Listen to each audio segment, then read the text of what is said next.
Public notice of possible future legal action would be the lis pendens.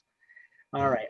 Now, what establishes the order in which liens get repaid in the event of foreclosure? Priority. According to their priority. And what establishes a lien's priority? The court. I don't know. The date of recording in the public record. So the date that is recorded in the public record, it's added to the public record. That's the date it's recorded there. What do we call a wife's right in the husband's estate for all the property he owned during their lifetime? Dowry. Dower. And the husband's right? Courtesy. Courtesy. And when did New Jersey abolish the creation of any new dower or courtesy rights? May 20th or May 28th, 1980 or something. May like that. 28th, 1980, correct. Permission to enter the land of another for a particular purpose. Easement, By necessity. Permission. Or easement. permission, Permission to enter the land of another for a specific purpose. Oh, license. License. a license, The right to enter the land of another for a particular purpose. Easement. That's an easement. Right.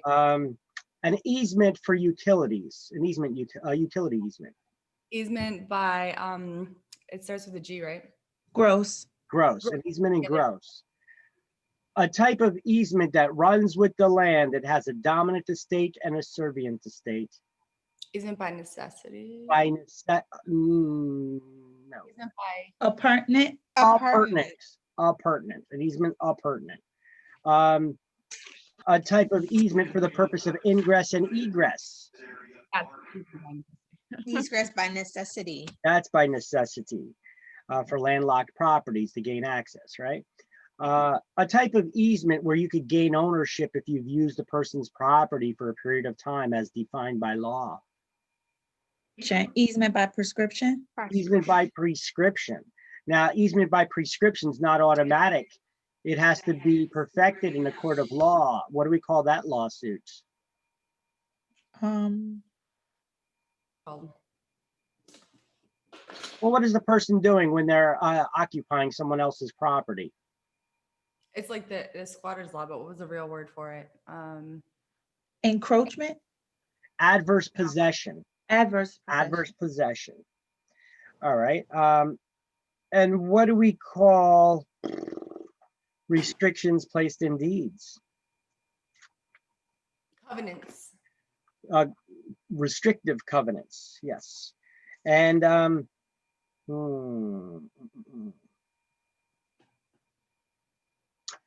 what do we call a lien that affects all property somebody owns? General lien. General lien. And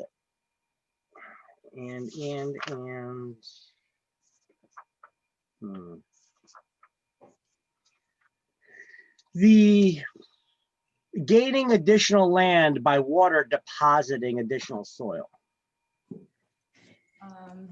What do we is call that erosion?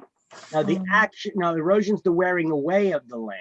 Opposite. What do we of call it when the water deposits additional soil? Alluvion?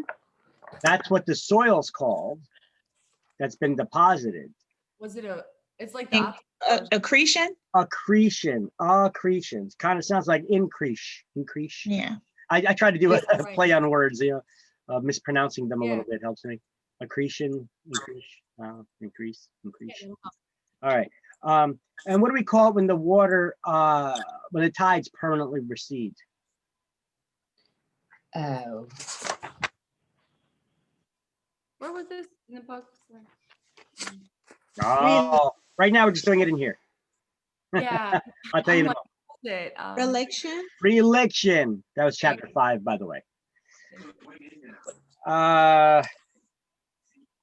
Tangible personal property is also known as Corporeal.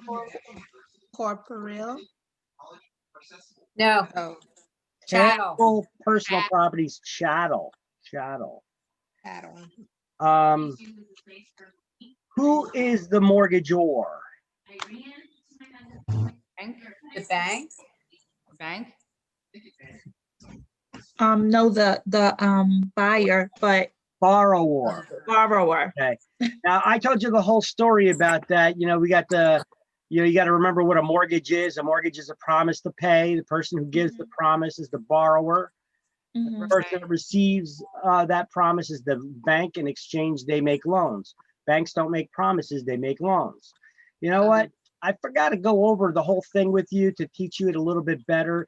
It's not just, you could remember that whole scenario, or you could remember the word mortgagor has two O's in it. The word borrower has two O's in it. Mortgagee has two E's. Lender has two E's. Or you could just remember by singing it a little bit. The mortgagor is the borrower. Who's the mortgagor? The borrower. All right. So the mortgagor is The borrower. the borrower. Here we go. That's probably the easiest way to remember it. You don't got to think about it at all. The one that rhymes. The mortgagor is the borrower. And then you don't even have to think about it. You'll get it right. That works best for me. I don't like to think. If it's like that. All right. So let's see. The mortgagor. The borrower. How many feet in an acre? 43, 46. 43,560 feet in an acre. That's right.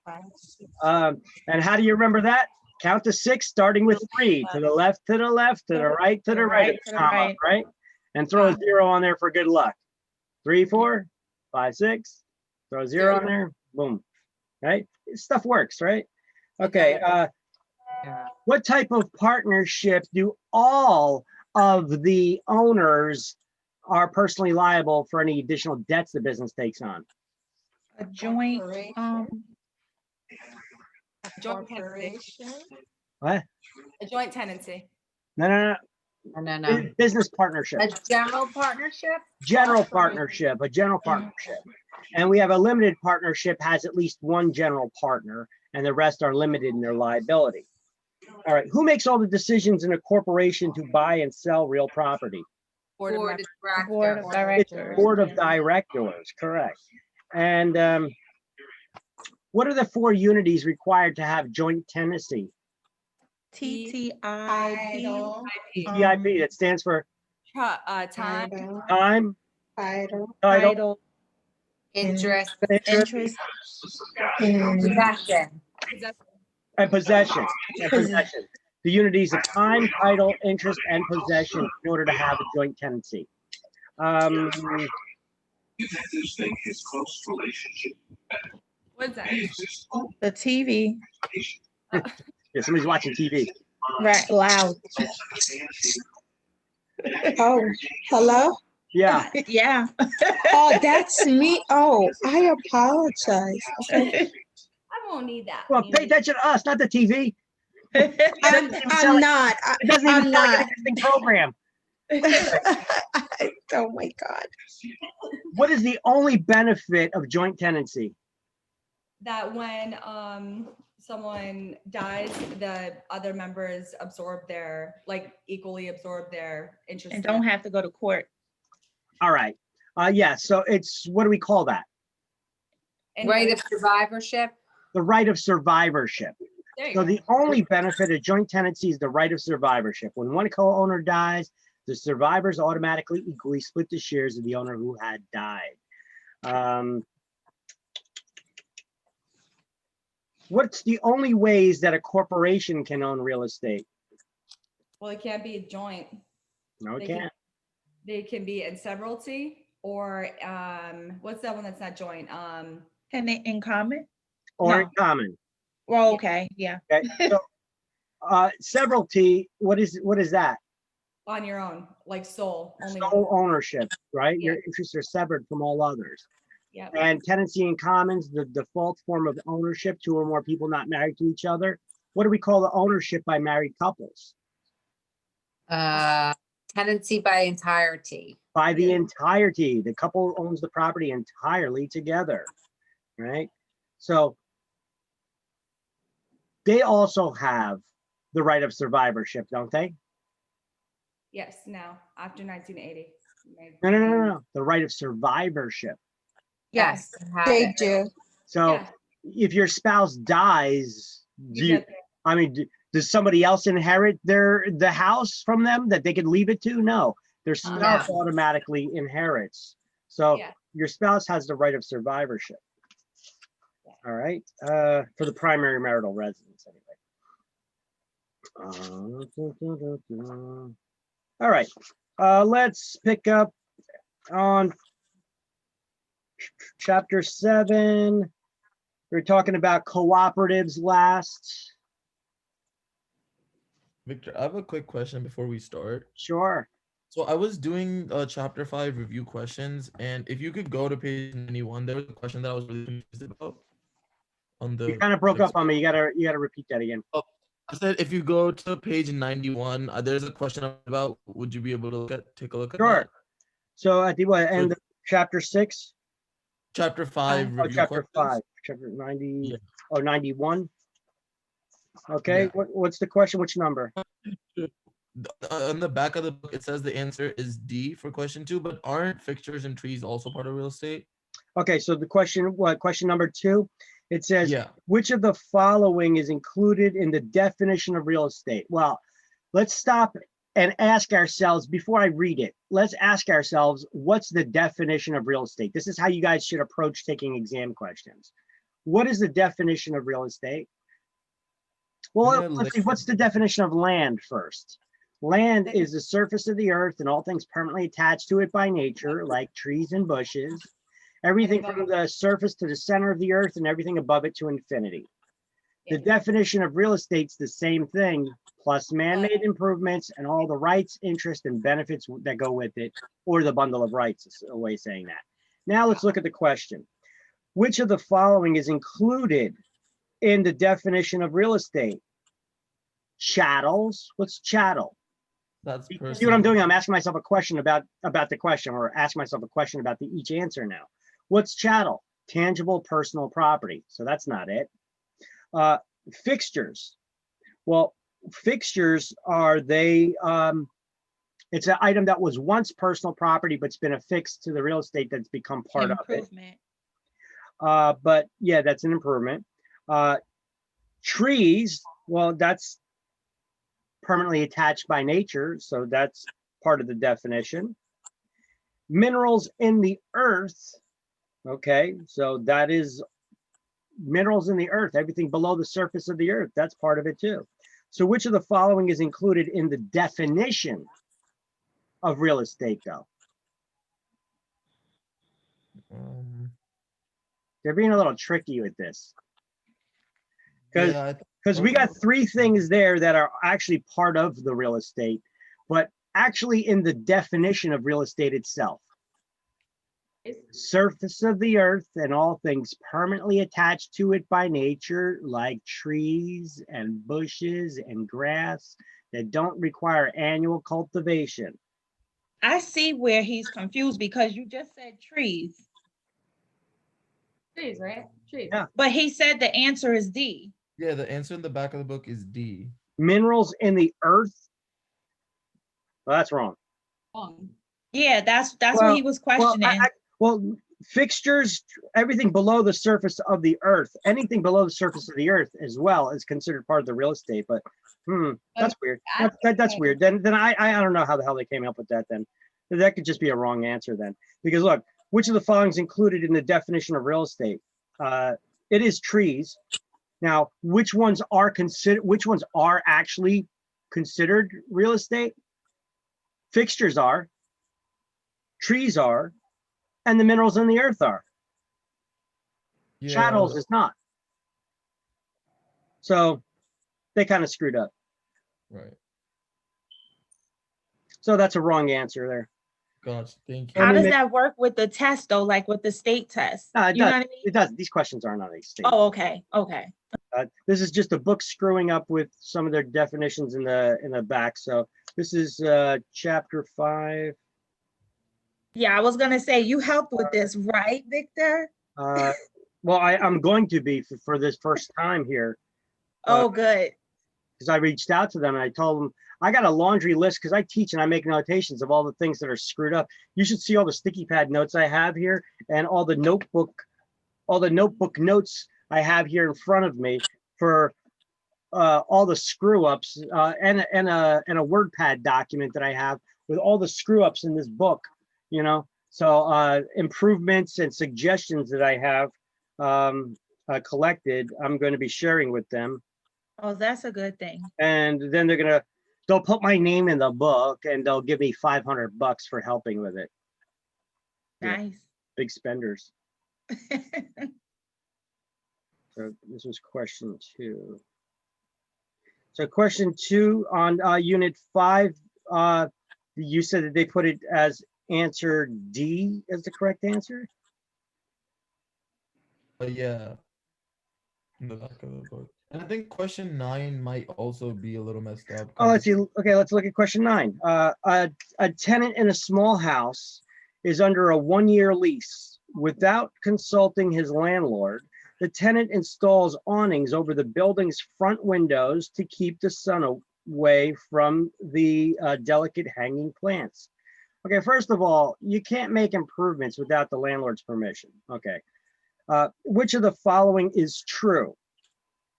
By law, the tenant's landlord must pay for the awnings before the rental period is over.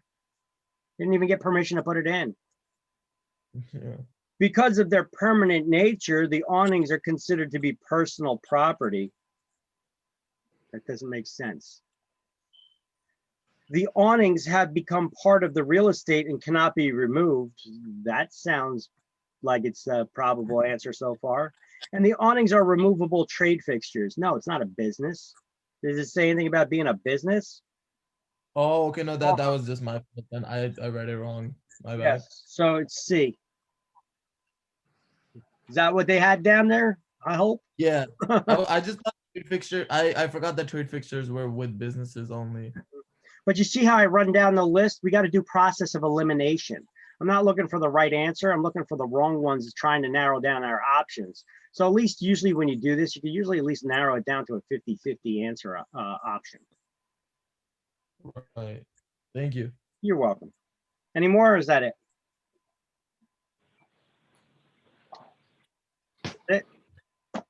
Yep. That's it.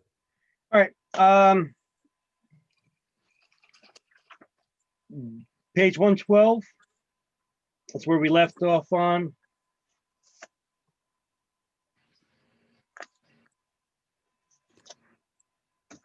Okay, page 112 we left off on. Under the growth of condominiums and cooperatives. And let me put that. Oh.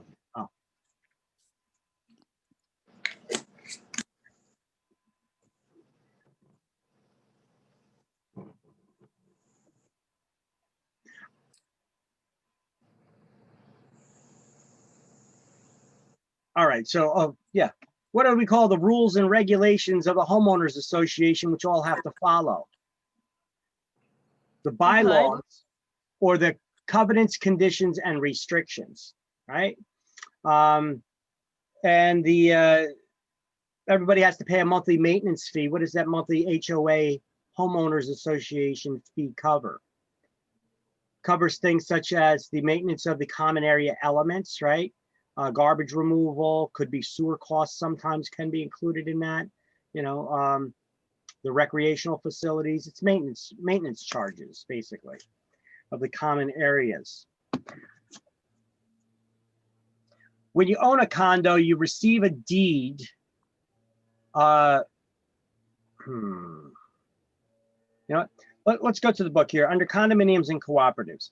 Condos and co-op ownership of housing has risen in the second half of the 20th century, together with townhouses, planned unit developments, which they refer to as PUDs, and condos and co-ops offer the emotional, financial, and the same tax advantages as homeownership, combined with the various advantages of apartment living.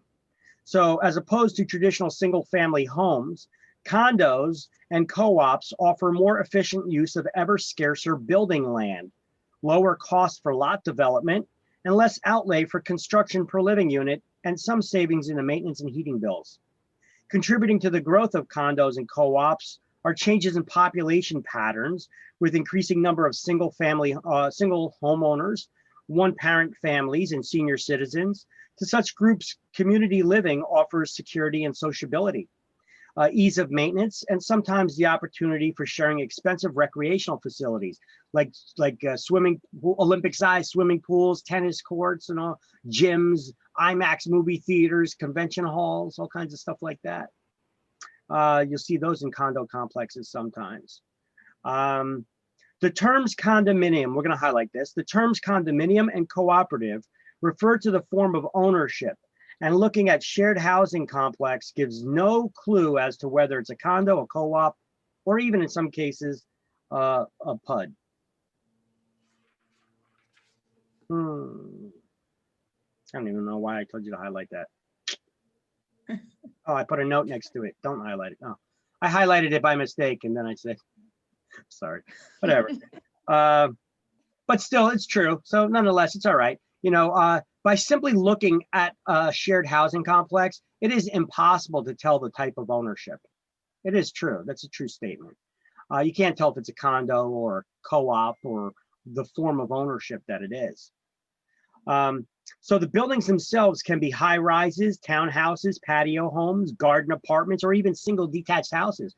So even a single detached house can be considered a condominium. It can be part of a condo complex. It's just a little bit less common. Okay, the differences arise from the legal forms of ownership. Condominium ownership is not limited to residential dwellings. We also have commercial condos. I'm sure you guys may have a doctor, a chiropractor, a dentist, an attorney, a real estate agency that has their office out of a business condo complex. A tax preparer. Okay, so condominium ownership, we will highlight this one, the first sentence here. Buyers of a condominium receive a deed conveying fee simple ownership of two things: their living unit from the paint on the interior walls inward, and a proportionate undivided interest in the common area elements. All right, so you do have fee simple ownership of those items. Now, chief among the common elements would be the land, the exteriors of the building, and any of those recreational facilities, right? The basements, hallways, elevators, stairwells, driveways, all those shared elements. In many respects, condominiums owners can be regarded in the same light as the owner of a single detached house. Title can be held in severalty or by the entirety as joint tenants or tenants in common. The unit receives an individual tax bill and may be mortgaged just like a house would be. The owners place a separate insurance policy on their particular living unit that they're living in. Income tax advantages are identical to those of single-family homeowners. The owners are free to sell the property, lease it, give it away, or leave it to their heirs. And each unit is a financial entity, and if an adjoining unit is foreclosed, no obligations incurred by the other owners. Why are they mentioning this here? Well, when we get into co-ops, the story changes, it flips, it's a different story, okay? If your neighbor that isn't paying their monthly maintenance fee, for example, the monthly maintenance fees in co-ops also include the taxes that are paid, and it goes towards paying the mortgage even. So if the corporation that owns the co-op is not collecting enough money because everybody's not paying their monthly maintenance charge, then if your neighbor's not paying their unit and you are, their monthly fee and you are, there may be enough neighbors that aren't paying their monthly fee. It could cause the entire complex to get foreclosed. So owners are, however, bound by the bylaws of the homeowners association to which all will belong. Let's highlight that. Owners are, however, bound by the bylaws of the homeowners association to which all will belong. Now, in New Jersey, as long as the rules are not unreasonable, that's big air quotes around that, highlight New Jersey law permits associations to enforce their rules by fining residents who fail to comply. Where is that?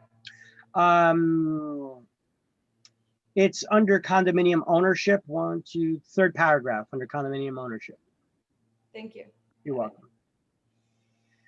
Now, monthly fees are levied for the maintenance, insurance, and management of the common elements. And if unpaid, those common charges become a lien against the unit. A lien. How can liens be forced to be repaid?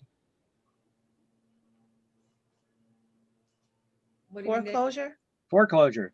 So let's highlight, coming up right after that. Let's see, it says, wait, hold on for a second. If unpaid, these common elements become a lien against the individual unit, and highlight, they may even be enforced by foreclosure. Bylaws also set up covenants, conditions, and restrictions called CC&R. So we highlighted all that. So CC&R, what is that? Those are those bylaws, those covenants, conditions, and restrictions that everybody has to follow when you own in a condo complex, right? And some of those rules can prohibit you from painting your front door a different color, putting out decorations or a for sale sign, right? Or open house signs. Condominiums, when they're larger in size, 25 units or more, usually get professional management, but not always. Now, if you buy a piece of raw land and you want to turn it into a condominium, how do you do that? Well, it's regulated by the state's Horizontal Properties Act and the Condominium Act. If you get I'm not going to have you highlight that, but if you get that as a question on the exam, it's kind of like self-evident. First, the owners of a property would execute and record a master deed and file it in the public record in the county where that land is located. Many items have to be contained in or attached to the master deed, including a legal description of the land, a graphic description of the buildings and other improvements, which identify each individual unit by either letter, number, or by either letter or number, and specifies a percentage of the common elements, if any, are included in the ownership of each of the individual units. Look, sometimes you could buy a condo and you could get a deeded parking space or a separate deeded storage unit in a basement somewhere in the complex. These are extras that may not be very apparent. You know, you could have two condos that look exactly the same in the same complex, but one's going for more money. And it's not just because the owner is asking for more. You got to probe. You have to ask. There may be something extra that's coming with that unit that's deeded, that's included with the ownership of that unit. Like they could own their parking spot. They could be deeded parking spot or deeded separate storage somewhere. So when you're working with condos and getting listings, pricing them can be a little tricky then, because you need to probe and ask questions. Is there anything extra that this unit comes with that others don't, for example? Or is there any deeded storage or parking spaces, or do you have a basement and the others don't? Or, I mean, what extra, do you have anything extra with this unit so that you can price it accordingly? Right. Also, if I can interrupt, Yeah. Sometimes parking spots have separate condo fees. So you have a condo fee on the actual the unit that they live in, and then there's a fee on the actual parking spot. Yeah, look at 1 Spring Street in New Brunswick. That's the one over there next to the train station, the high-rise building, 1 Spring Street, right across from City Hall over there in New Brunswick. I had a penthouse listing there once. I had a couple, but there's no parking there. New Brunswick, there has no freaking parking. You got to use the city parking. Good luck parking in the street. Their parking authority loves ticketing cars, but they have an attached garage there. Now, if you just assume that when you buy there, you get to park in it, the developer, which is also the real estate company that built it, had it built, they kept separate ownership. They sold the condos, but they kept separate ownership of the parking deck. You have to pay an exorbitant fee to park your car there every month. And so the first parking spot it's kind of high, but it's, I guess, acceptable. But any additional parking spots, the fees they go through the roof. They get very expensive in there. That real estate company that developed that, they're making a lot of money off those parking fees. So yeah, you're right. You're right on that one. But that's not what I'm saying, because you're saying like that parking spot doesn't come with the unit, so you have to pay a monthly fee of like $300, right? Yeah, yeah. What I'm saying is, I've actually sold condominiums where a parking spot comes, it's either deeded or assigned to the actual unit. Yeah. But there's a fee on that as You well. mean a maintenance It's not- charge? So there's an Correct. additional maintenance charge for the parking. Yeah, and it's separate, and there's 2 tax ID numbers. Wow. Wow. And so I got stuck once where I had to pay, when we went to closing, condo fees for a year for parking because it was not disclosed. Wow. That's, So I never came across that. And I Yeah. sold a lot of condos. I never came across that. Where was that? Was that in it's in Hudson County or Philadelphia. something? Huh? It was in Philly. Oh, Philadelphia. Okay, okay. So but I would assume that Philly to New Jersey with parking, it's a condo fee. You know what I mean? It's probably the same. I don't know. I mean, maybe in Hudson County, you may come across something like that, you know.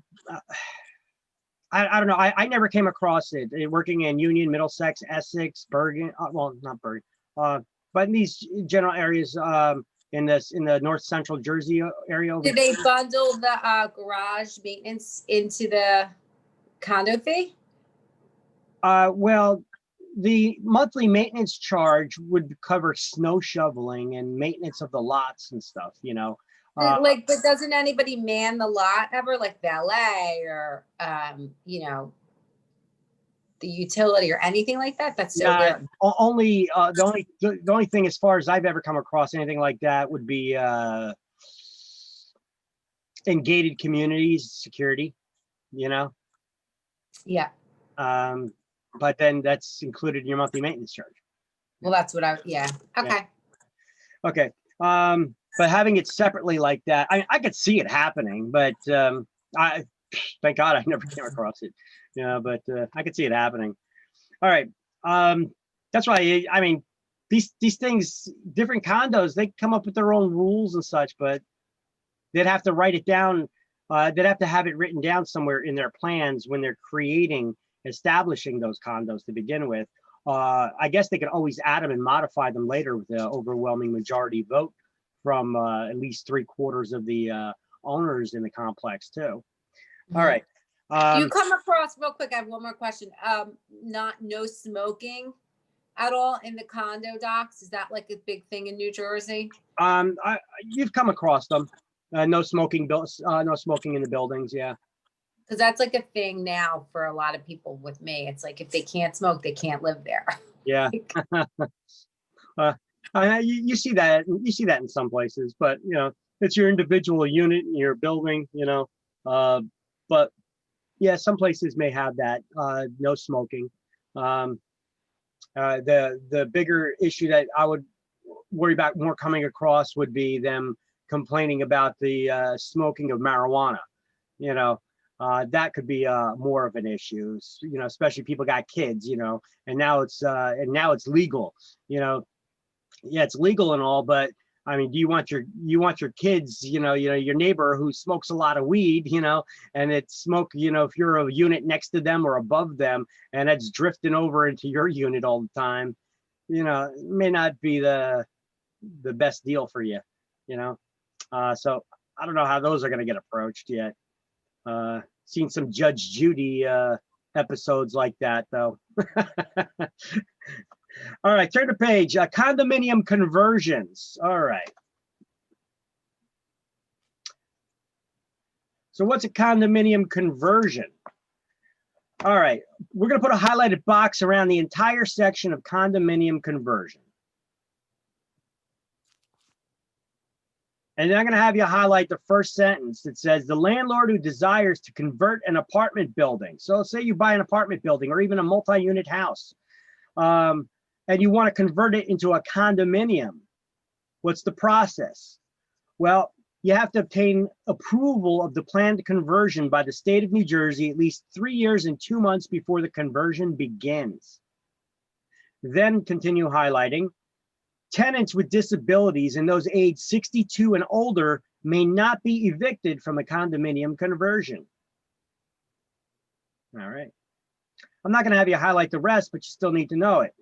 The tenant so protected must have occupied the premises for at least 2 years before the conversion began, and their incomes can be no more than 3 times their county's per capita income, or in any case, no more than $50,000 a year. And if they meet those requirements, they can remain there as tenants for 40 more years. And then you can't kick them out until they're 102. So And then you're do just they mean. leave? But do they leave and then they have to offer it back to them at the rent they were paying? How do they ever build it? Like it would never get done. Is there like, No. If you're converting from an Or apartment they just condo, stay? you sell the units. You don't rent. You're not renting anymore. You're I converting. understand. Yeah. I know, but what I'm saying is, if they have to get everybody out of the building to convert it, to do the upgrades and blah, blah, blah, then where do those people go? They leave, and then don't they have to allow them to come back? You don't got to go home, but you can't stay here. You ever hear that? No, Yeah, no, no, it's not. It's not that you're just doing improvements to the apartment. They're selling the units. So if somebody's a renter, they may not be looking to buy. They may just be looking to continue renting. But if you're Right. getting a condominium conversion approval from the state, that means that those people can't stay. You could tell them, here's your proper notice. You gotta, you know, So they have to give them 2 years. Is that all is that what I'm missing? they had to have lived there at least 2 years in order to be protected. See, anybody can be evicted from that, but they had to have lived there if those people who get the protection that they're allowed to stay as tenants. They had to live there at least 2 years before that conversion began. And their income has to be under $50,000 a year. And they're either disabled or 62 or older. Right. They have to meet all 3 of those requirements. I If- understand. And then it says if they meet the qualifications, they're allowed to continue as tenants for up to 40 years. So they're a tenant in an owned building and they pay the developer. Yeah, So they live through all the construction. That's my question. yes. Well, their unit's not getting redone. Yeah, I know, but it doesn't make sense to me. Like, do they have to move them out, get them somewhere else, and then allow them to come Well, back in at I a mean, rent? At well, hold on a that rate? second. Who says there's any construction that's getting done? I would just imagine, like, what if there was? Then what I do you mean, do with that person? If I was doing a condominium conversion, I would probably do some upgrades to it, beautify it to get the value up there, but not necessarily. This could all be done through paperwork where we're just legally making each apartment a deeded space that somebody will own. And then we can sell the apartments. So the developers would own the apartments that these Investors, people- let's say investors, because it's not Okay, necessarily a developer. investors. Yeah. And then those people would just stay there until they die? Or they get evicted when they're 102. Because you can't Wow. evict them until look, if they're 62 years old, they're allowed to Mhm. remain as tenants for 40 years. That means that they're 102 before the investor can get rid of them. Yeah. But at that point, they're just mean. Yeah. All right. Now, Got I tell that little story like that for a reason, because a lot of times you tend to remember it when I tell it in a little story like that over and over. How old do you got to be in order not to be evicted from a condominium conversion? 62 or older. Because sometimes when it comes to seniors, is it 62 or 65 years of age? Okay. And the basic rule I'm going to tell you is it's always like this. You're considered a senior citizen when you're 62 or older. The only time you're considered a senior with 65 is when you're trying to get some kind of government benefit. Then all of a sudden it's 65, the age pops up to, okay? But so 62 and older, okay? 40 years, 102, okay? So if you remember 102, okay, now you could just do that thing where it's 60, you could remain there for 40 years. Well, if it's, how old is it then? Is it 62? Is it 65? Boom, it's 62. You can do the math in your head and you can figure it out real quick, all right? So who cannot be evicted from a condominium conversion? That you need to know for exam. All right. I've seen a lot of these done though, but I'm gonna assume, I don't know for a fact, but I'm gonna assume that this is only in occupied buildings, that if the building is vacant, that you don't have to wait 3 years and 2 months to do the conversion. You know, that's only if it's a vacant building. Otherwise, it could be done a lot quicker. All right, so we went over condominiums. Now let's talk a little bit about co-ops. What is a co-op or cooperative? All right, you see these are a lot more common in New York than condos are. It's kind of like the reverse of New Jersey. These you don't see as much in New Jersey, but there's a lot of them around. But in New York, there's more co-ops than there are condos. When you own a condo versus owning a co-op, I actually have a slide I'm going to go through. I got one I put together here for the differences. But let's first talk about the cooperative ownership here.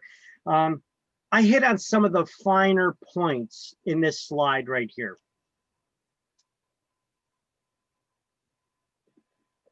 So when you own a co-op, you do not own real estate.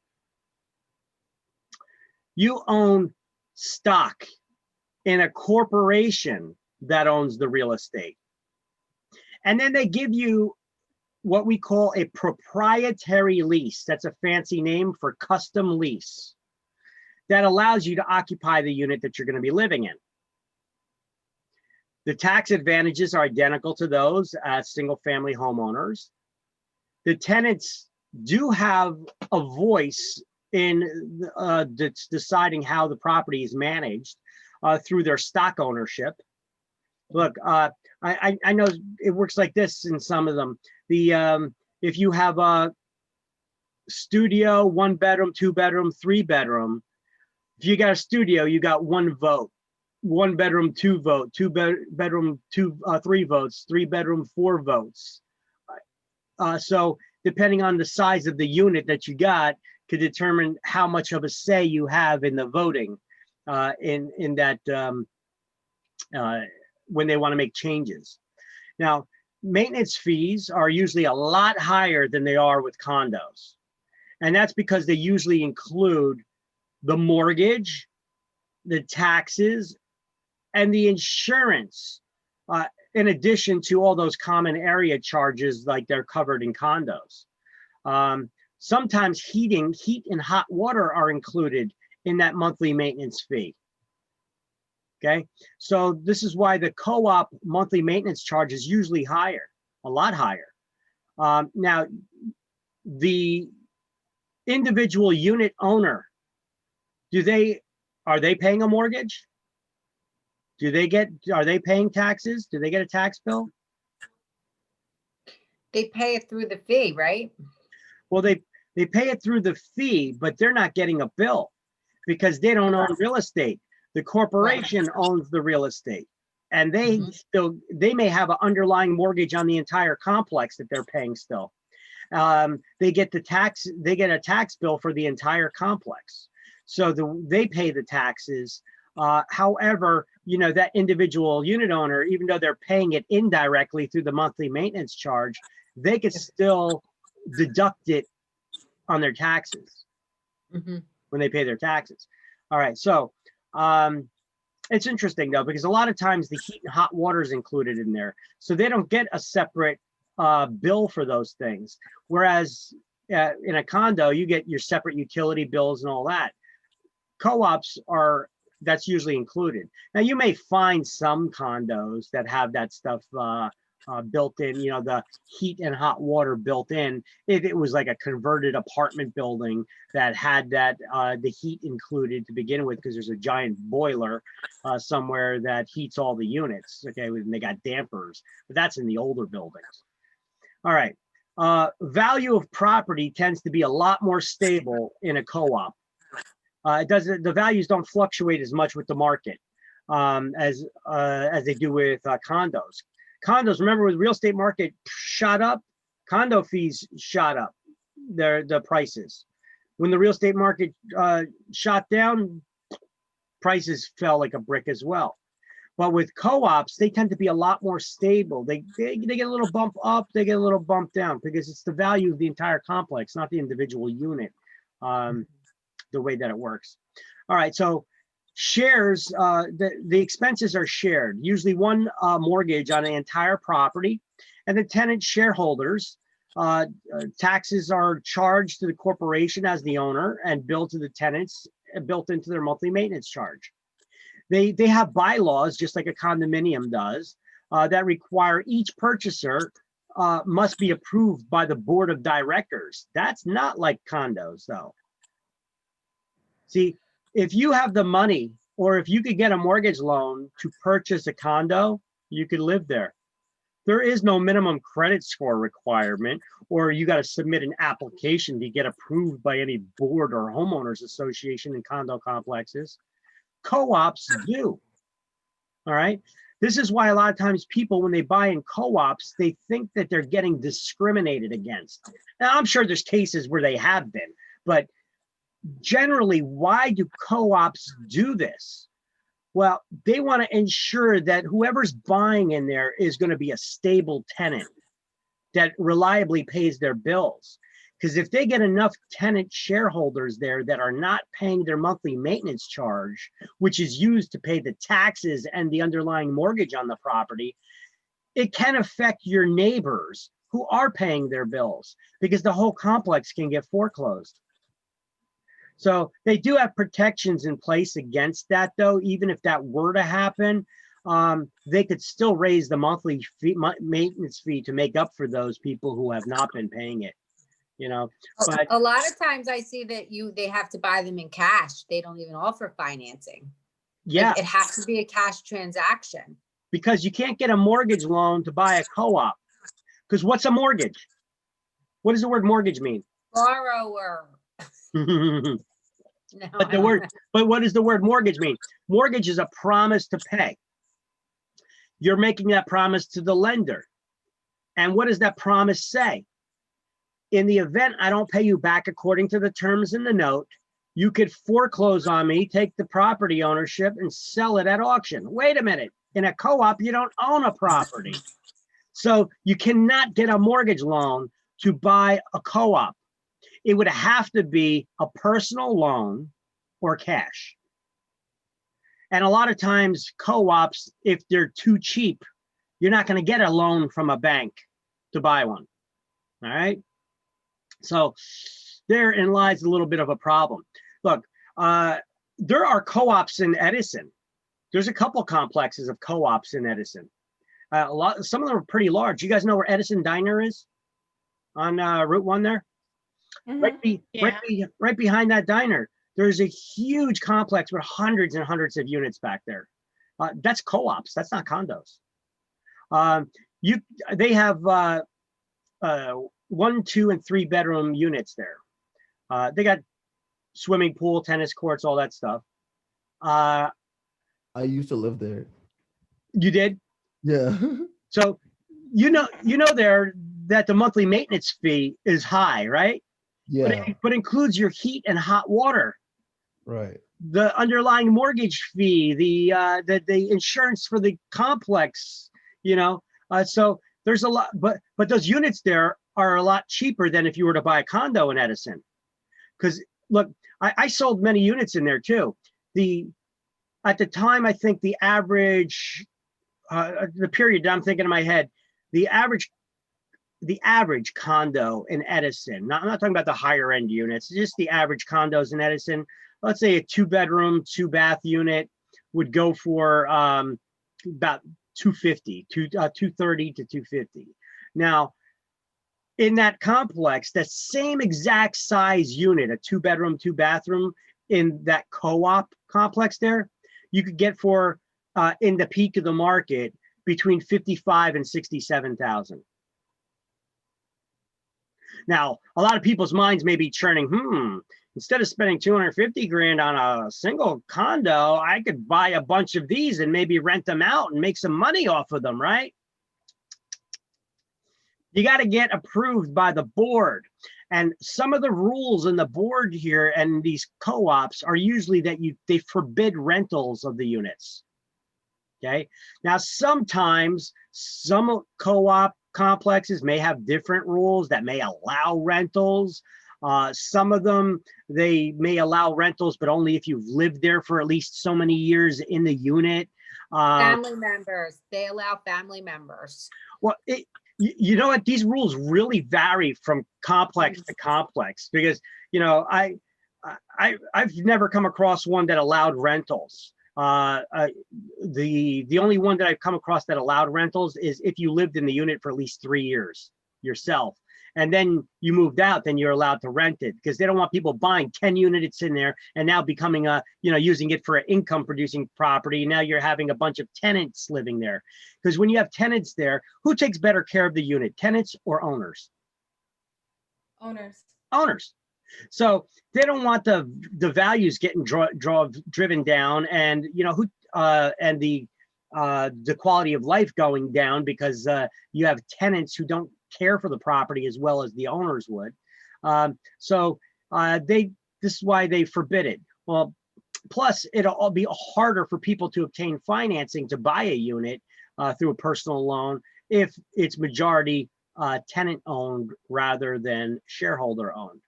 So they usually do have minimum FICO credit score requirements of 620. That's not uncommon. Now, some of these complexes, let's look at like New York City sometimes, or even in Hoboken, they have artist communities. So they could even have rules like, in order to live in this building, you need to be some sort of an artist, either a dancer, a musician, a singer, a painter, a sculptor, some kind of art, because it's an artsy fartsy community. Okay, that's the way that they set it up. Okay, is there anything illegal about that? Is that discriminatory? Is that a protected class, being an artist or not being an artist? No, so that's allowed. And then some people think that they're discriminated against because of that. They did not rent to me, they did not sell me a unit because they did not allow me because I'm not an artist,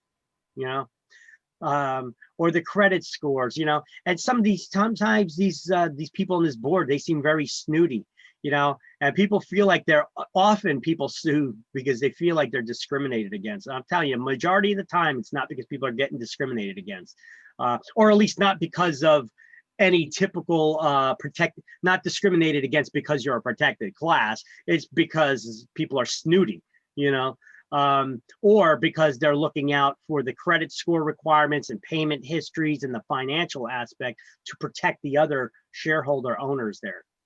Now, most do not permit renting because if too many rentals, people may have difficulty obtaining financing for purchasing other units. Now, in New Jersey, the law allows rentals if there's 10 or more units and the owner has tried to sell for at least 4 or more months at a price no greater than what they purchased the unit for.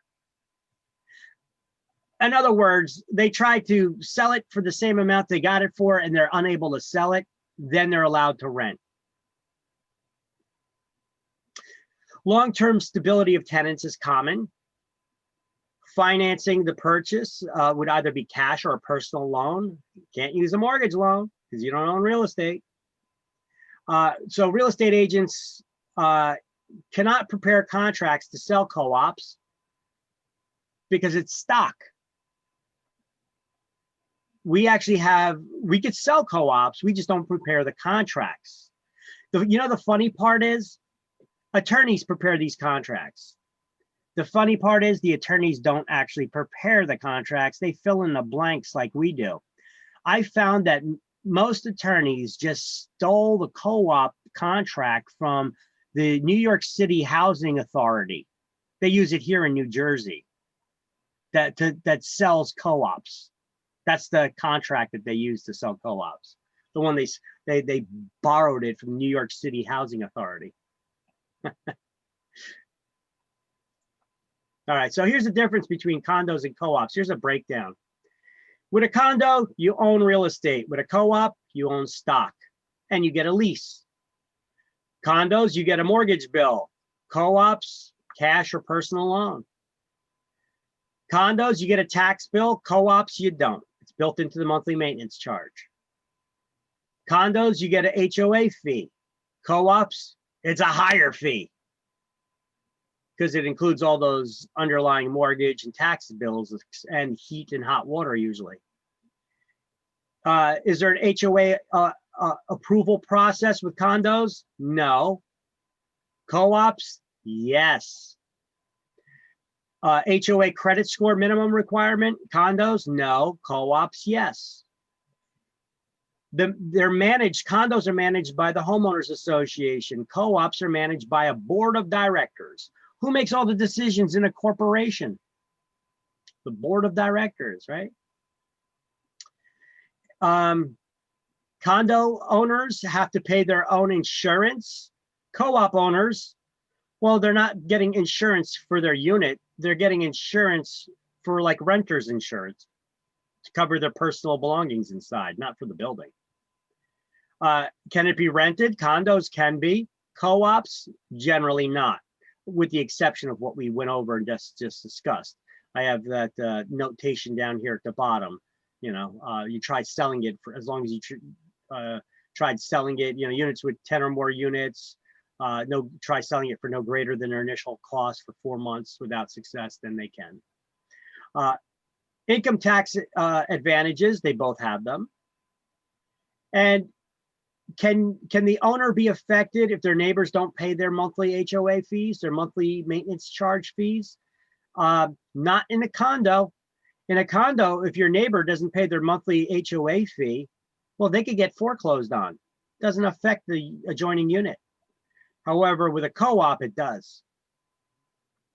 Okay, so there's your little side-by-side rundown. I made this breakdown for you guys because we often get asked this, so I put together that little chart.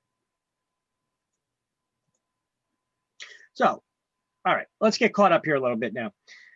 Let's do some highlighting under cooperative ownership, all right? In the first paragraph, we're gonna highlight the third sentence. Each purchaser of an apartment in a building receives stock in a corporation and a proprietary lease, which gives the purchaser the right to occupy the unit they're living in.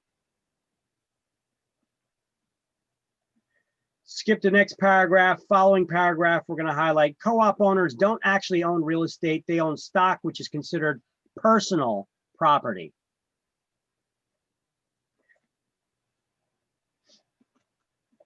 Next paragraph, we're going to highlight where you see the word reserves in bold.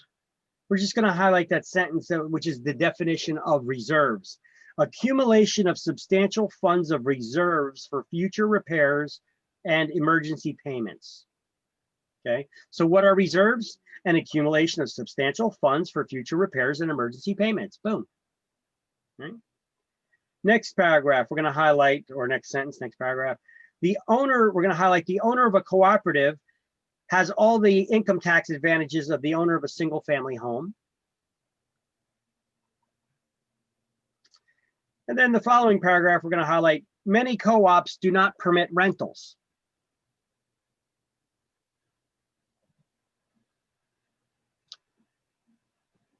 And that's that for that.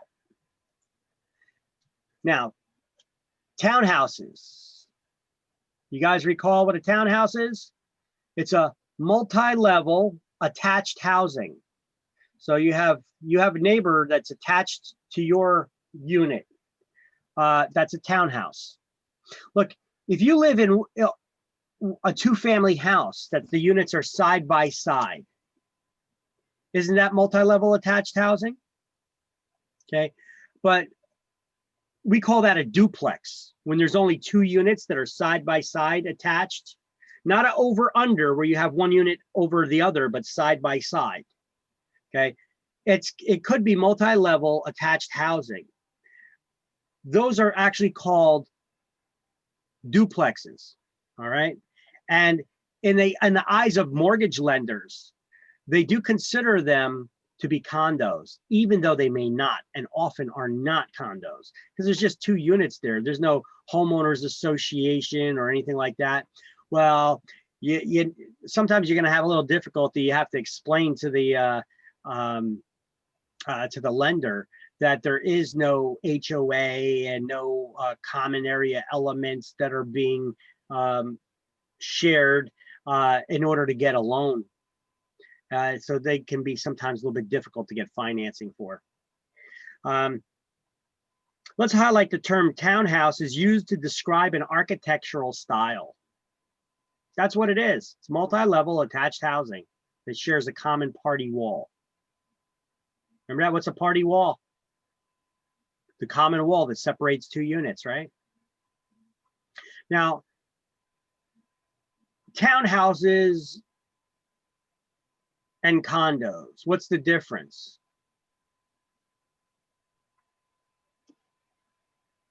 Condos have an HOA. Is that it?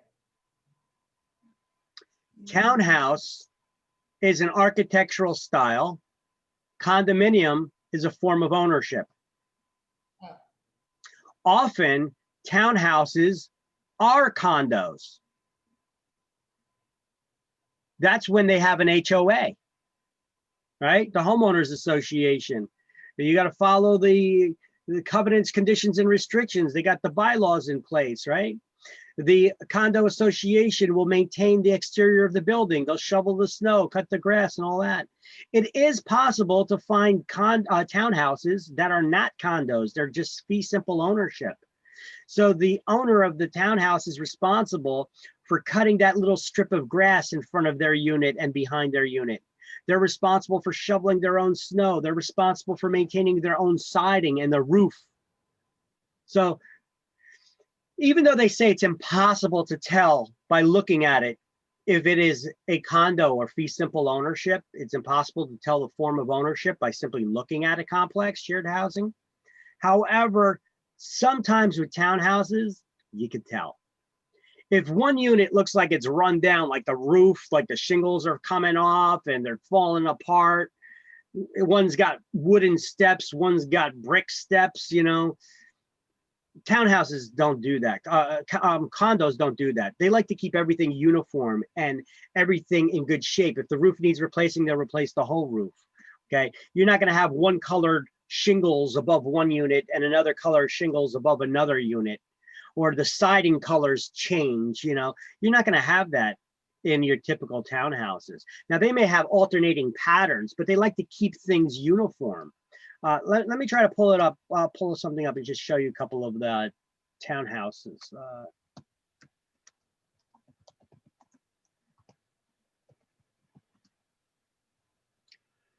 Doo-wee-doo-wee-doo.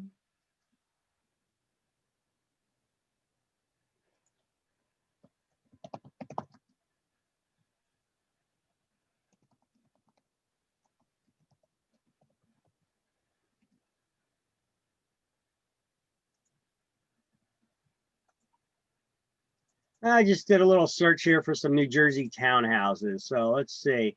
So you got a bunch of different, a lot of these are new construction, it looks like, but look, all the units kind of look the same, don't they? Sometimes you could have an alternating pattern of the look. Let's see if we could find one of those. All of these pretty much look the same. Okay, here's one that they may look like a little bit of an alternating pattern between them.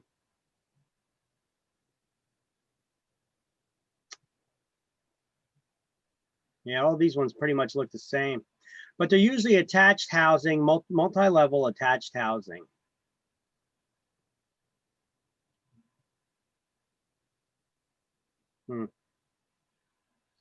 It's important that you guys realize architectural style. See, here's one unit, here's another unit, here's another unit.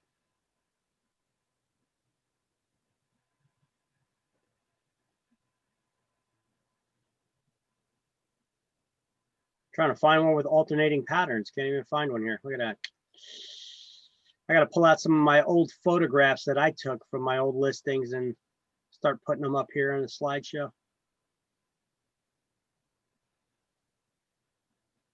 Huh. Okay. Anyway.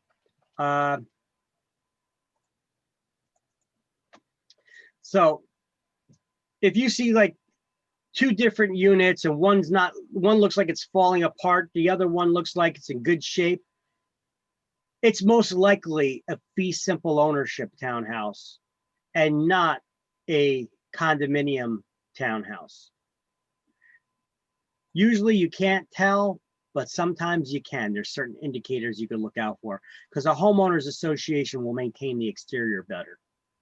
Now, sometimes people call, they always want this. This is always going to be an exam question for you, knowing the difference between a condo and a townhouse. Sometimes townhouses are condos, but what's the difference between a condo and a townhouse?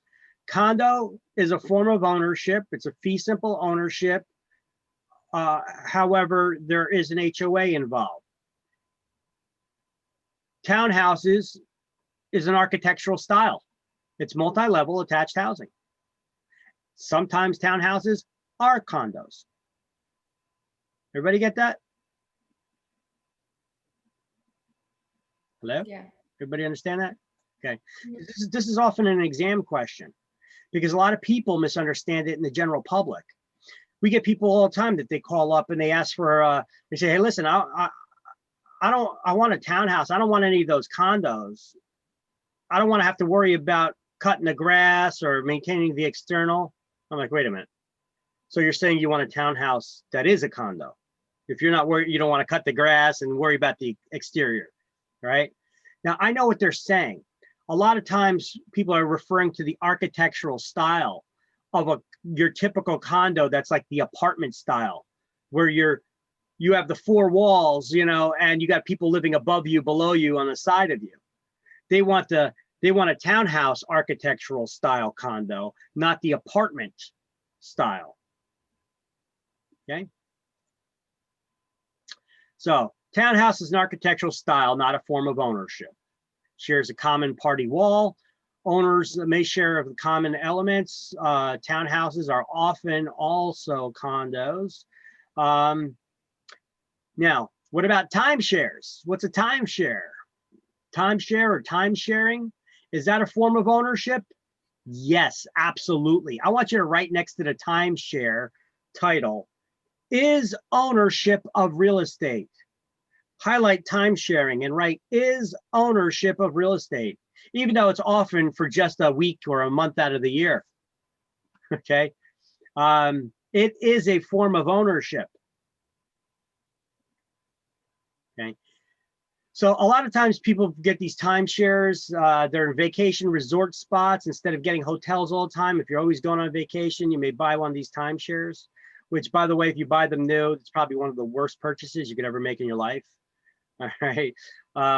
You could get huge deals on them for people who dumped the timeshares, now looking to sell them. You can buy them for pennies on the dollar from these timeshare resale places. And if you want to get out of a timeshare and you can't, sometimes people get out of them because they don't use them or what have you, you know, but then they could come to us to try to sell their timeshares. Can you sell a timeshare? Guys, can you sell a timeshare? Yes. As real estate Yep. salespeople? Yep. You could, but I wouldn't take the listing. I don't have the resources to sell a timeshare or the people that would come to me or the knowledge for it because so many different complexes and the ways that they rank them. What I do though, as a real estate agent, I'll take it as a referral and I'll refer it to another company that specializes in timeshares. You know, there's plenty of them like Timeshare USA. There's plenty of them down in Florida that will pay us like a $50 referral fee or something for it. And they charge those homeowners, you know, upfront, you know, they charge them a couple $100 to market the property for sale, and eventually they'll sell it. But they just put it up on their websites. And they have all the different complexes, all the different tierings and rankings and values of them. And when people go to buy timeshares, they go to one of these places. They got tons of them. They don't go to just your average real estate agent to looking to buy a timeshare. So you're probably not going to be successful in your sale if you do take one of those listings, and you're going to be kind of lost in how do you price it. And you know what? Give it as a referral to the companies that specialize in that stuff, timeshare sales.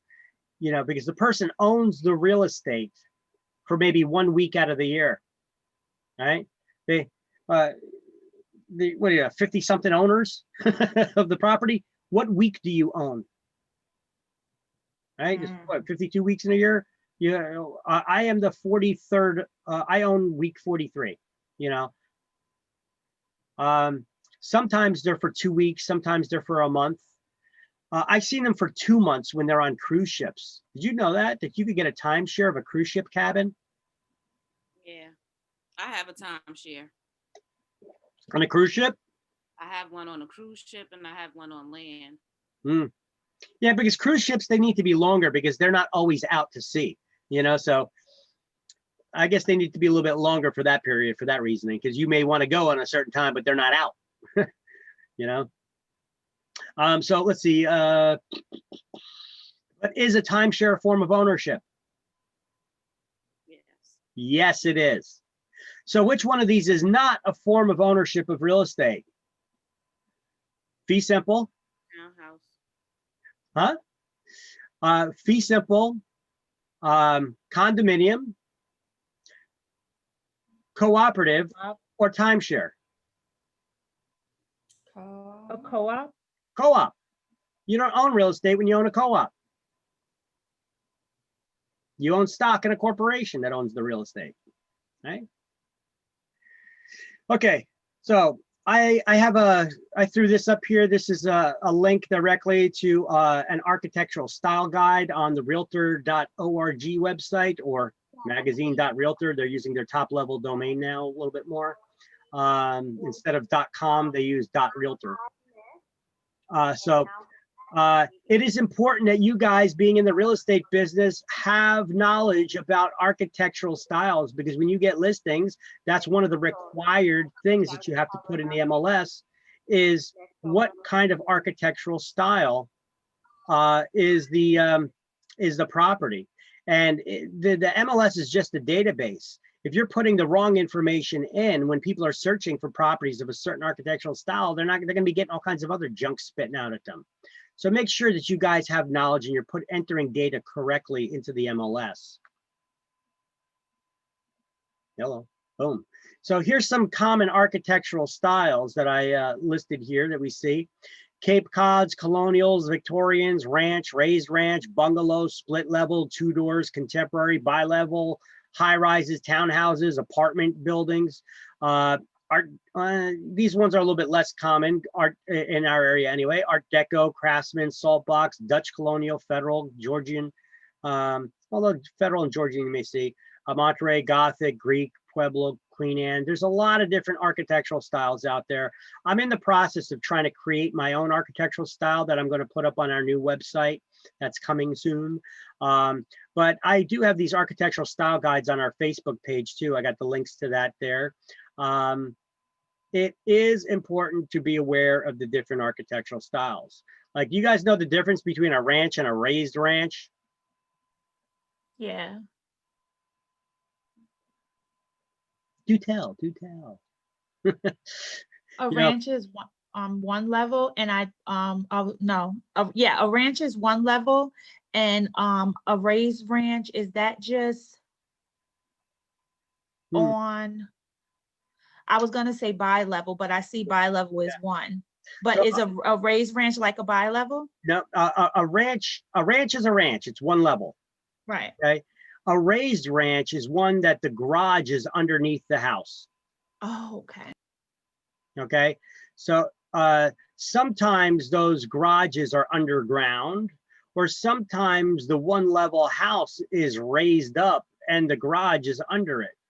And let me see if I could find one really quick for you. Let me do a quick search here for raised ranch photos.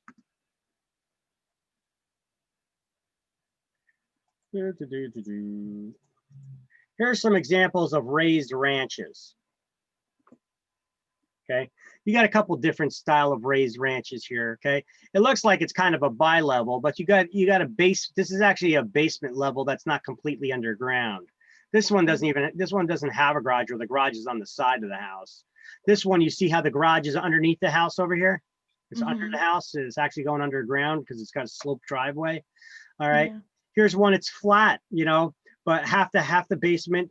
This is really the basement, and this is a one level house. This is a raised ranch. Okay. How do you distinguish a raised ranch to a bi-level, because it looks like a bi-level? Bi-level has two complete floors above ground sitting on a concrete slab. They have no basement. This is a basement. This is halfway underground. Mm-hmm. Yes. Okay. This is halfway underground. These are all halfway underground. You see the windows are over there at ground level, Right. So ranches can have, some ranches are on a concrete slab. Some of them are have a basement. Some of them are raised like this. Well, this one's not a raised ranch. So I don't know why they even put that there as a raised ranch. This isn't a raised ranch. This, all right. That is a raised ranch. All right. So it is important to try to distinguish architectural styles. So if we go to here, let me try opening this up real quick in the browser.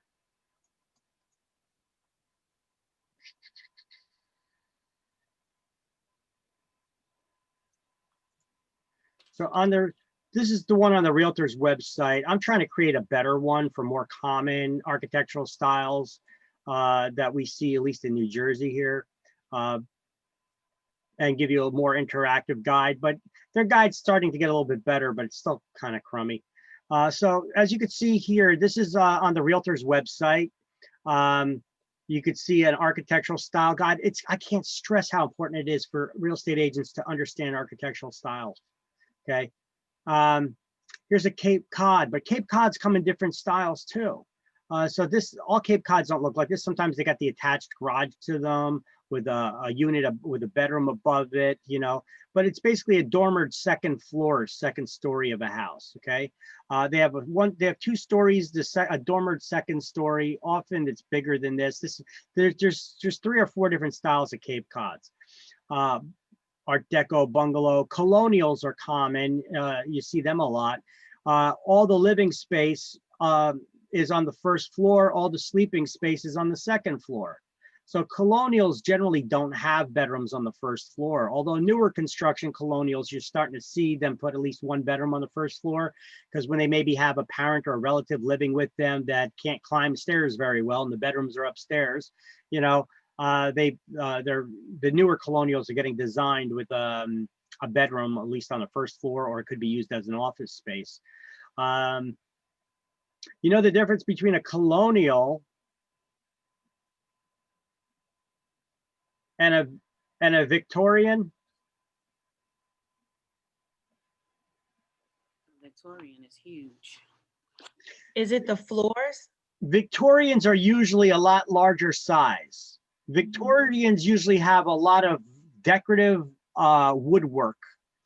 Victorians usually have wider hallways, larger fireplaces if they have them.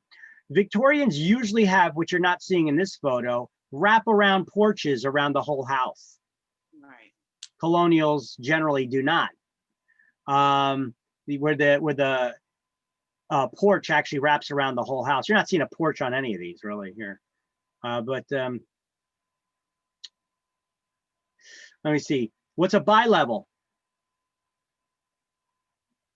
Bi-level is a concrete slab, no basement, 2-story building. Split level, on the other hand, when you walk in the front door, you go upstairs, downstairs, you know, all the levels are split. You know, there's stairs all over the place. There's no long stairwells, but there's split stairwells everywhere you go in the house. You're going up and down stairs. Not good for people who have problem climbing stairs. They're short stairs, but there's stairs everywhere. Okay. Tudors usually have these sharp roof angles on them. These you actually see these a lot in Westfield and some of the rich areas too.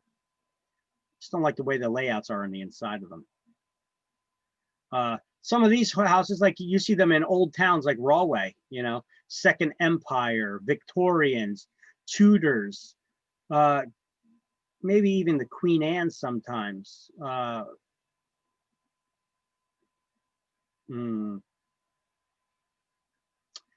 See these sometimes as well around the Greek Revival. All right, but the most common ones that you're going to see are Cape Cods, colonials, bungalows. Sometimes bungalows are just, they look like army barracks too, the ones that we see, not like this layout, but it's like a narrow, long house. That would be a bungalow as well. All right. The colonials, Victorians, the Tudors, bi-levels, split levels. These are the common ones that we see here in New Jersey. All right. And that's the end of this chapter here. So let's see.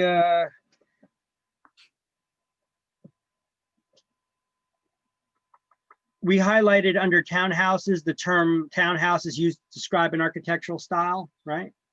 Yes. Okay. And then next to time sharing, we highlighted that. And we wrote is ownership of real estate. You own the real estate maybe a week out of the year.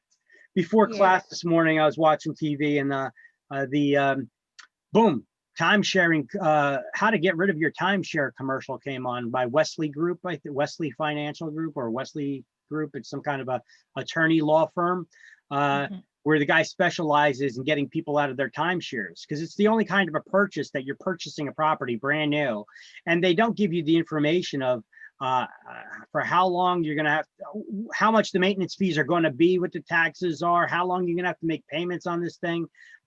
There's so many question marks that you're signing like a blank, you're signing a blank check to purchase this thing because you don't know the fees for a lot of the expenses at the beginning up front.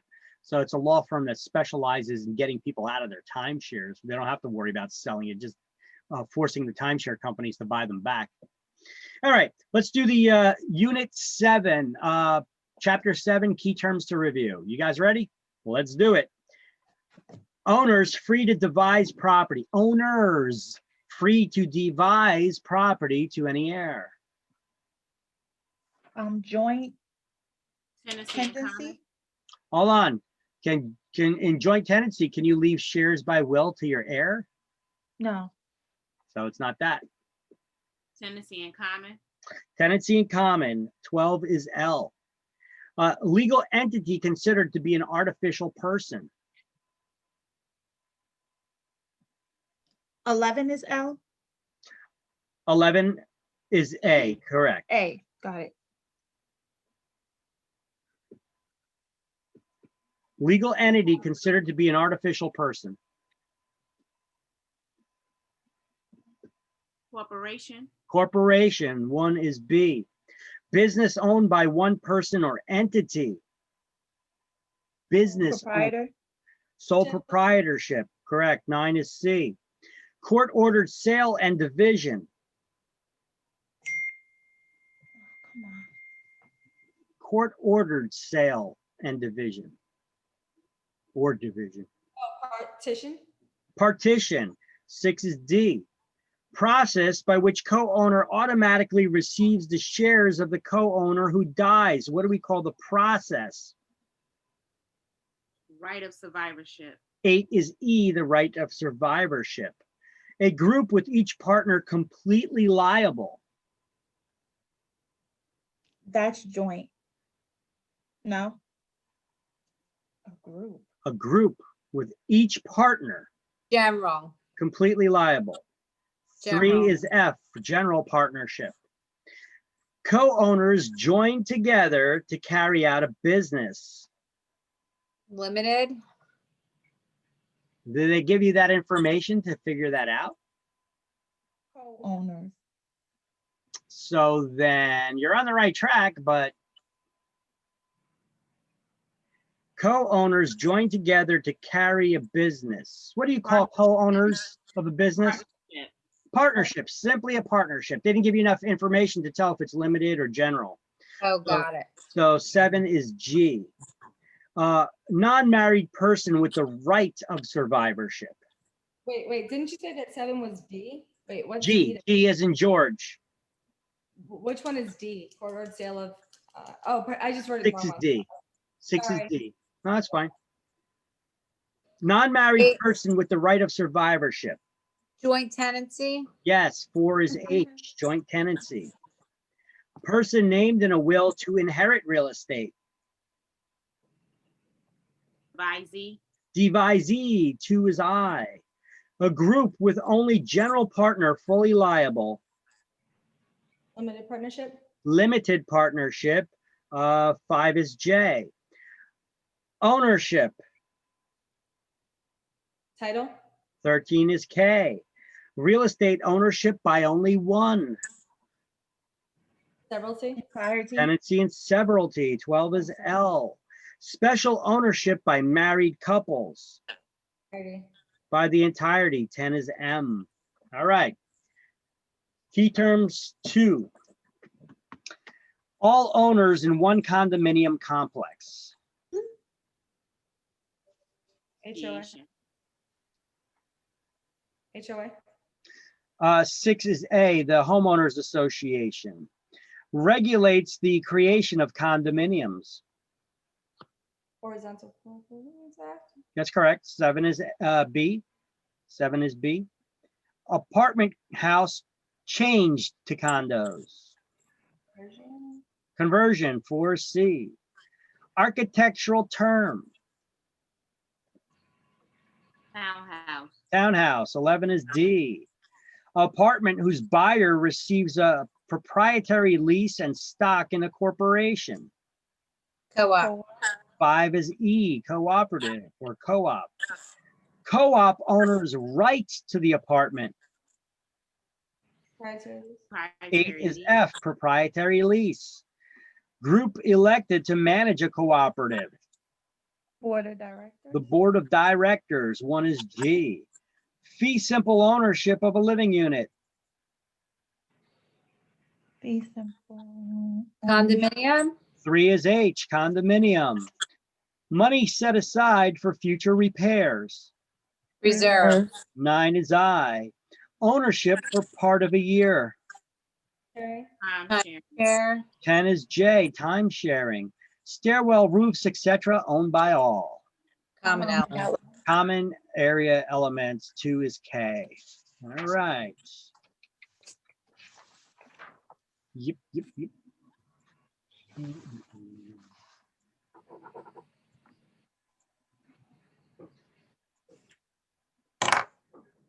Chapter 8. Real estate taxes. Yay, so boring. All right, so taxes. 2 things certain in life. We're all gonna die and we all gotta pay taxes. What a wonderful outlook, right? Okay, so this chapter, we're gonna go over what we need to know. This chapter kind of sucks. It's kind of a boring chapter. We'll go over what we need to know for exams. I'll give the basic explanations. A lot of this crap you don't really need to know. So we'll go over what we do need to know. And we got something to look forward to. As we reach towards the end of the chapter, I'm going to show you guys how to invest in real estate without having a lot of money to invest in real estate. Ooh, we got a little golden nugget in this crappy chapter. So we got something to look forward to, okay? Those who want to make some money, you can make some serious bank with this. All right, so at the end of this chapter, you're going to be able to describe stuff about taxes. Okay, let's go over that. Let's go over that now. Tax liens. So taxes. Taxation's a power set by the government, the state, local governments, to impose tax liens to pay for the fund the operation of government. Tax liens have priority over all other liens. They jump the line. They skip the lien repayment order, right? And there's 2 types of taxes. We have a general real estate tax that everybody pays when they own real estate. That's called the ad valorem tax. Ad valorem in Latin means according to value. And that's how that general real estate tax is established. It's determined by the value of the property. So how much you pay in taxes is determined by the value. That's the general or ad valorem tax. And then there's a special assessment tax, which is an improvement tax. Not for improvements that you do to your home, for improvements that the municipality wants to do around the area of your home. All the homeowners that live in that area are going to be issued a special assessment. We already spoke a little bit about in condo complexes, if they want to do upgrades in the complex, they may issue a special assessment to all the unit owners there. Well, I told you, it's kind of like a mini government in a condo, right? Those HOA, homeowner associations, well, it works kind of the same way. But the special assessment is an improvement tax, but it's not for improvements you do, it's for improvements the municipality does, okay? The way they get that money is they'll issue all the homeowners that live in that area that stem to benefit from that local improvement, only they will pay that tax until it's paid off, and then that tax goes away. All right, so let's highlight in the first paragraph, the last sentence. Annual taxes levied on real estate usually have priority over other previously recorded liens. And then we're going to highlight number 1 and 2 in that numbered list. General real estate tax is the ad valorem tax, and the special assessment is the improvement tax. Turn the page. Ad valorem tax, underneath the bulleted list, they got a list here of all the different things that contribute. So the general real estate tax is made up of taxes levied on real estate by various governmental agencies. So where are your property taxes going? They go to fund the operation of the state, counties, municipalities, school districts, local public elementary and high schools, libraries, junior college, publicly funded junior colleges and community colleges, park districts, forest preserves and recreational districts, water, sanitary and drainage districts. Highlight ad valorem is Latin for according to value. It's based on the value of the property that's being taxed. There are some exemptions, however.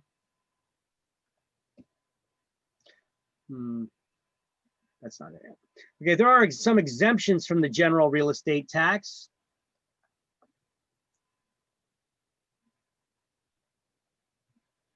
There we go.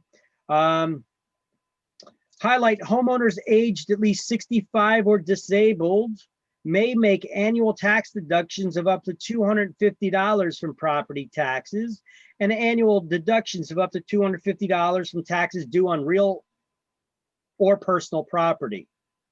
Is also available to qualified war veterans and their unmarried surviving spouses. What do they mean by their unmarried surviving spouses? That means that the veteran had died and the spouse did not get remarried. They could still qualify for the veterans' benefits. Let's continue highlighting. Totally disabled war veterans or their unmarried spouses of a veteran may be granted a full property tax exemption, meaning you don't pay any taxes. On the next line, highlight a senior freeze program allows homeowners age 65 or older who meet rather generous income limits to apply for reimbursement of any increase of property taxes. That's the senior freeze program.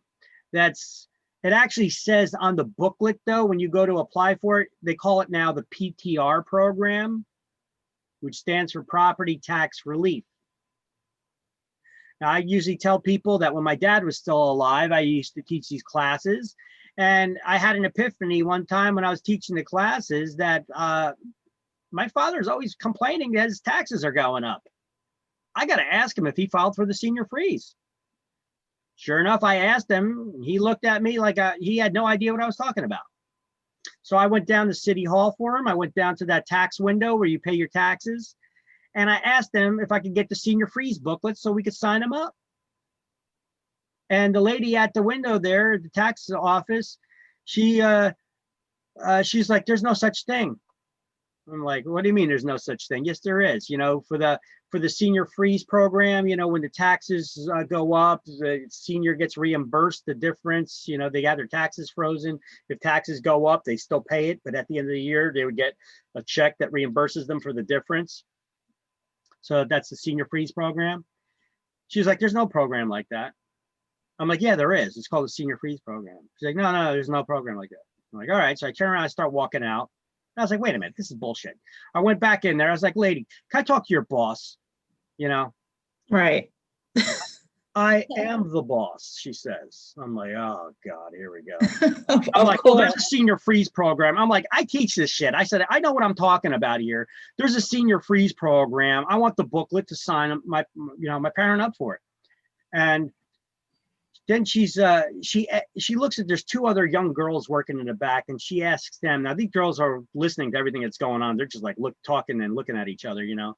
And she's like, hey, girls, do you hear of anything called a senior freeze program? And that's how she said it to them.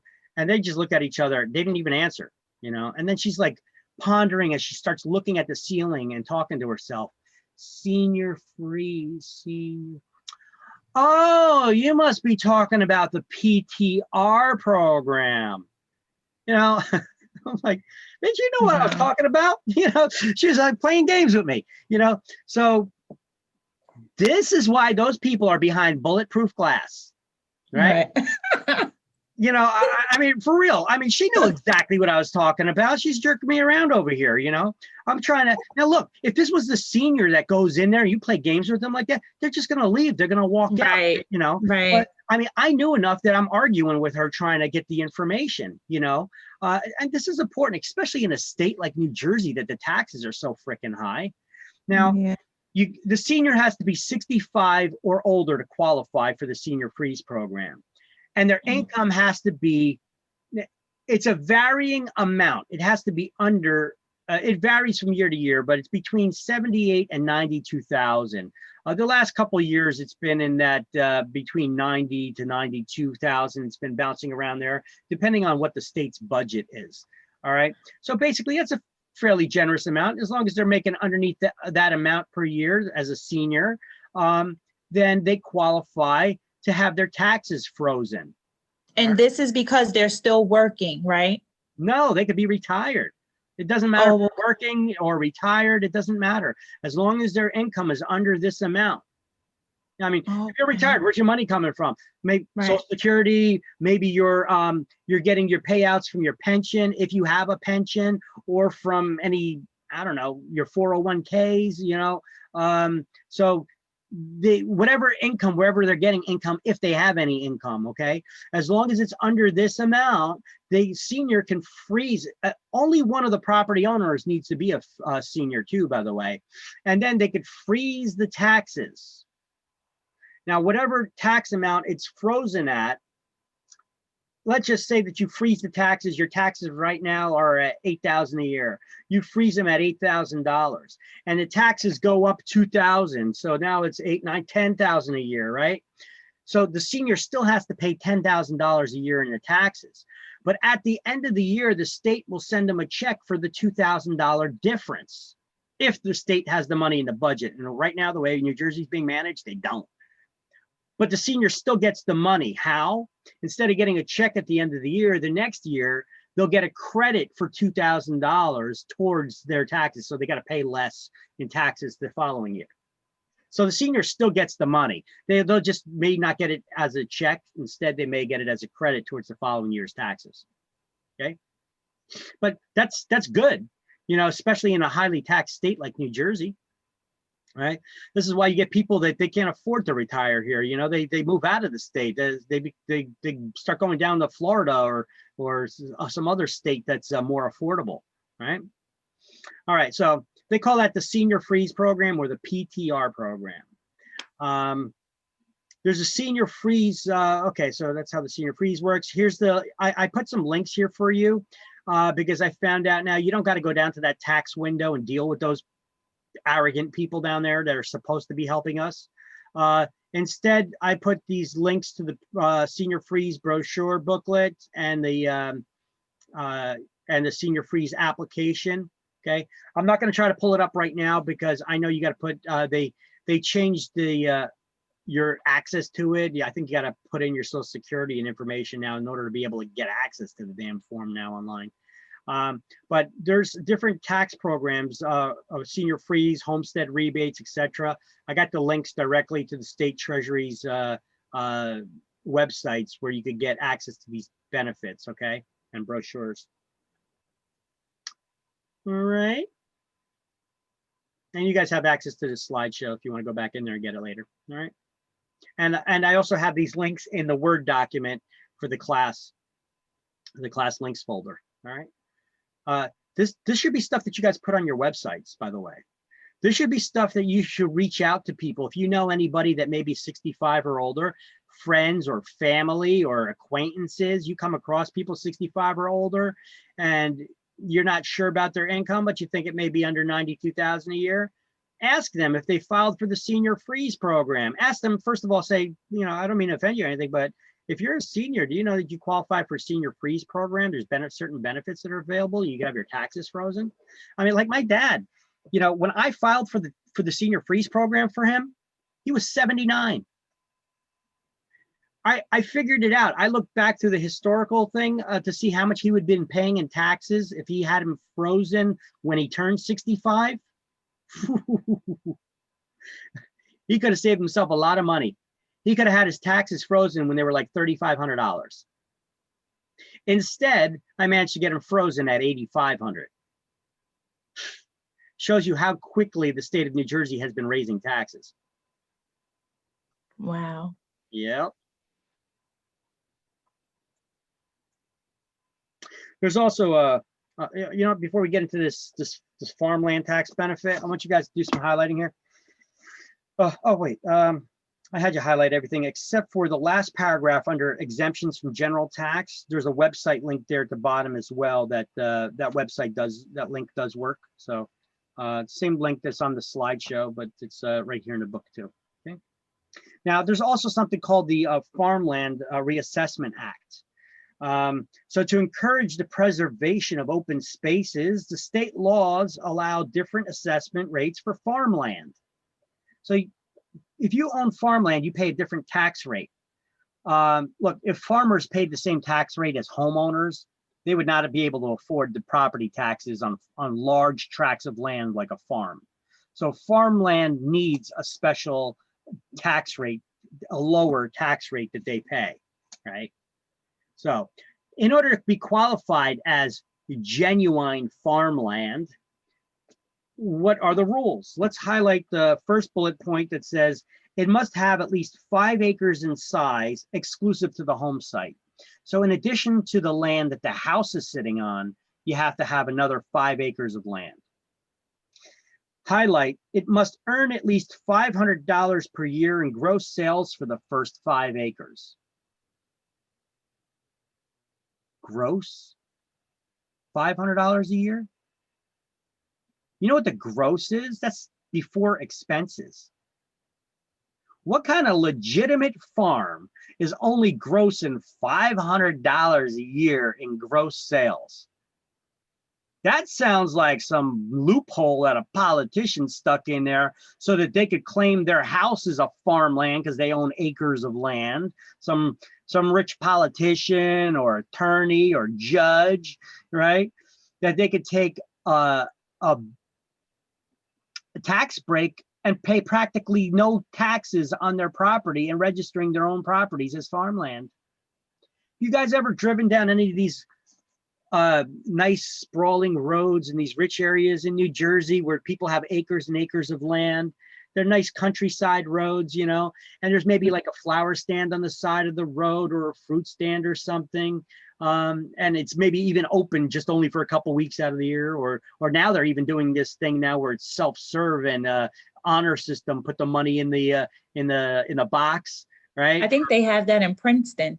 They got them all over the place, right? Right. Those people probably have their property listed as farmland. And just to give you an idea of how much savings, I'm going to give you an idea of how much savings, how much less they pay in property taxes by giving you an example that is going to make you sick. But anyway, so you need to know this for exam. This is on exams. So in New Jersey, the Garden State, in order to get to qualify as genuine agricultural property or farmland, you have to have at least 5 acres and gross at least $500 a year for those first 5 acres. Now, if you own more than 5 acres of land, check this out. Each acre above that 5 acre minimum will raise the amount of money you need to gross by only $5 a year.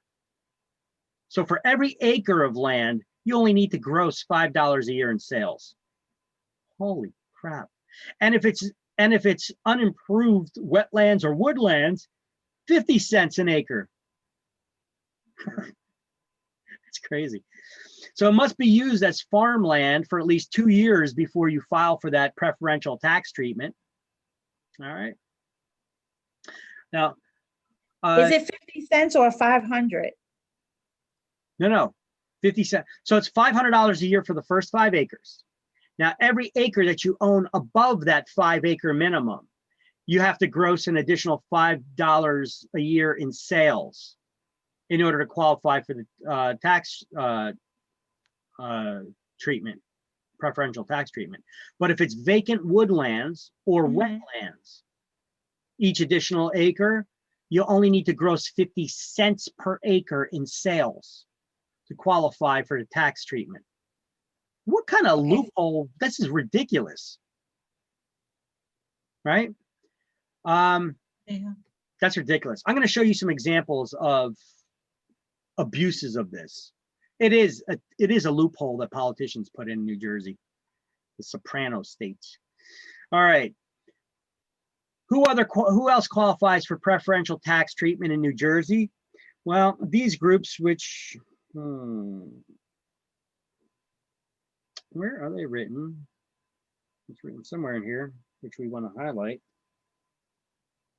Okay, so most properties we need to know everybody who qualifies for preferential tax treatment. So we're going to highlight most properties used for religious, charitable, and other non-for-profit purposes are totally exempt from property taxes. Highlight that sentence.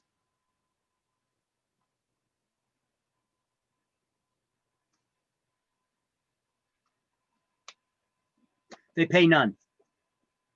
So religious, charitable, non-for-profit, people who are 100% disability and 100% disabled veterans and their surviving unmarried spouses will also pay 0 in property taxes. And now this is interesting. When I was working up in West Orange, I remember that one month I must have had over 35 people come into me in 1 month. Now, you guys may get 1 person or 2 people in your entire career that come to you looking for a place where they can build a house of worship or can make it as a house of worship. I had over 35 people in 1 month. So I asked somebody there, I was like, what, you guys all go to a seminar or something? I'm like, you're like the 35th person that came to me this month, you know? And it was funny the way that their reaction was, you know, because the guy was like, oh, it's against the law for you to ask that. You can't be asking, you know. I'm like, oh, relax. I was like, my father was a priest. This is why I'm asking. I got 35 people in 1 month coming in here looking to open up a church. You know, what's going on here? It's like, would you guys all go to a seminar or something?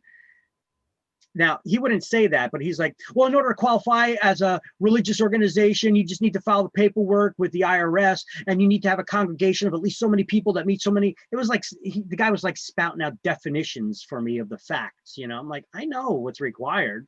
I'm asking what the religion is. You know, what you guys go to a seminar so you can get favorable tax treatment?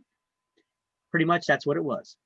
You know, they all went to a seminar on how they could even create their own religion, you know, and just post so they could buy a property. If they have one area of place where they worship and they meet people on a regular basis, and then have a separate living area, which would be kind of like your rectory, you pay 0 property taxes there. And you get some added bonuses that you could do nonprofit fundraising and even gambling events to raise funds. I think that you're allowed to have 5 events? I'm not sure if it's a month in order to raise money. So even the gaming commission gives them a break. So, you know, they do bingo and things like that. You go for your typical churches, right? But now you got these other, you know, not legitimate churches or religious organizations just trying to claim that they're a religious organization so that they can avoid paying property taxes. Okay, I mean, they're out there. There's a lot of these groups out there. Just look at Scientology, right? That's a religion that came from L. Ron Hubbard's book, Dianetics, you know. This guy was tripping in the 60s, right, on acid. You know, this guy was a whack job. This whole religion is made up that aliens are going to come down and come back to Earth or whatever. It's his book, Dianetics. You know, that's the one that all the celebrities in Hollywood follow. I'm a Scientologist. What? I'm just kidding.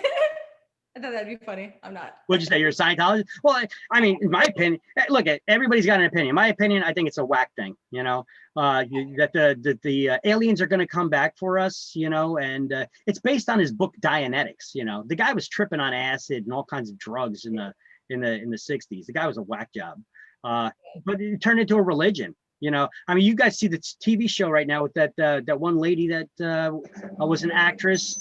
She was married to somebody. She became part of that, part of that religion. And then she was like, they're like a cult. They actually put video cameras. They stalk you. They make sure, she's like, they keep an eye on everybody. You're required to give them 10% of all your income, Leah Remini. Yeah, Leah. Yeah. They actually created a show about that group, but still they're religious. They're considered religious group and they pay no taxes. All right. What's that?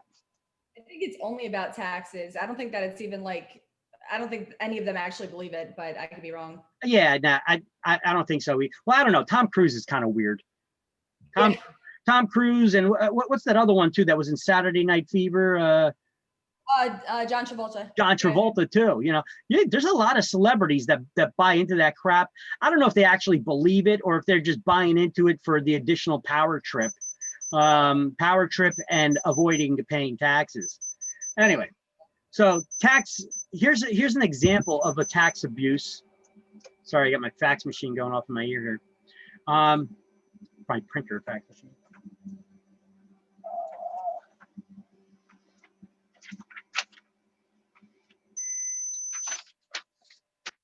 It's printing a status here. Okay, so let's see. Here's a story that I heard on the radio about a year or two ago on 101.5, where they talked about the head of the New Jersey Transit. The guy makes $280,000 a year. He registered his property in Mendham as a farm because he owns 2 sheep. And he pays $19.42 a year in taxes. Because he has 2 sheep? Yeah, because he has 2 sheep, he got himself qualified as a farm. Wow. I mean, I'm sure that the head of the New Jersey Transit is not shearing those sheep and selling the wool from them in order to make a living. I'm sure that he is not a farmer by any stretch of the imagination. So this is a clear abuse of that. Plus, what does it say? You had to use the property for at least 2 years prior to your filing for this preferential tax treatment. This guy bought the property and had it pre-approved as farmland. He reached out to the mayor of the town or whatever. He had the property pre-approved as farmland before he ever even moved into it. Who you know? Soprano State, right? All right.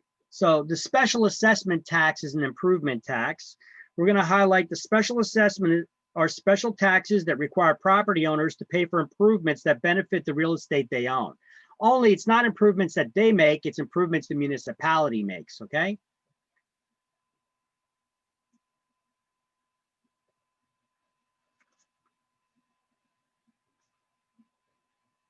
Okay. Now, how does the taxation process work? Here's just a slide about an example of a special assessment. Let's just say that you see the black lines here in the road. So these are roads right here, and the black lines are the sewer and water pipes that are going in the streets. And this is like the last street at the end of town. This blue line, they decided that there was only one house here at the end of this block. So they didn't run the sewer pipes and the water mains all the way down. So this guy was on private well and septic systems. However, people started buying up all these other lots on this street and started building houses. So the city decided, hey, you know what? We're going to extend the water and sewer mains all the way down to the end of the block, whether anybody ties into it or not. And all these homeowners in this area that that could benefit from it if they decide that they want to tie into the public system will pay, they're going to all pay a special assessment anyway. So now if they want to tie in addition to that special assessment tax to pay for that improvement, they're also going to pay a connect fee, a connection charge. All right, so taxation process, how does it work?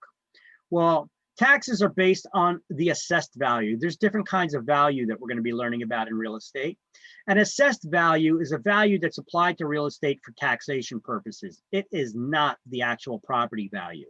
So when you get your tax bill, you get a total property value, and then they also break it down to land value, improvement value, and total value. And you look at those values, often they're way lower than what your house is worth. So if that's the case, you know, people think, oh, wow, they think my house is only worth this, so they don't complain about it because they're afraid their taxes will go up. But they actually have to do a little reverse engineering. You got to find out what your tax ratio is that the municipality is using.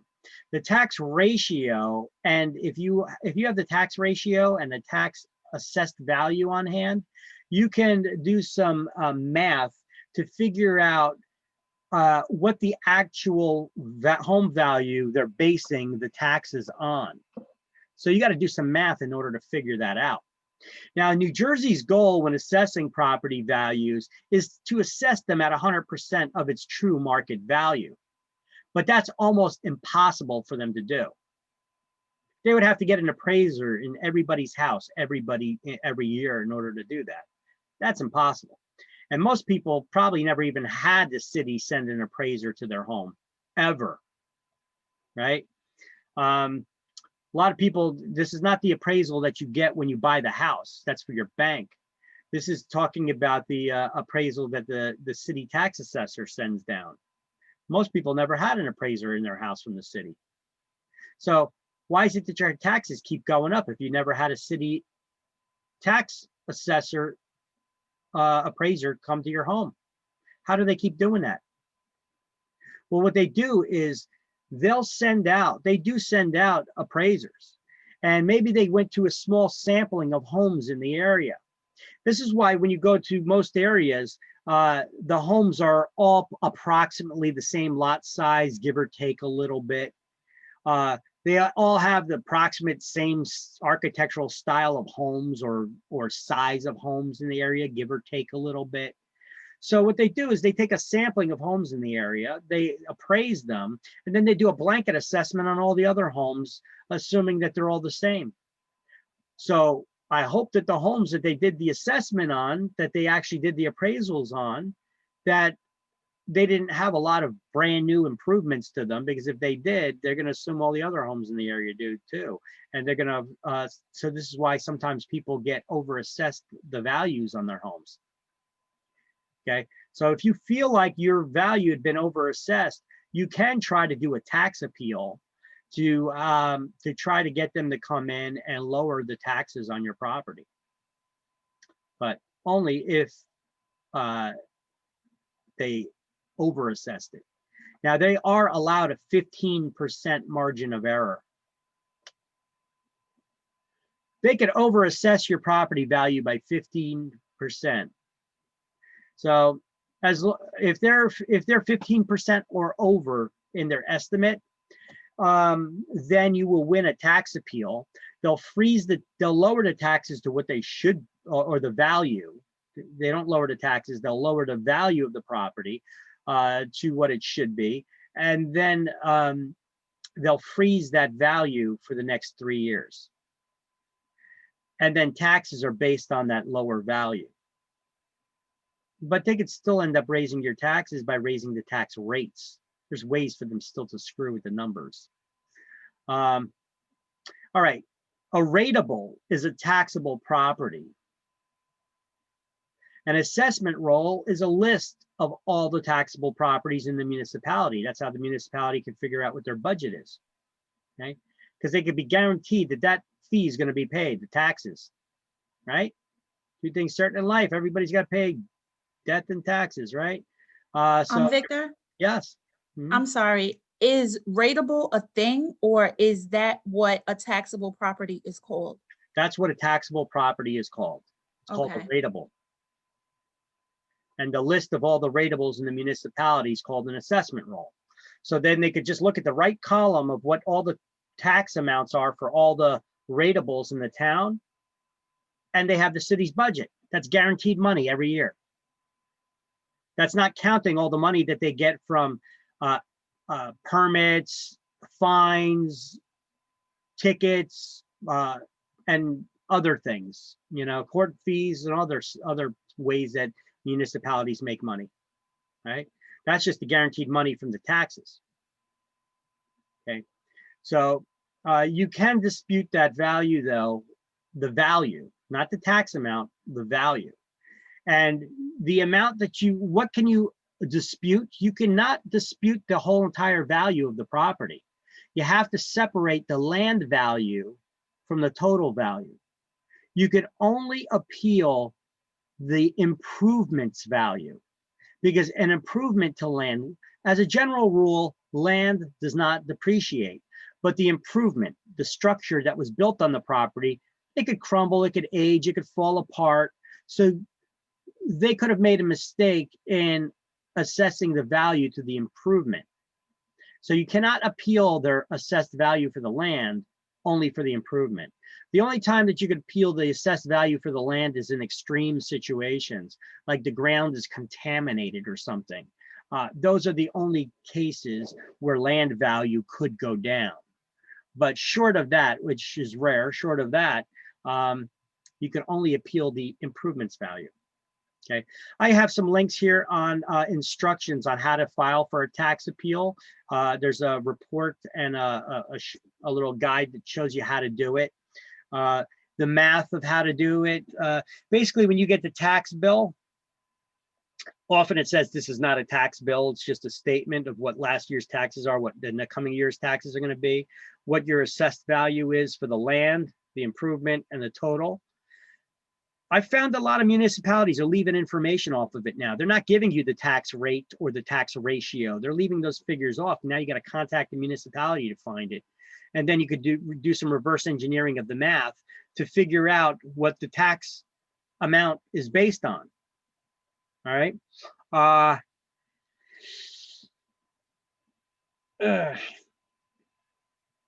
So, I mean, we could do, I mean, if anybody wants, I could show you how to do the math on that.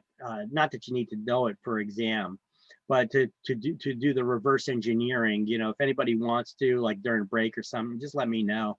Or after class, I could do a math problem. We could pull up a tax record and I could show you step by step how to do it.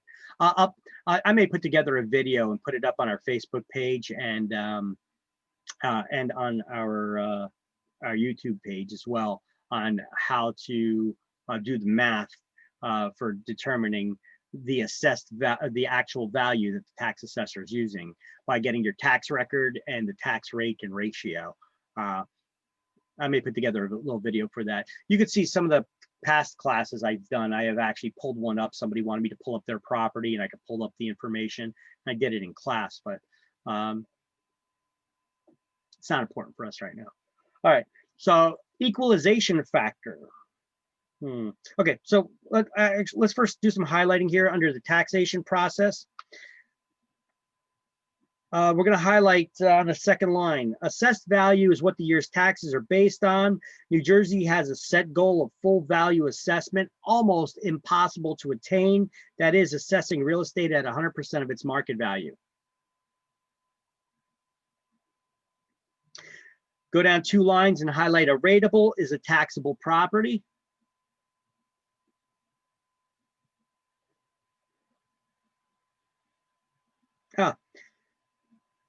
And they have a link all the way down the bottom here now in the book about doing the tax appeals.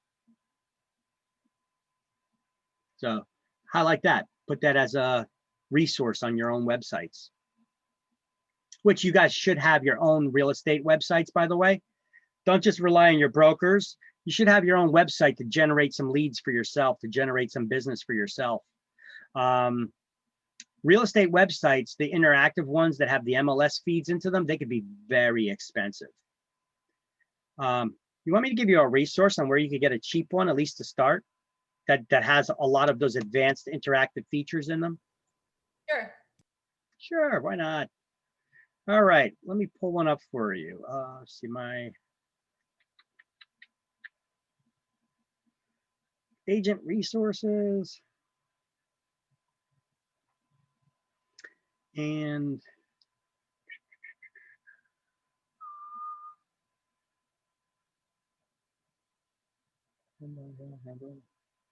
wait, that'd be under marketing. Advertising, okay, advertising.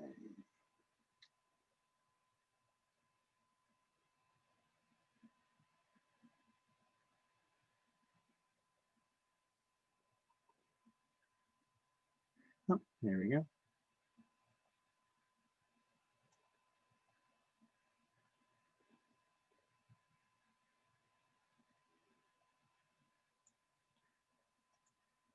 Just organizing my links here a little bit, and then I'm going to put it under Realtor Agent Resources, Realtor Safety.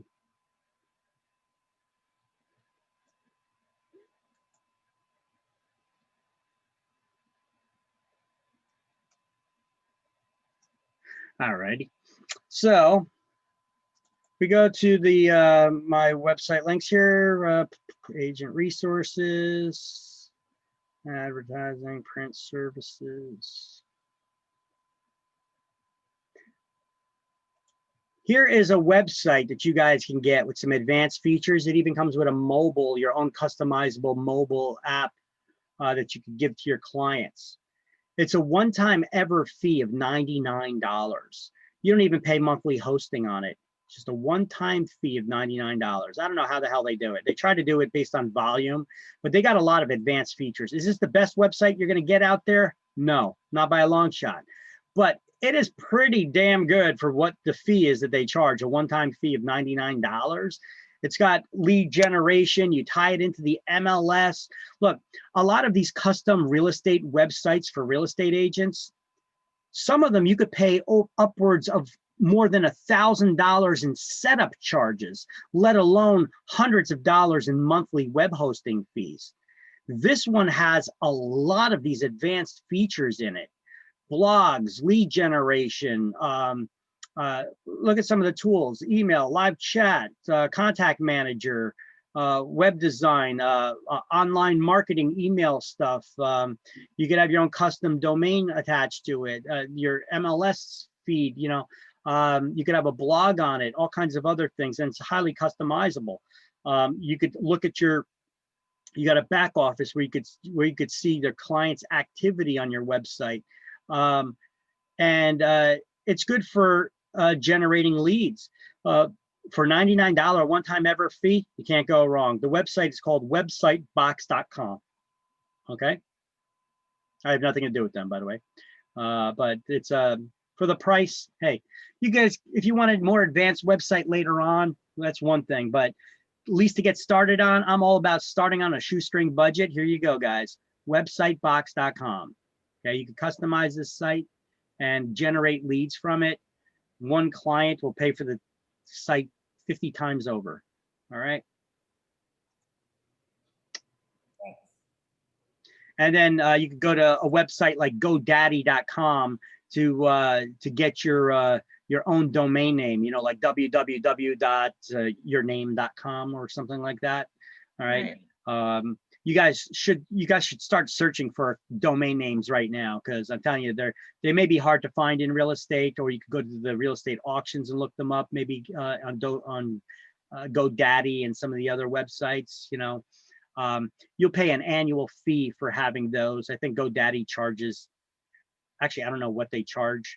I know that I own a lot of domain names, so they give me my own, I get a discounted fee. I pay like $8 or $9 a year for the domain name itself.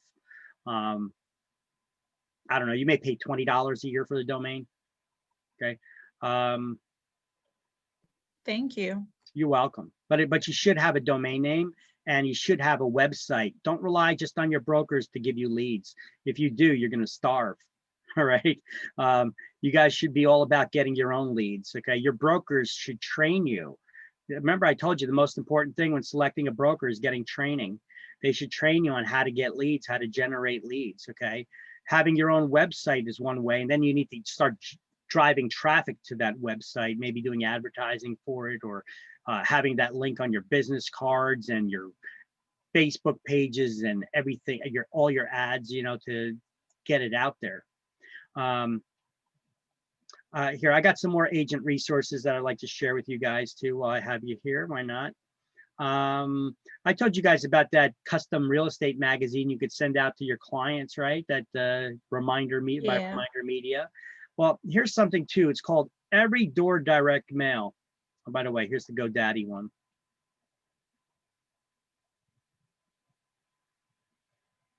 Okay, they charge $12 a year. Well, there's a little asterisk next to that. It's probably just for the first year. All right, let's just say it's $20 a year. Okay, it's still not bad, and it's tax deductible because it's a business expense. Resources, advertising.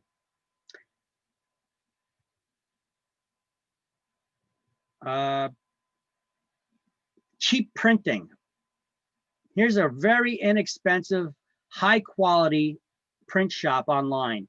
It's called GR or Got Print. Got Print. There's a separate one called GR Print, but they only sell to industry professionals. Got Print used to as well. They recently opened themselves up to the public at these hugely discounted prices. You could get 5,000 full color business cards on high quality paper on both sides with clear coat and all that other good stuff, the UV coating and all that on there. Pretty damn cheap. Let me see if I could look it up without having to log in. And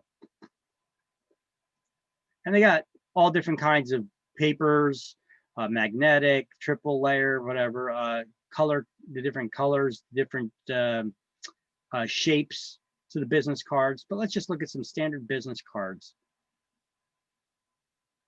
Hello.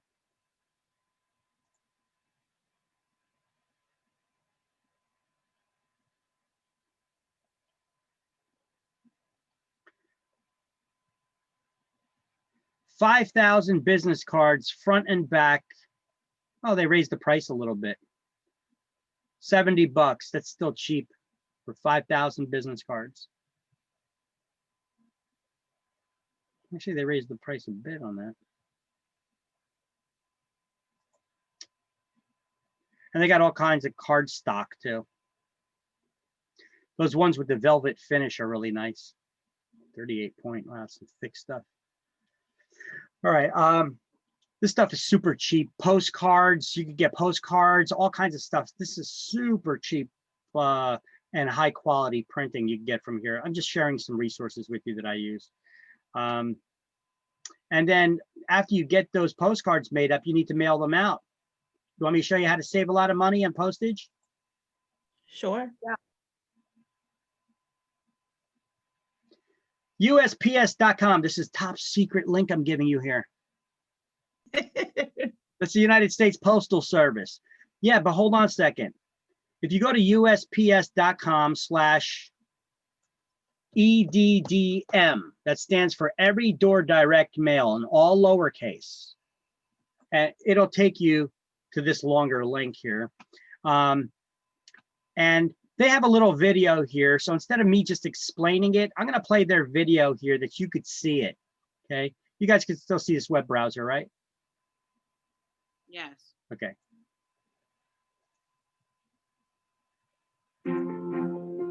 How do you get the word out to the people near your business who matter most?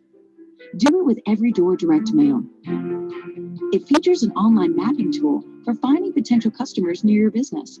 To use the mapping tool, enter a starting point. Then select nearby postal routes where you want your mail pieces delivered. Now, the interesting thing is they said enter the postal route. So basically, you could put in an address and now you hover your mouse over different areas and you see how the different areas will light up a different shade color. And if you click on it, it will add them to the list. Now, as you hover over these areas, these are mail carrier routes that your postal worker, your mailman actually walks that route. And it shows you the route number how many residential properties, how many commercial mailboxes are on that route, the total. You could even break down the demographics of the age range and the size of the household and income of the household. You could even start now breaking down who you're sending it to. But you could click on these areas. If you only want to send to residential, you could uncheck businesses and only send to businesses. And I'm telling you, you're sending it first class mail, but a lot cheaper. You can see demographic data based on census reports, like age range and average household size and income, and choose among available routes. When you're finished planning your mailing, you can schedule it for delivery. Each mail piece costs less than the price of a stamp to send. Creating your mailing is easy too. You can do it yourself or find a list of printers or mail service providers on USPS.com. When your mail pieces are ready, bring them to the post office and we'll deliver to every address along the routes you selected. Now, one thing that's very important here that they're not really stressing here, normally when you send out postage, when you send out mailings, you need to have, the United States Postal Service has requirements for the mailings. You have to have an address to the person that you're sending to. And you can't just send to an address. You have to have the person's name on the mailing that you're sending it to, or the words current resident. Okay, so you're going to now have to subscribe to a database to get addresses and names. Now you're going to have to buy what do you call it, the labels. You're going to have to now print those database onto the labels. Now you're going to have to take those labels and manually affix them. All that stuff takes time, and time is money, and the printing is money, and labels cost money, databases cost money, right? If you send by every door direct mail, you don't need to have any addresses on it whatsoever. You just supply enough mailing pieces, and that when you check online that mailing route that you want, beneath it, it has a grand total, and you pay for the postage online, and you don't need to have any addresses on it or anything like that. It just it puts one piece in every mailbox along that route. It's saving you time and money, and time is money. So it's saving you money there too. Reach potential customers simply and cost effectively. Every door direct mail from the U.S. Postal Service. Your post office anywhere. All right. So how do you get the information to them in order for them to mail it out? Okay, so you go on here and you click on this Every Door Direct Mail online tool. See, if I click on it now, it's going to ask me to log in. I don't want to do all my login information right now. But if you click here and you log in, then it'll give you that feature where you could search. It'll bring up a map. You could put up an address of an area, or you could just put a town name in and it'll pull it up. You could zoom in or out on that map, and then you hover the mouse over the area, and different street areas will be highlighted. Those are your postal carrier routes. So you don't get that part. Yeah. But I'm talking about the postcard. Like, how do you? Oh, well, you got to get it done at a print shop. Like they said on their website, they have approved print providers that you could order them through them. Or I just gave you one, gotprint.com. You could order mailing pieces through them. They send it to you. Now you just bring however many mailing pieces. Now you select the areas you want to send to. They'll tell you how many mailboxes on that route, and you need to give them some extras just in case some pieces get damaged to the post office. So we have to drop them off to the post office. You just drop them off to the post office. You pay for the postage online, and you're going to print out that receipt that shows you the carrier routes that you want it sent to. And so you're going to bring enough mailing pieces along with that receipt with the carrier routes so they know where to send it to and showing that it was paid. And you just drop it off at the main post office, and they'll make sure they'll do the rest. Oh, okay. It makes it real easy, and it saves you a lot of money and time. Look, anybody who's ever sent out mailings before, Kate, have you ever sent out mailings before to people? Yes. It can be real expensive, can it? Very, and- very. And you got to print out the labels and get the databases and do the mail merges and stick the labels. If you've done that, you know that's a pain in the ass, right? Yeah, And yeah. that's like one of those days where you know it's one of your quiet days. You got nothing to do. That's when you go in the office and you sit there for a couple of hours and you just put on labels and stuff, you know. This avoids that whole process. You don't need to do that anymore. It's great. Isn't that awesome? Yeah, thank you for the tip. You're welcome. You're welcome. So I'm trying to save you guys time and money, show you guys ways to do things more efficiently. I'm sharing some of my resources with you. Now, this may seem the U.S. Postal Service, big deal. Yeah, but have you ever heard of this? You know, are you using this? Do you know how to use this? You know, it's real simple, real easy to do. And I gave you also gotprint.com, which is better than that. What's that other one that's always on TV that most people know? Vistaprint, right? Vistaprint's good for a quick, short run thing. But if you want to get large volume stuff done, high quality, really cheap, Gotprint is a great provider. You know, and if you ever go to one of your local print shops, they're expensive. Try to get 1,000 business cards printed at a local print shop and see how much it costs you. It'll be over $100 easy. You know, over here for $79 or $78, what, 5,000 full color, thick card stock, UV coatings. Man, I'm giving you guys some great resources.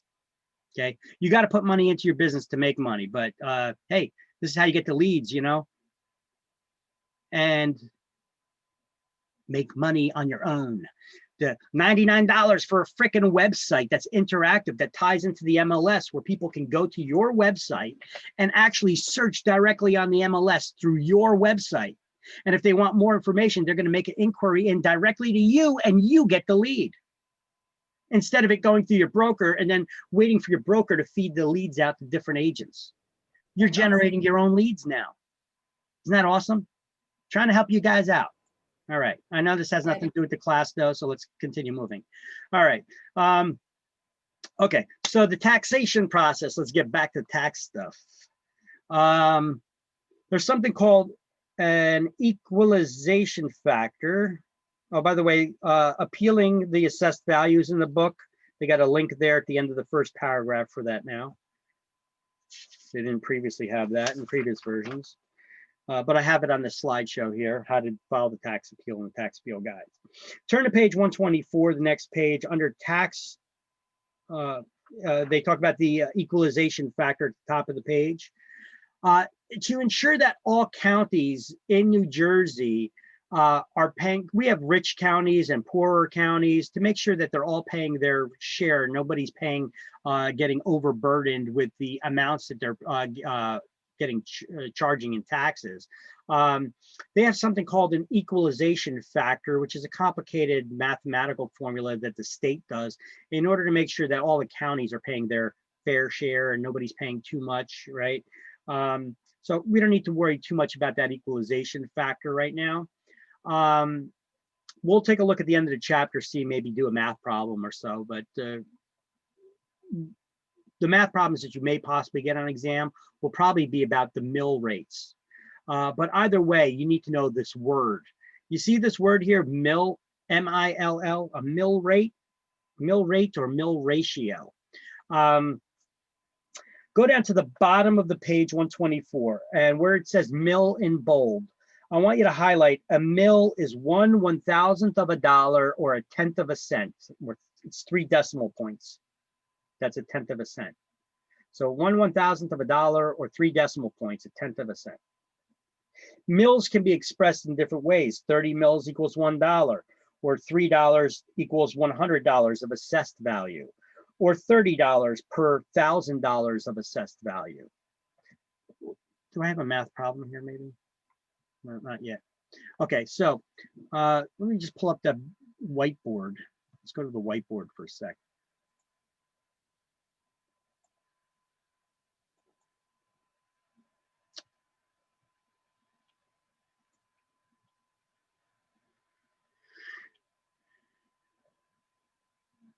Creation of taxes.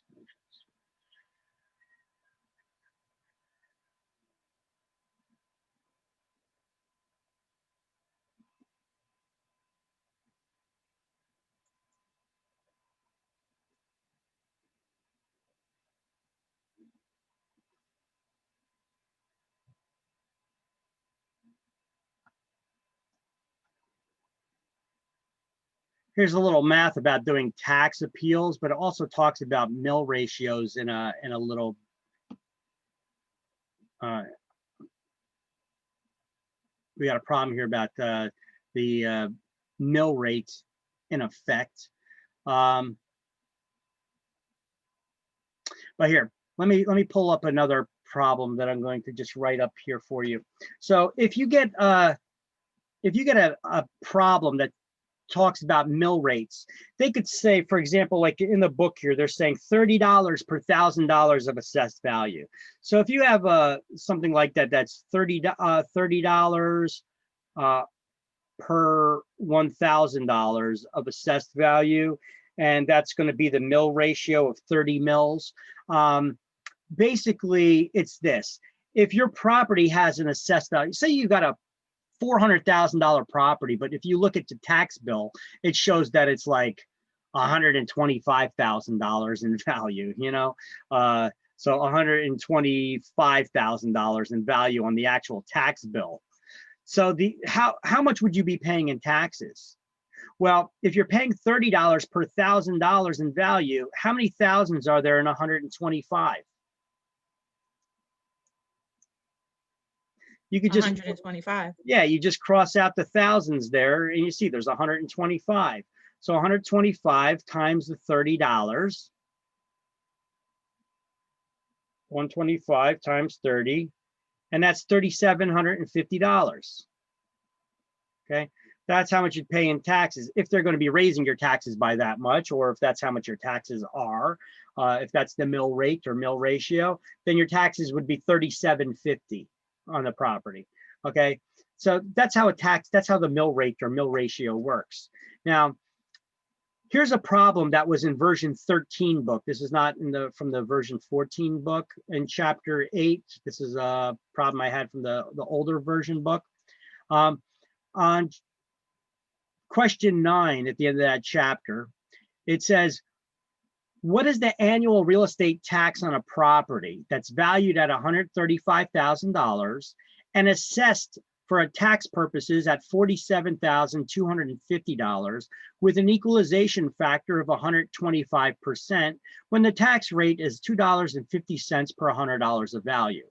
Whoa, we're gonna have to read that, what, 10 times before we start figuring it out when we're taking the exam? No, let's break it down bit by bit.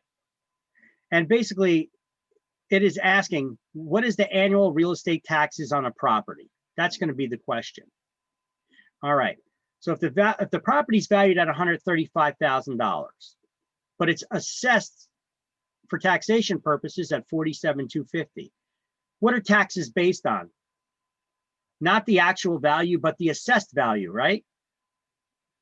So we're going to have to look at this number, the $47,250. So what we do is the first step is we write down $47,250. It has an equalization factor of 125%. So we're going to times the $47,250, the assessed value, times the factor of 125%. And that'll give us $59,062. 125%, that's more than 100. So the price should be going up, and that it is. So the 57,000. And then you're going to divide that by 100, because it says when the tax rate is $2.50 per $100. So we're going to divide it by $100 here. And that brings it down to $590.63 times the $2.50 per the $100 of value. And that gives us the taxes of $1,476.56. Okay, it's pretty straightforward if you walk through step by step. Okay, but taxes are based off of the assessed value, not the market value, assessed value. And if you have an equalization factor in there, well, the first step you're gonna have to do is you're gonna have to times that factor by the assessed value to come up with the tax value that they're going to be using in that problem. All right.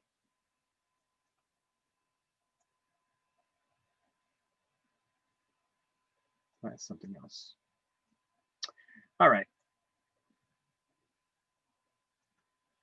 And this was the mill rates problem. I showed you that was real easy to figure out too, right? So no rocket science involved, just a simple calculator we could use, right? Or not? Right. Right. So you're gonna skip the math problems and guess at them? What is it gonna be? No. Okay, so these are pretty easy. These are pretty simple to do. So I suggest you guys try them, you know, in the end of every chapter, you got these math problems like this. You've got problems, the questions that they ask you. Try to figure them out. If you got any problems with them, ask me. We could figure it out here in class, okay? So you need to know what a mill is. Sometimes on exams, you'll get a question simply, what is a mill? It's 1/1000th of a dollar or 1/10 of a cent. Mhm. Okay. If they give you a math problem, we figured it out. That was super easy too. Now I created this tiny URL to give you access to the tax records. Remember I showed you this once before we went there, that tax record system where you could search people's taxes. But every MLS that you're going to be a member of, they're going to give you access to a tax record system, at least one. Some of them have two. That you could search the taxes, you could see the tax rates that somebody is being using. You could determine what their assessed value is that they're using. Now, if I click on this, I'm going to open one up.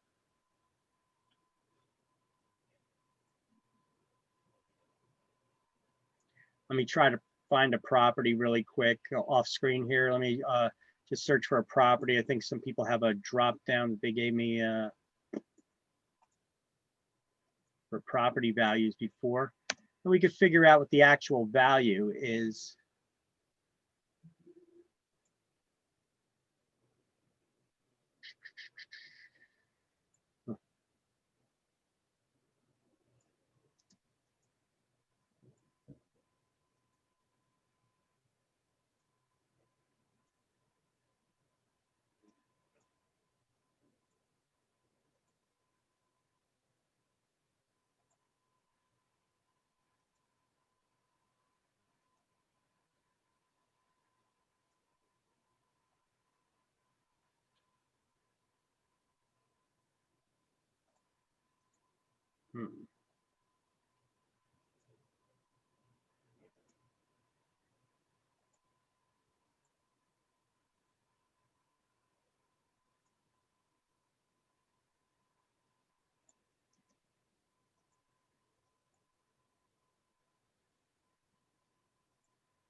Jeez, just trying to find an address, any address.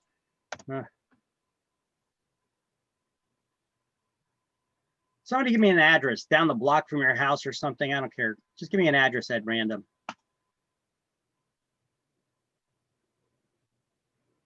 522 East Main Street, What town? Somerville. Huh? Somerville.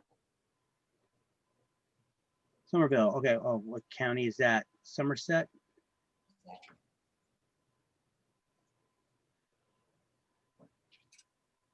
What's that? Somerset? Somerville? Somerset County. Somerville. Okay. And what's the address? 522 East Main. I think 522.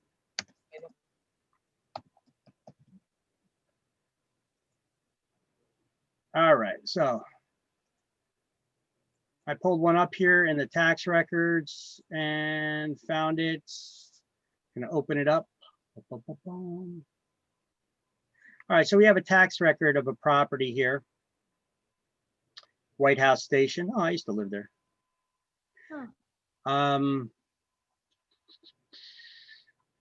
So we got property taxes here of $11,272 on this property, 75 by 126 foot lot.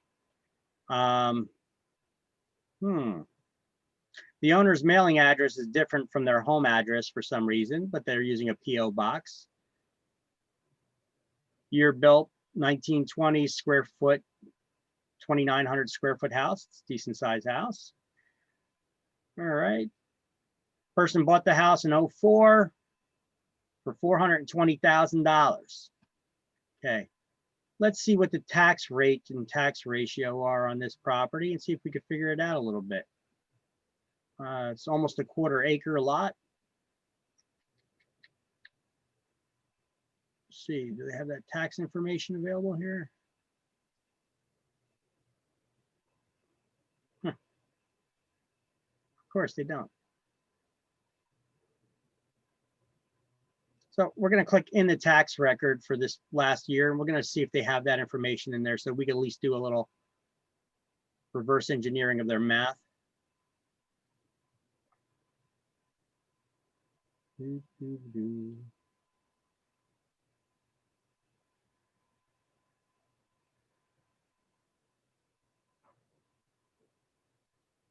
See how they have the land value, the improvement value, and then a total value listed?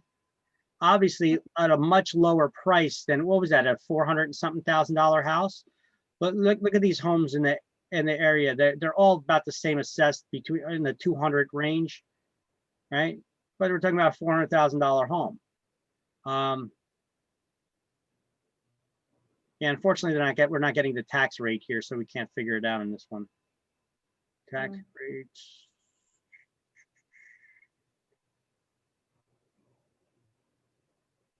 Yeah, see, without certain information, we got to get it from the tax records, or we got to call up the tax department to get the tax rate and tax ratio for the property. Yeah, unfortunately, without that information, we can't do the math problem. Yikes. We want to figure out what the actual value of the home that they're using, so even though they have a total assessed value here of $310,000, $100, right? $310,100. We could see they bought it for $420,000. So it's obviously less than the actual, it's not being assessed at full market value, which is the state of New Jersey's goal, right?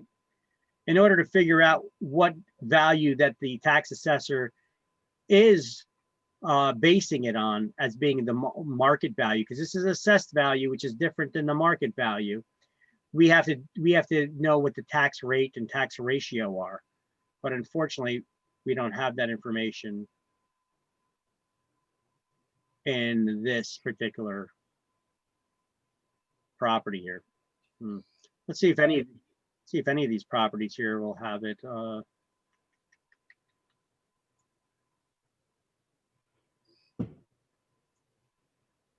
See, on East Main, I'm not even going to put in a number. I'm just going to put in East Main. Boom. Okay, let's look at all the properties. Let's pick another one at random. Building. Book price.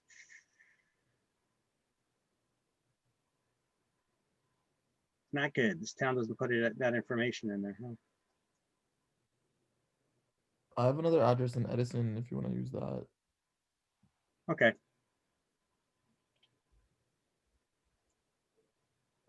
All right, so yeah, let's try doing that. So that'll be Middlesex County, Edison. What address? It's 31 Lucille Court. 31 Lucille, Lucille. Ille. Yep. I'm just gonna put that in. You see, I didn't even put the court in there, because if you just write court and in the tax record, it just says CT, you'll come back with no records. So you got to put it in exactly the way that it is there. Okay, so they got 2 tax figures here for the taxes. It'll probably be the more expensive one, but let's take a look. We got the basic information about the property.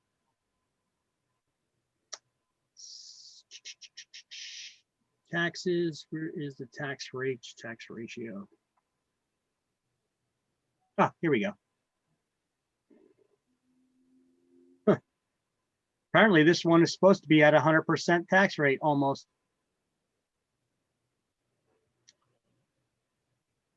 $2,000, they got it at a 0 ratio. What the hell is that? Okay, let's go by this one, 2016.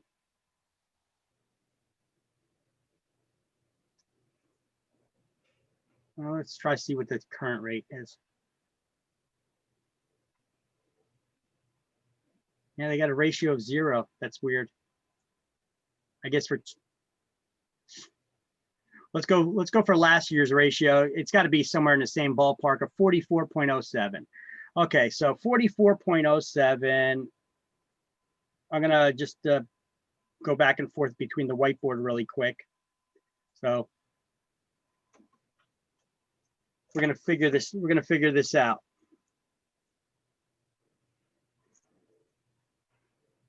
$44.07 is their tax ratio, and the assessed value. So a tax ratio is used to determine the value. The tax rate is used to determine the taxes.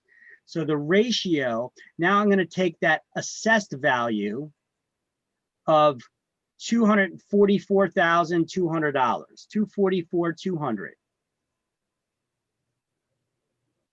So now we're going to go $244,200. This is the assessed value, right? And this is the ratio. So in order to figure out how much they're actually basing the value of this property on, we're going to have to do a little reverse engineering. Let me first do it on my calculator, and then I'll put it up here on the board. 244,200. Now, let's take a look at the taxes and see what the actual value is that they put here. So we could see that this property in 16 anyway, that's the same year here, that was $554,000. So obviously the assessed value is a much lower rate. So a homeowner may look at this value and say, you know what, I'm not going to try to do a tax appeal because they're going to raise my taxes because my home's worth a lot more than $244,000. So what are they doing here? Let's see, so 244,200.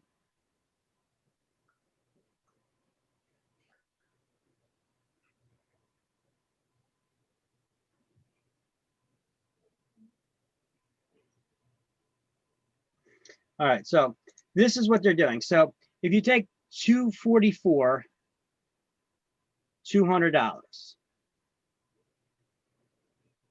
you divide it by the rate of 44.07.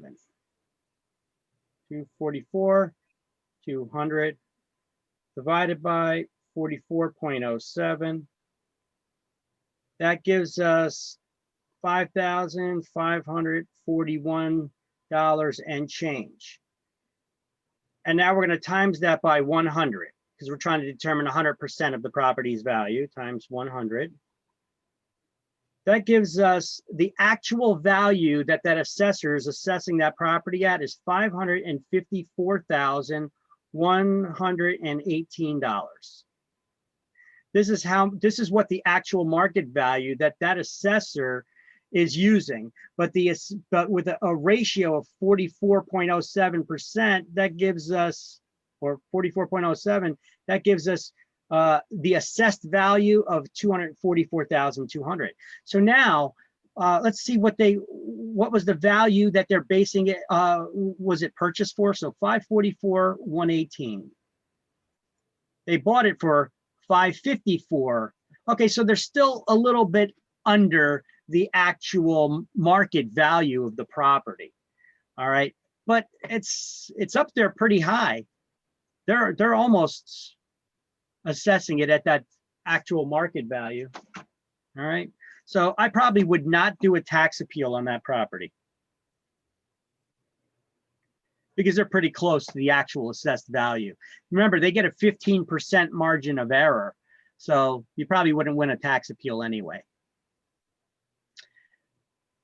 Plus, those taxes are pretty nice. That's a nice tax. You're under $5,000 living in New Jersey, and you got yourself an Edison, no less, with an 89 by 163 lot. Yeah, we're not arguing. yeah, we ain't arguing that. You know what the average taxes are in New Jersey? The figure came out for this past year. You know what the average taxes in New Jersey are as of today? 10,000. No, but you were going in the right direction, up. It went from, I think last year, the previous year, it was listed as 8,500. This year it's 9,000. So 9,000, we're talking about the average throughout the whole state, you know, Mhm. the cheaper counties, more expensive counties. The average throughout the whole state is $9,000. That's pretty high. Mhm. All right, I think you want to put my address in? sure, we'll take a look real quick. Yeah, I think mine is about 8,000. Nobody come visit me, okay? Hold on, let me pause the recording here. Here is the tax auction process. This is how I'm going to show you. You need to know some of this information as far as the right of redemptions and tax lien auctions. I'm going to show you about this, guys, and I'm going to show you how you could actually, this is the end of this chapter pretty much, and I'm going to show you how, this is that golden nugget, how you can make a lot of money in real estate without having a lot of money to invest in real estate. Are you ready? Are you excited? You want to get into Yeah. it? Yeah. And resume. Okay, so taxation process. First, we're going to go over this. We're going to finish this off, and then I'm going to give you some resources too about how to make some money in investing in tax lien certificate sales. All right, so let's start off by where are we? Tax sales, tax liens, tax sales. Okay, so let's see, this book has a little bit different layout. So taxes, when are the taxes? Taxes become a lien on the property as of January 1st in the next year, in the new year, right? But you don't have to pay the taxes in full on January 1st. The tax bills come in quarterly. They break it out quarterly. So you don't have to pay it all up front. But taxes do become a lien on the property as of January 1st. Now, the tax sales, how does the tax sales work? Well, if you don't pay the taxes in full by the end of the year, December 31st, you did not pay the taxes in full at the end of the year. Listen, the government wants their money. They want to collect on the taxes. They'll give that person some time still, but now they're going to start paying penalties and late fees and such. Now, if 6 months after the end of the year, the homeowner still did not pay the property taxes for the previous year, they will schedule a tax sale. Your local municipality, this is at the municipal level. Every municipality in the state of New Jersey will issue a tax sale. So when you go to a tax sale or a tax auction, what are you bidding on? You have to pay the full amount of taxes that have been unpaid. You're not bidding on the amount of money that you're going to pay for the taxes. You're bidding on the opportunity to try to win. What do you win when you win a tax auction? You're bidding on the tax auction for an opportunity to pay the homeowners taxes for them. So you have to pay the full outstanding amount of the taxes that are owed on the property. So how is it an auction? What are you bidding on? You're bidding on the interest rate that you're going to charge that homeowner to pay you back. Now, so you're bidding on the interest rates for the homeowner to pay you back. And let's take a look and see how this works. They'll have, if no other people are bidding at that auction on that property, you just want to pay that person's taxes, you get it at 18% interest rate. And then you bid down. If somebody else is wanting to bid on that same property, whoever bids the lowest on the interest rate they're going to charge the homeowner will win the auction. So what do they get at the auction? They don't get the house. They just get a tax lien certificate that says that that property owner has to pay you back however much money you paid in taxes, plus the interest. And they have 2 years to pay you back that money. If they fail to pay you back that money within 2 years, you can foreclose on them just like a municipality would for the non-payment of taxes. And where do taxes come in the lien repayment order? The top. At the top. They skip to the top of the list. But check this out. If you get foreclosed on due to non-payment of taxes, it wipes out all other liens. It doesn't work like a sheriff's sale, where sheriff's sale, you could buy a property at a sheriff's auction and there's still outstanding taxes that need to be paid. And whatever liens, they get paid back in the order according to which they're recorded in the public record, except for taxes, they jump up to the top of the list. However, if you're foreclosed on because of non-payment of taxes, not because of non-payment of the mortgage, but non-payment of taxes, it wipes out all other liens. You get that property free and clear, even if that person had a first mortgage outstanding on that house for $300,000. You get the property free and clear for whatever you paid for their taxes that were outstanding. Now, let's just say it never gets to that point, that the person's able to redeem the property. Let me ask you a question. How much are your savings accounts paying you these days in interest? 1.5-ish%, maybe 1%. You're getting that much? Yeah, with Discover. Wow. All right. Well, I'm not talking about with Discover. I'm talking about your savings bank accounts. A lot of people's savings bank accounts, they're not even paying them 1/4%.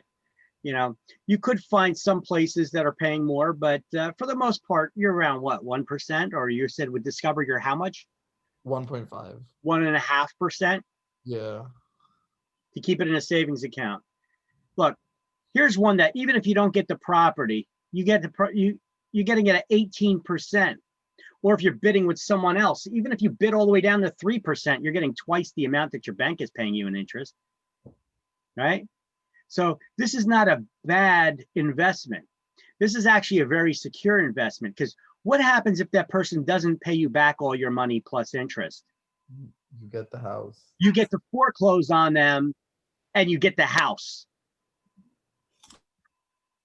That's not a bad deal. So you would have to pay an attorney to do the foreclosure for you unless you know how to do it. But look, even looking at that, look, I did this for a guy once before that he was an investor and he bought properties this way. He paid people's taxes and went hoping that they didn't pay him back the money so he could foreclose. And he actually got a couple of properties like that. He did it for quite a while. So I was the real estate agent he hired to sell the property. And the last property that I sold like this was in Hillside. And it was a 4-family house. Taxes were low on the property too, only $7,500 in Hillside on a big 4-family house with each apartment was 3 bedrooms, So the guy must have been collecting good rents on it. I don't know why he wasn't paying his taxes. But let's just say that he didn't pay his taxes for 2 years. What is that, $15,000 the investor paid? And then let's just say he overpaid an attorney $5,000 to do a foreclosure for him. What's he in the hole for now? 20 grand. I sold that property for $490,000. Not a bad investment, huh?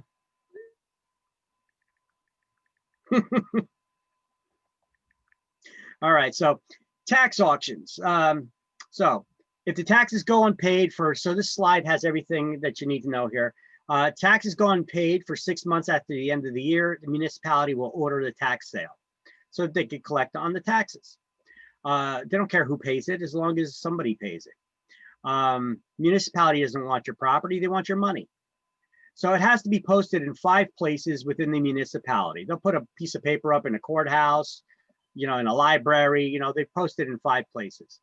And then it has to be advertised in the local papers for at least 4 weeks. And then you go to that auction to bid. The winner at the auction has to pay the full outstanding amount of the taxes. And the winner of the auction gets a tax lien certificate. They do not own the property, so don't go over to the property, peeking in the windows or walking on the property. You'd be trespassing, okay? So you're not entitled to occupy or use that property after the auction. You just got that certificate saying that the person has to pay you back within 2 years at whatever interest rate. So the auction winner, if unchallenged, if they're the only bidder, they get the certificate at 18% interest. If other people are there, the bidding goes down. Whoever bids the lowest wins the auction. That's how it works. That homeowner has a right of redemption to redeem their property. They have to pay you back within 2 years. If the municipality pays the taxes for you, you have a 6-month redemption period. Okay, you have to pay the outstanding taxes back, the interest, and any reasonable filing fees and legal costs as well, or the homeowner does. So the investor can foreclose anytime within 20 years after they won that auction. The 2 years afterwards, well, they have 20 years from that point where they could foreclose. I wouldn't wait 20 years. I'd do it right away. You're still responsible for paying the taxes on the property, right? And they could get that property free and clear of any other liens, including a first mortgage. All right. Now, if the municipality pays the taxes and forecloses due to non-payment of taxes, there's a court proceeding reserved only for municipalities to foreclose due to non-payment of taxes. They call that an in rem proceeding. It's a court proceeding only for municipalities to foreclose due to non-payment of taxes. All right, so let's go to the book. So let's highlight under right of redemption. The purchaser at a tax sale receives a tax lien certificate, but is not entitled to occupy or use the property and does not receive title. If the municipality purchases the certificate, the delinquent homeowner has 6 months to pay the money due and redeem the property. If the certificate's bought by a private party, the redemption period is 2 years. Highlight all that. Then go to the last line in that same paragraph and highlight. The holder of a certificate may obtain clear title through the legal process of foreclosure anytime within 20 years. And then the next paragraph we're going to highlight. If the municipality forecloses for a tax sale certificate, it is through judicial foreclosure before a court called an in rem proceeding. And then I also want you to underline that, in rem. What do we call the court proceeding reserved only for municipalities to foreclose due to non-payment of taxes? In rem. In rem. And how long does the property owner have to redeem the property after it's been sold after there's been a tax sale? If there's an auction for and it's purchased by a private party? 20 years. 2 years. 20. Oh, 2. How long do they have to redeem the property, the homeowner? 2 years to pay back the money due, the tax plus interest. And if the municipality pays the taxes for them, how long do they have to pay it back? 6 months. 6 months. Okay. And then how long does the winner of the tax lien certificate have to foreclose? 20 years. All right, there you go. You're probably not going to get the 20-year one, but 2 years and 6 months, you need to know those two. And the court proceeding called an in rem proceeding, you need to know that. Everything else on here is just for your own edification, has nothing to do with what you're going to see on exam. All right. I'm gonna show you how to do this, how to find out where the auctions are and all that. But first, let's finish up what's here in this chapter. We don't have much left. Income tax issues for home sellers. So this refers to queries to accountants okay, so you should refer people to any questions that they have about taxes or tax implications on purchases or sales of property to their tax professionals, right? Both the federal and state government have exclusions from capital gains taxes from the profit of the sale of their primary residence if they owned and occupied the property 2 out of the last 5 years. Now, in order to qualify for this, they have to live in that property for at least 2 out of the last 5 years. Single filers, that's either you're married and you file your taxes separately, or you're single and you're filing taxes on your own. There's a $250,000 capital gains tax exclusion. So you could make up to $250,000 profit on the sale that you don't pay a penny in state or federal income taxes on. If you're a married couple and you're filing your taxes jointly, there's a $500,000 capital gains tax exclusion. Okay, you need to know those numbers, 250,000 and 500,000 respectively. And now, is it possible you could still get an exclusion if you didn't live in the house for at least 2 out of the last 5 years? Yes. But only under certain hardship cases, like when you're forced to sell. And that would include job loss under the IRS rules. That would include job loss or transfers, health reasons, death, divorce, or multiple births would fall into that criteria. All right, so what's the capital gains tax exclusion for primary residences? $500,000 for married couples who filed their taxes jointly, $250,000 for single filers. So let's highlight that second sentence under income tax issues for home sellers that says that. And in the next paragraph, we're going to highlight the first sentence that says this exclusion may be reused as often as every 2 years if the home sellers owned and occupied the property as a principal residence for at least 2 out of the last 5 years. So you could keep reusing this. You could keep doing this. If you're moving all the time, you want to be an investor, you don't got kids or anything yet, you could do this. You know, you buy property, you live in it, you start fixing it up, you live in it for at least 2 out of the last 5 years, then you sell it, and then you pay 0 income tax from the profit of that sale. Buy another investment property, move into it, live in it for at least 2 years. You could sell it, pay 0 income tax on the profit. So these are numbers you'll get it on exam. Now, turn the page. And there's one more thing here. First-time home buyers may make penalty-free withdrawals from individual retirement fund, their IRA or 401ks. The limit of the withdrawal for first-time down payment is $10,000. Okay, so this money has to be paid back to their retirement plan. However, you're paying it back to yourself. That's your own retirement plan with interest. Okay, you're paying yourself back basically. Big deal, right? So if you're a first-time home buyer, you can, normally you can't take money out of your retirement plan without getting hit with huge penalties.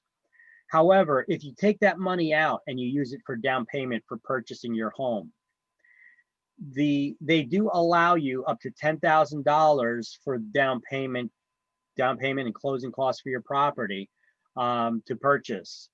And they will not charge you any penalties for early withdrawal, but you do have to pay that money back to your retirement plan. Okay. And that's that for that. Okay, so let's just back up a little bit. And now let me go over with you that here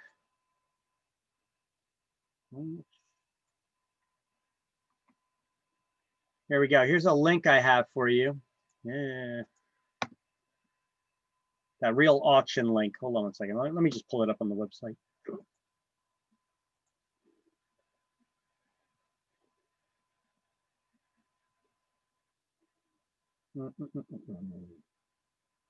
All right, so I have it. Let me open it up and put you guys to the web browser.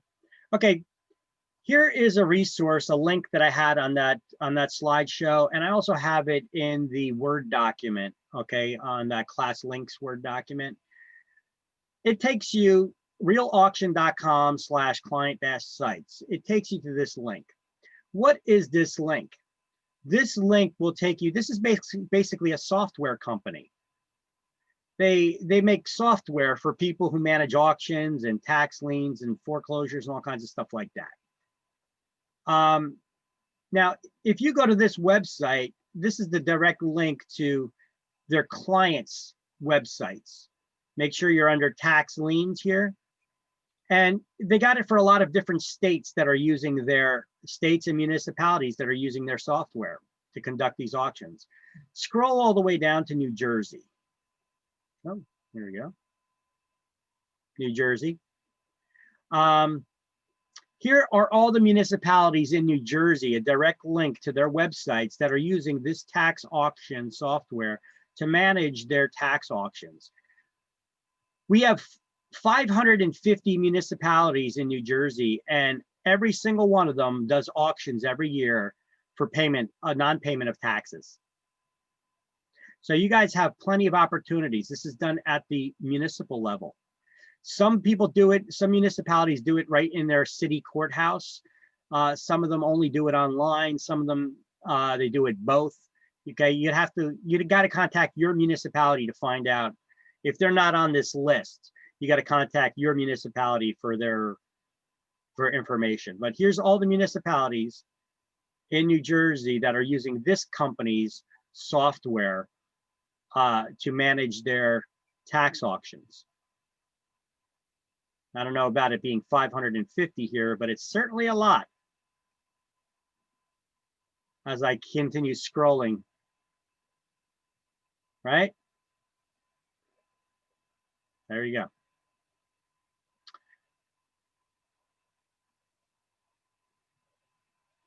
So you guys can go into one of these. It takes you directly to your city's tax auctions. I have a question. So Yeah. I clicked on one of these and it told me that like a responsibility you need to have of doing this is to be familiar with the pertinent tax certificate sections of the statutes. What does that mean? What is the tax certificate? Well, you got to know the rules in your municipality, how they handle everything. If you click in one of the municipalities, Like I clicked Carteret, so whichever. I'll just click on one here at random. You got to look at the bidding rules. Some of them have training information and the tax certificate process. They teach you about it, you know, how it works for the bidding. I tell you what, though, before you could bid on any of the items, if they have does this town have anything listed here? I don't know. Let's take a look. Now, this one doesn't have anything listed as available yet. Okay.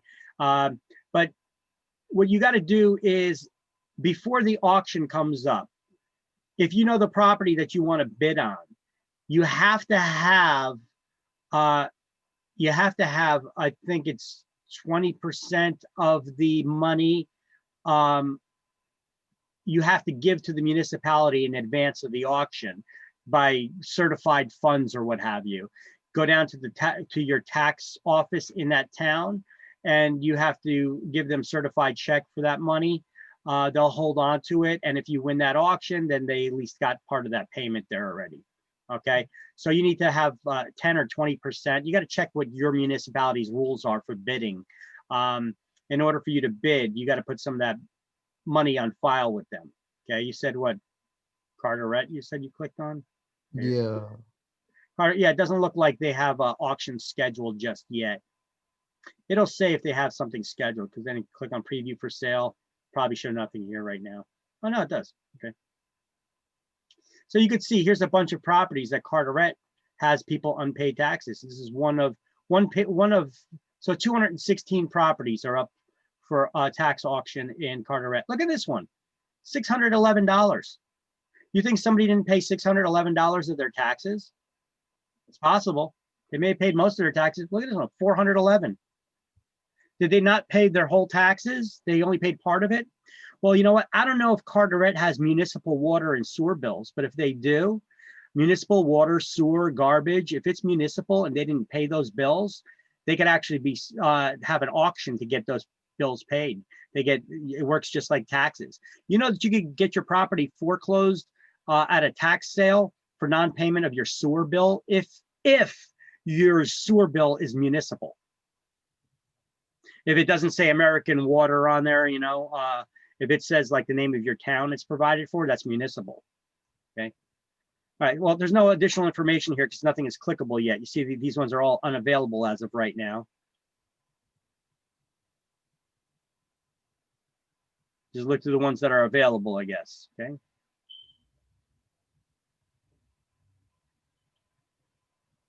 Hospitality Inc. What is this? A hotel that didn't pay their taxes? Who cares? Even if you don't get it. Okay, no, it's not, because it's a $143,000 property. Well, last sale price on it was 200 grand. Additional lots, parking in front. So this may be an additional lot for a hotel that they didn't pay. RIA Hospitality Inc. This may be an additional lot of a hotel that they didn't pay the taxes on. Sometimes they got those separate lots. Wow, that's interesting. Let's take a look at the map. Sometimes they even have pictures available of the properties. You could zoom in on this and see where it's at. Put it down to the Google street level. Look at that. Roosevelt Ave, that's the main road.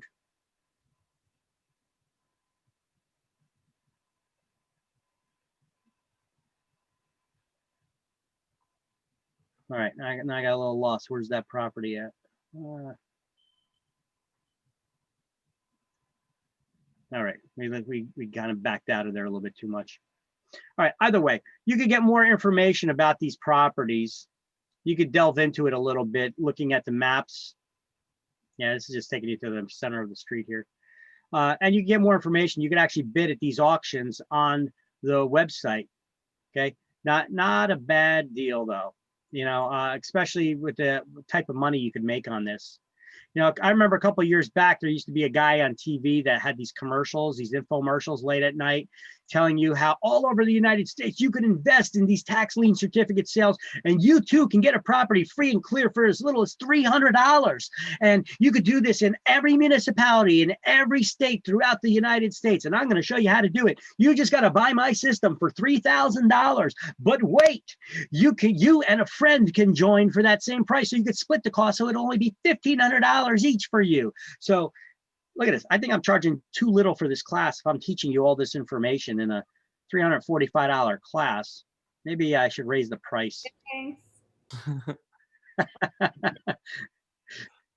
Yeah, this is the same crap that they teach you, how to find this out. Look, if your municipality is not listed here, call up or go to your city's tax office where you go to pay the taxes and ask them how they handle the tax auctions there. Some of them have it on snail mail by fax. Some of them post it on their own website manually. Some of them use software subscribers like this to manage their auctions. You got to check with each municipality. We've got 550 of them in New Jersey. Look, we don't have 550 here. There's a lot listed here, but not 550. So if yours isn't listed that you are interested in, go check down at their tax office and see. All right. So there you go. I taught you guys a little bit about it. For as little as whatever's outstanding on the taxes that you pay on the property, you're hoping the person doesn't pay you back. But even if they pay you back, what's the worst case scenario? You're going to make a lot more money than your bank is paying you. You just got to be ready to have that money tied up for 2 years, because you're not going to be able to foreclose on it for 2 years. But it's not a bad deal, right? That's awesome. What's that? That's awesome. It's awesome. Look, Yeah. look, even if that property, look, the only time that I would use caution when buying a property at an auction, tax auction, is if it's raw land. Okay. I'll tell you why. My ex-wife did this once. She went and she bought a property at a tax auction, and I'm like, why'd you do that? We never even discussed this. You went and you bought a property at a tax auction. Why? And she's like, well, I bought it for 3 acres of land and it only cost a couple $100. So I'm like, well, can you do anything with it? And she's like, it's 3 acres. I'm like, that's not my question. My question is, can you do anything with it? Have you checked what the zoning laws are, what the permits are? And she didn't. And then I checked. I contacted them, and apparently this property's been sold many times at auction before. Probably because even though she bought 3 acres of land for a couple $100 at tax auction, it's a 10-acre zone. You have to own 10 acres of land in order to build. So what can she do with it? Like anything? She couldn't do anything with it, not unless she buys another 7 acres of land. She can't make it like a park or something? No, it doesn't need to be contiguous. Well, actually, it was a good location. It was at It was on, I forget if it was on a Black Horse Pike or White Horse Pike in Hamilton Township on the way down towards Atlantic City. It was at a switched intersection where there was a light. So that's a good location, you know. I mean, I But tried can't to, you, like, I tried can't you, like, sell it for like a higher price or anything? you could, you know, she tried to sell the land, but you know, once again, nobody can build on it unless they own 7 acres. So Right. even, it doesn't have to be contiguous though. It could be another 7 acres that you buy somewhere else in the township. As long as you own 10 acres of land, they'll give you the permits to build on it. It's a weird rule that they have because there's a lot of like farmland there, you know. So I guess, you know, they got that 10-acre zone, you know. So anyway, I figured, you know what, maybe let me check with the DOT. Maybe I could put up a billboard there. You know, I can make some money off billboards. There's a lot of billboard signs over there on the way down to AC and those long roads, right? Maybe I put up one of those electronic billboards. You can make a lot of money off of that. I always wanted to get into that biz. But you know, I checked, the DOT requires that you have at least 300 feet between billboards. And the neighbor had a house right next door to her. And the guy has like, he put like together an A-frame sign that he put by his driveway and spray painted on a couple of 4x8 sheets of plywood, you know, that they sell hubcaps and used tires and stuff, you know. And son of a gun, that guy had that sign registered with the DOT as a billboard. Crazy. So So you couldn't do it. so there wasn't enough room to put up a billboard there, so I couldn't do it. So I was like, you know what? Just don't pay the taxes on it. It'll go to auction again, and somebody else will get the property. Some other sucker will buy it and consider it a valuable lesson. Unless you plan on, I mean, she tried to sell it. She couldn't get a buyer for it. So I said, just let it go at auction again. Unless you plan on buying another 7 acres of land, just let it go to auction. Do you know that it's if you get foreclosed on due to non-payment of taxes, it does not work the same way as if you get foreclosed on due to non-payment of your mortgage. It does not affect your credit score. It does not go on your credit report if you get foreclosed on due to non-payment of taxes. It only affects your credit report if you get foreclosed due to non-payment of your bills, like your mortgage loan. Okay, so there's a little bit of interesting tidbit for you. All right, let's do the key terms to review at the end of this chapter now. You're welcome for those resources, by the way. Thank you. Thank you. You're welcome. Thank you. You're welcome. It's a valuable resource there. You know, it's a good way to invest, you know. I would, Yeah. It is. yeah. Yeah. Thank you. You're welcome.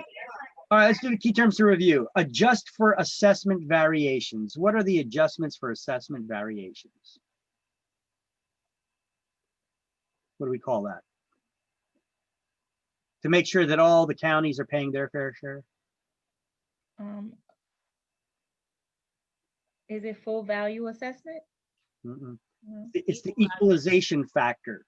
Equalization factor. Yep, for the adjustments for assessment variations through different municipalities. So 4 is A. List of all the taxable properties in the municipality. What do we call that?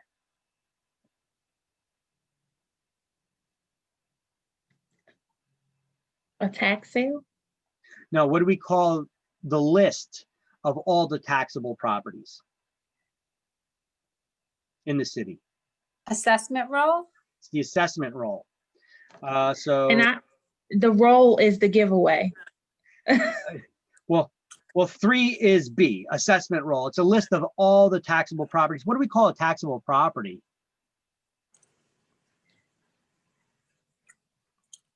Wait, is that a question on this list? Oh, wait, Yeah. Ad it is. valorem. Hold on a minute. Hold on a minute. It's coming It's up. called rateable. Yeah, it's called a rateable. Yeah. Right. Oh, rateable. Okay, let's see. Oh, taxable property rateable, K. Yeah, 7 that's is K. K. Yeah. What is that? Oh, yeah, 7. K. 7 is Seven. A. Yeah, because that was one of the questions on the list, but I did it a little bit out of order because it was related to that. So 7 is A. A rateable is a list of all the taxable properties in the municipality, and the assessment roll is a list of all the ratables. All right. Estimate based on probable sales price. Value assessment. Full value assessment. Wait, what number am I on here? Valuation. C. Oh, estimate rate based on probable sales price. Okay. Okay. Mhm. I lost my place here. And what did you guys think? Full value assessment. Yeah. So 5 is C, full value assessment. Tax set according to the value of the property. Ad valorem. Ad valorem tax. I'm sorry, what was the last one? Value Five assessment? 5 is C and 1 is D. 5 is C and 1 is D. Thank you. A value used for taxation purposes. Is that what we just did? Yeah, Oh, it's- assessed oh, value. Oh, Mhm. okay. Right. 5 is C, 1 is D, then, and 2 is E. Okay. Wait, Wait, what? Did I do something out of order? Again? No, two is E, right? Yeah, 2 is E. So 2 is value used for taxation purpose is assessed value. and 2 is E. Well, that's the one I just did. Yeah, and 1 is D. I think you had them mixed up. That's why I was like, wait. No, 1 is D. 1 is, I think I skipped it by mistake. It's a tax set according to value is the ad valorem tax. No, we did it. Tax Okay. set according to value is the ad valorem tax. 1 is D. And value used for taxation purposes is the assessed value. 2 is E. yes.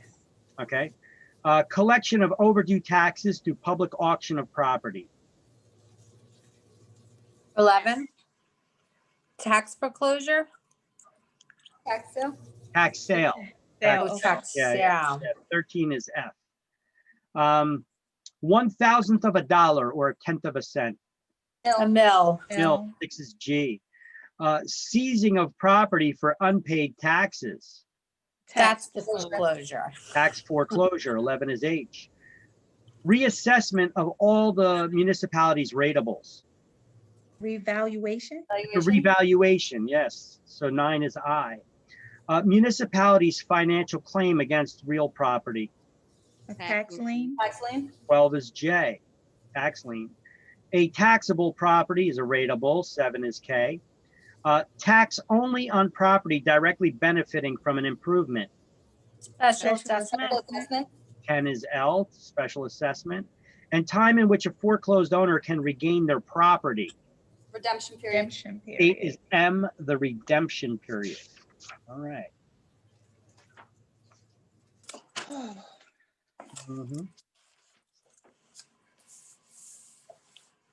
Chapter 9, land use regulation. So we learned about controls, how a homeowner or property owner can limit the use of the property that they own. They can put restrictive covenants in their deeds, right? Well, governments cannot put restrictions in deeds, but they have their own powers. They have their own ways of restricting on how people can use their properties. And we're going to go over that right now. Land use regulations and environmental issues. So we're going to go over all kinds of government controls and the powers of the government that could restrict the homeowner's use of the property and how any land can be used. We're going to go over all kinds of environmental hazards that could be found in real estate and discuss federal and state landmark preservations. Now, some of the land use controls, the ownership rights a person possesses in a parcel of real estate, they can be restricted or limited by the government's rules, okay? So even though in the United States, we have full ownership of the properties that we own and we have power over our own properties, the government can institute rules that supersede the powers of the property owner of the private citizen. Okay. One thing that these books don't go over anymore, we used to get taught this way back when I got my license, how real estate ownership worked throughout the world, not just in the United States. Now, there's the feudal system and the allodial system. Feudal system deals with kings and queens and emperors, where they grant you permission to use their land for a period of time. The allodial system is where the person has true ownership rights for the property that they own. However, even with that, we are subject to certain governmental powers like taxation and land use controls that dictate what kind of property we could use, what kind of construction materials we use. Zoning ordinances indicating what can be built where, setbacks from the property lines, building codes, how the construction materials can be assembled, and deed restrictions. Well, deed restrictions are placed in by private parties. So let's go over that now. Private land use controls, deed restrictions. So highlight, deed restrictions are placed on property by private parties, not by government. And in the end of that first paragraph, I want you to highlight known as restrictive covenants. If you got the older version of the book, it may not say that in that same paragraph. So you may want to write in there, restrictions placed in deeds are called restrictive covenants.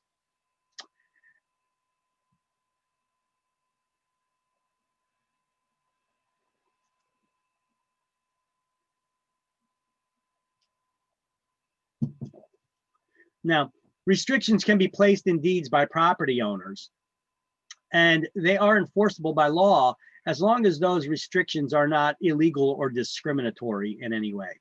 Okay, you may find some old deeds out there if properties have been in people's families for a long time and passed on from generation to generation. You may find some restrictions in there that have illegal or discriminatory deed restrictions in them. If that's the case, those now illegal restrictions are not enforceable, but any other restrictions that are in that would not violate the law would still be in full effect. It doesn't invalidate the whole document, only those illegal restrictions. Now, some illegal restrictions may be limiting, not allowing to sell to a person of color, or not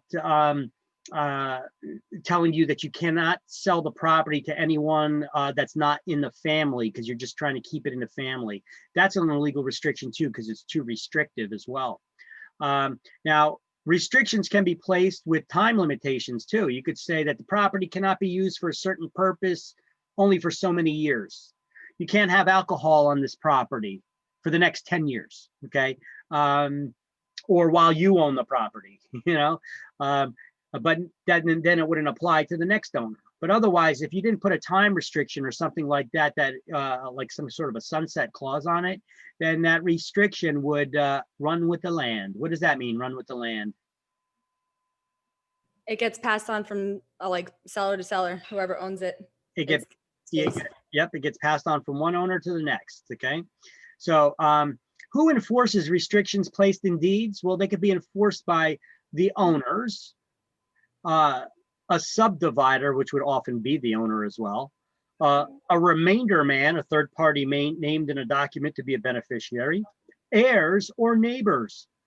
Okay, so let's highlight that under enforcement after private land use controls. Neighbors or the original subdivider may enforce deed restrictions through court actions. And then underneath it, right, owners, remainder man, or heirs can also place restrictions in deeds.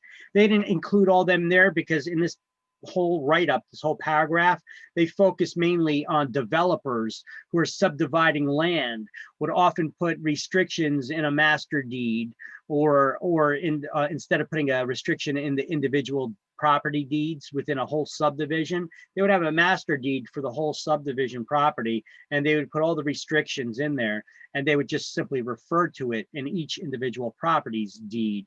That could say, they don't want the lot size to be subdivided further down in the future to try to preserve that community. Look, the municipality could have a restriction that says you're allowed to build a 50 by 100 lot. And a developer says minimum lot size is 100 by 100. Which one is more restrictive? The 50 by 100 lot or the 100 by 100 lot? 50 by 100. The 100 by 100 lot is more restrictive, actually. Wait, A lot of people go for that smaller lot there, but it's actually the other way around. And here, let me give you a visualization on it so that. Oh, I get it. Let me give everybody a visualization so that they could see it though. Okay. Yeah, So if you had a municipality says that the minimum buildable lot size, say that you have a 100 by 100 lot size, okay? And the municipality, that's the builder's minimum size. But the municipality says you could have a minimum lot size of 50 by 100. Which one's more restrictive? It's not the municipalities, it's the builders. Because look, the city would allow you to split this lot size in half and put 2 homes on it. Whereas the builder says, nope, you could only have 1 home on it because you have to have a minimum of 100 by 100. You see how that would make it more restrictive?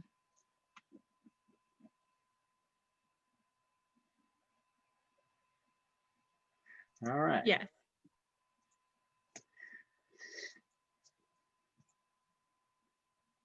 yes. Okay. So government powers. All right. PD here. That's an acronym one of my agents or one of my instructors added to this last version, this newer version of the book. Where's that listed?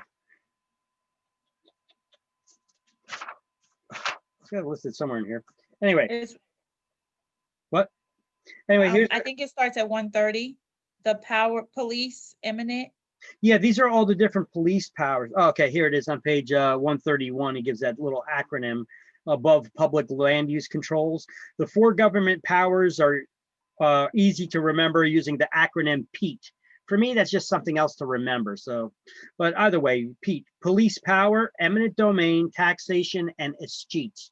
These are the 4 police powers or governmental powers that they of how the government can restrict the properties, the property owners' use of their property. Through the police power, these are powers passed from the federal government to the states, counties, and municipalities to make legislation for the general welfare of the public that could place restrictions on the property owner.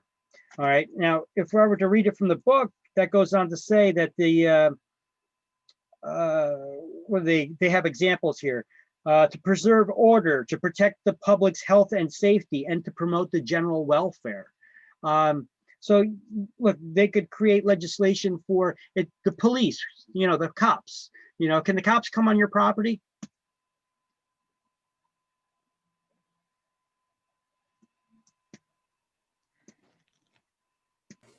Not without a warrant. I don't know. Not yet. No, that's right. Not without a warrant, right? Yeah. But wait a minute. What if they're chasing a suspect? Can they come on your property? Yes. Yeah, in that situation they can. So there's certain police powers, certain rules, and what's the purpose of that one? To protect the public, right? Now, Yeah. For the general welfare. Now, there's also another police power. It's for health and safety. So the health department can come by if your grass is overgrown, if there's complaints about you got rodents on your property and all kinds of issues like that, you're dumping on it. Okay. The police power could restrict you from being able to burn garbage in your backyard and such, right? Because there's environmental protection rules and laws and such. That all falls under the government's police power. Okay. For the general welfare, to protect the public's health and safety, right? That all falls under the police power one. Now, eminent domain, let's highlight eminent domain. So let's just highlight the title, police power. You don't got to highlight the whole thing, just understand what police power entails. And then eminent domain, we're going to highlight that first sentence, enables a government to exercise its right to acquire privately owned real estate for public use through the process of condemnation. Oh, that sounds very fancy. That's a fancy, nice way of saying it's the government's power to take your property away from you, kick you off of your land, but they're going to pay you for it. They're going to give you just compensation if it's needed for a greater public good. Now, what's a greater public good? That's why I have it in these big air quotes over here on this slide too. What's a greater public good? That could be subjective, right? And what is just compensation? Well, it should be an appraiser should come in and value that property. And if that homeowner, that property owner feels like that they're still not getting just compensation, or if they don't feel like it is that greater public good is actually needed. Why do you need my property? How come you can't build it down the street? This can be argued in court, and it can be fought all the way up to the higher courts. Now, eminent domain is the government's power to take the property away from private citizens, but they need to be paid for it. They can't just take your property. Now, the process of actually taking the property through the courts is called condemnation. Don't get too confused. For exam purposes, you need to know them. Eminent domain is the government's power to take the property. Condemnation is the actual taking of the property through the courts. Now, who can take those properties from private citizens? Well, the government and certain quasi-governmental authorities, such as public utility companies, land clearance commissions, railroads, public housing, and redevelopment authorities can. They all have the power of eminent domain. So let me see. Can I take your property by eminent domain? No.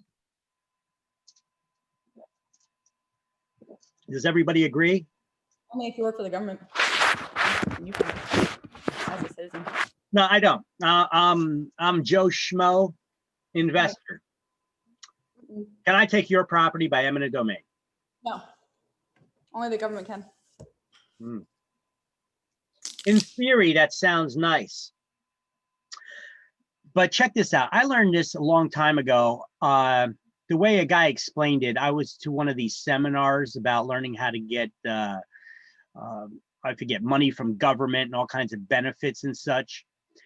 And I was like, I don't qualify for any of this stuff. I was like, this is a waste of my time. You know, the guy was like, wait a minute, you're missing out on a very important detail here. He's like, you may not qualify for any to get any of these benefits, but do you know someone who does? Okay, so if you do, then you could get those benefits. Now, just similar to that, even though I don't qualify, I don't have the power of eminent domain, but do I know who does? The government, local quasi-governmental authorities, public utilities, land clearance commissions, public housing and redevelopment authorities. Now, let's just say I go out and I take maybe the zoning officer or somebody out, one of these officials that does have the power of eminent domain in a town. Maybe I take out the mayor to lunch. I'm gonna be a nice guy, or take out one of these other people on the land clearance commission or the public housing and redevelopment authority, and or the zoning department, right? And I'm gonna take the guy out to lunch and I'm gonna have a conversation with him. I'm gonna be, hey, listen, you know, I got this project I've been thinking about doing. It could generate a lot of tax dollars for the city, but I need to get a hold of this property. I know the property owner doesn't want to sell. If you could use your powers of eminent domain to take their property away and then pay them, and then turn the property over to me so that I could build my project and I reimburse you for all your expenses, I will build my project, which will be better for the community. It's going to raise a lot of tax dollars, which I'm sure those tax dollars can be used for the schools and police and fire and whatever else you need to use those tax dollars for, right? Is my project all of a sudden for the greater public good? So you say. When you put it that way. Well, look at that. Words matter, and how you spin the story can make a big difference. But is there any kind of bullshit in what I just said, or did I say something that was straight up that sounds good, right? The money, my project is going to generate a lot of tax dollars, and those tax dollars for the building that I'm going to build for the purpose I'm going to use it for is going to generate a lot more income in tax dollars, tax revenue for the city. Now, how the city uses it, that's up to them. But you know, is that going to be for the greater good of the public? When the public, your town, can get more tax dollars, can they better take care of the city?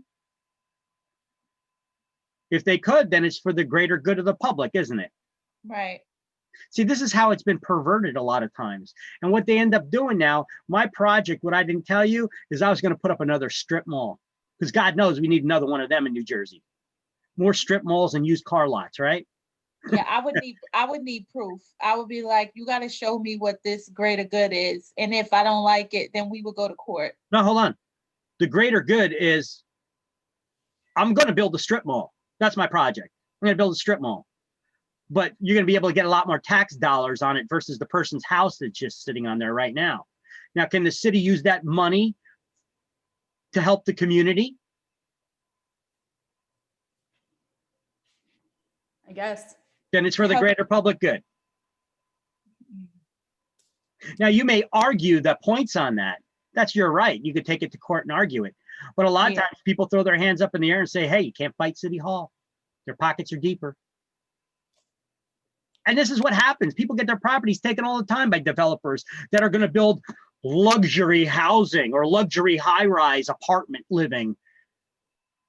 Tell me you don't see that happening all around you, Right. right? How do they get these properties? You know, there's a business that was previously there. How did that business get kicked out? Well, the city took it by eminent domain, and then they turned it over to a developer who built some kind of luxury housing in there, some high rise of luxury housing. That just happened on, is that South Ave in Plainfield? It's going on everywhere. Look, Yeah. in Linden, I could name about 4 sites. The town that I live in, Linden, and I can name 4 sites off the top of my head, just happened in the last year or two, Yeah. where they built these, Meridia has built these luxury high rises, right? Yeah, ours are luxury as well. Luxury my ass, you know, that's kind of like the cozy code word for tiny houses, right? You call Oh, yeah. them cozy, right? And So- they're hot, the rent I think the leases are like 2,200 for like a studio. It's crazy. Well, are those buildings generating more tax dollars than the previous business that was standing there, maybe? I think they could be. Probably. Yeah. So therefore, is it for the greater good of the public because they're getting more tax dollars that they could spend it throughout the town? Well, okay, it could be if they use those tax dollars on the town, but or are your politicians in your town just pissing away the money on stupid stuff? You know, that's a different story. That's how the management of the town is taking place. They're getting additional revenue. That's for the greater good of the public. Are they actually using it for the greater good of the public? Well, that's your town's issue. That's something separate. Okay. So these arguments have been made all the time, but eminent domain is a power that is needed if we want to live in a civilization. It is a required element. This is why eminent domain is needed. Otherwise, we would not have highway systems, we would not have railroads, we would not have bridges or tunnels, because somebody would always hold out whose property would be in the way of a project getting constructed. We would not have natural gas to our homes. Do you guys like natural gas in your house? Or would you rather live off of coal heat or oil? No, I love the natural gas. Okay, but how does that natural gas get to your house? Pipes. Right. Those pipes come from refineries that are all over the country. Okay. Now those pipelines, they lead across somebody's property. Now, one of those people, if they see that the pipeline's got to go through my property, they may hold out and be like, I want $1 billion for that to cross over my property because I know that you're going to need it. So I want $1 billion for it. Your property's not worth $1 billion. Why would we pay you $1 billion to run the gas line over it? Because I know you need it. You know, you're going to get people who try to hold out progress like that because they think they can get rich. All right. So instead, they'll be like, we got the power of eminent domain. You know, we'll pay you a fair amount. allow us to run, and we could have a public utility easement just running over your property. If not, we're going to take your property and then give you just compensation through our eminent domain powers. Okay, so this is how we get railroads built, bridges, tunnels, highways, exit ramps for highways. Look at Route 1 in Edison and Ford's Woodbridge area. They widened the highway. This was a couple years back already. They widened the highway. They added another lane on Route 1 in I think from Ford's to Edison.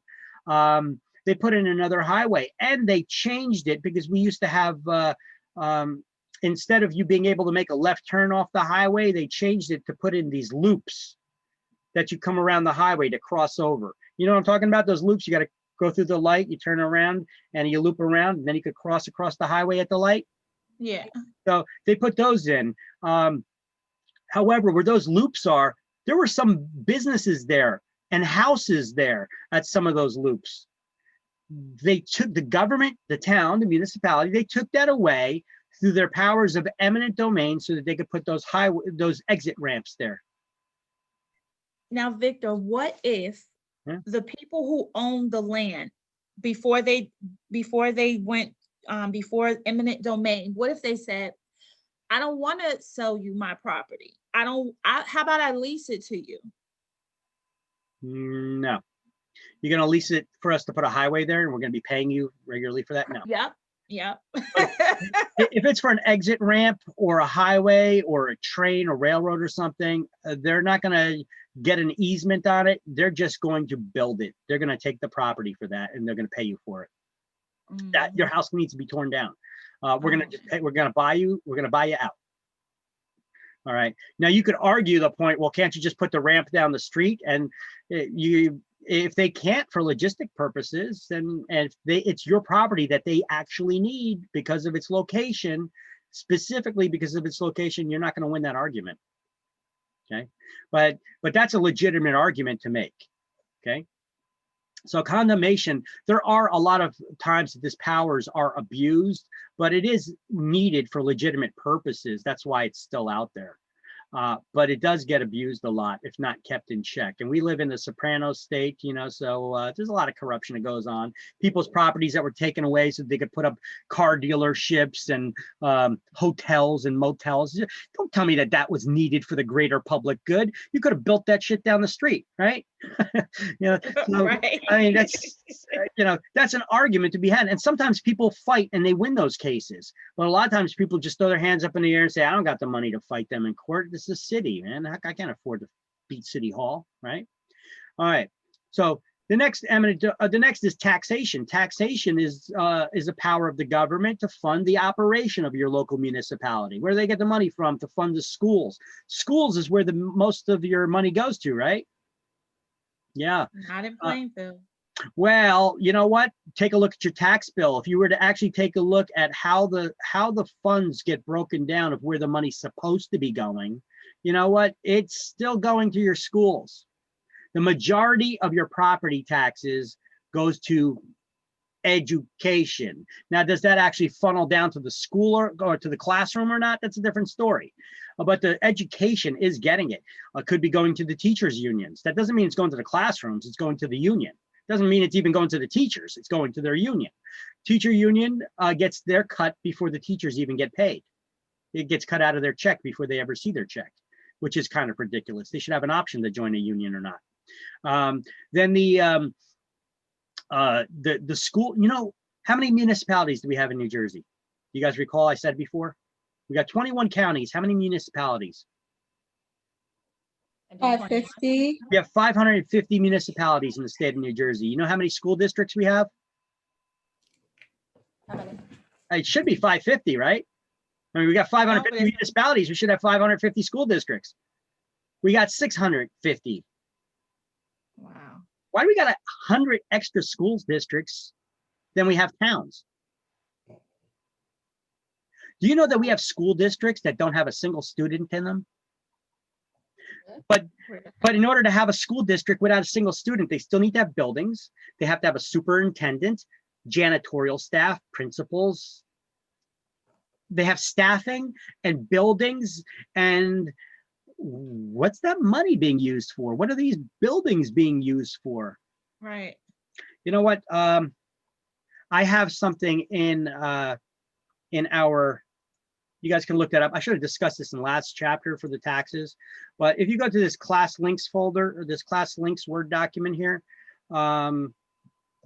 there's a section you can just look up movies. I put up like real estate related movies and such. Here you go, movies and documentaries and stuff. I got to add more stuff here too. Here's one.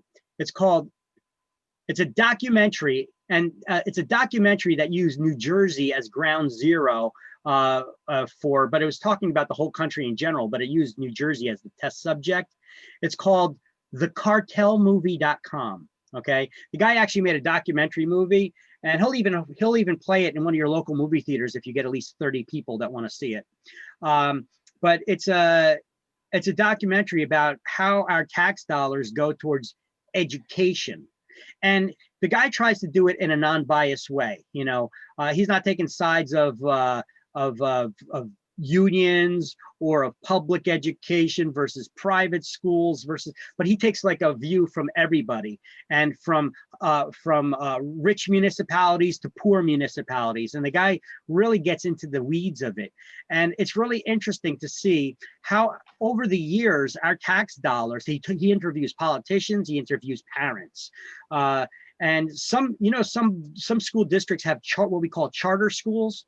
Their charter school is it's a government funded, privately managed school. And these privately managed schools, the majority of them outperform the public schools. Not all of them, but the majority of them outperform the public schools.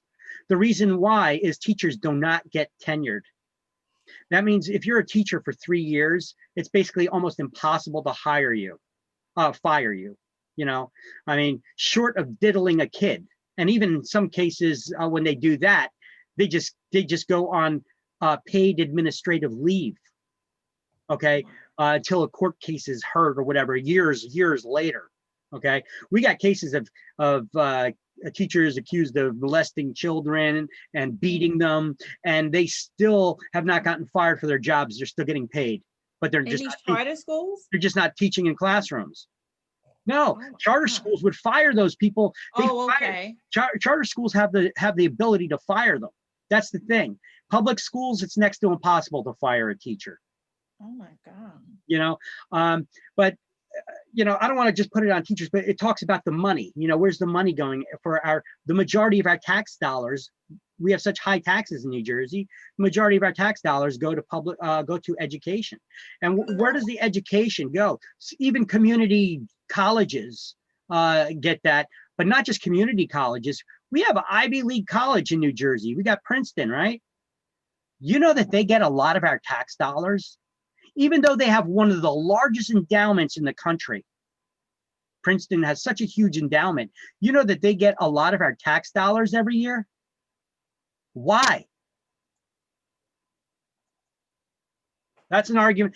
That's the question for you guys to ask, okay? I'm just throwing it out there, and I'll let that eat in your mind so you guys can question it more. Because apparently people do not question our politicians on this. And that's why your taxes keep going up, the bills keep going up. It's politics, guys. And I'm not going to get involved with the questions in the depth of that conversation here. I'm just going to pose the questions to you so that you guys can start thinking about it. Okay.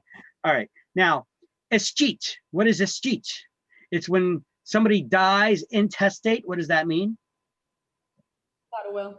Without a will. And no heirs can be located. When somebody dies without a will and no heirs can be located, the property gets sold at auction. The money goes into a fund for 1 year.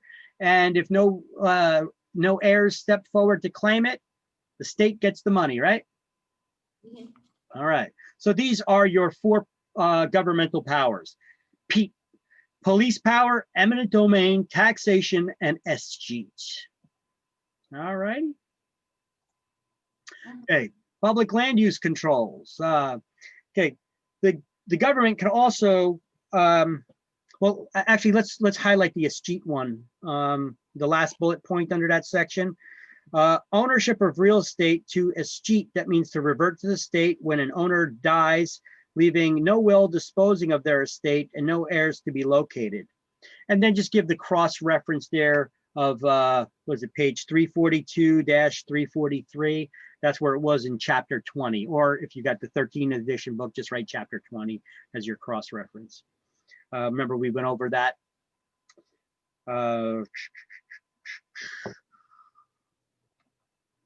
Okay, zoning. What are zoning ordinances? They're powers of the government that can dictate what kind of structure can be built where and what its use can be used for, minimum and maximum lot sizes and setbacks. What's a setback other than these little things that hold us back in life?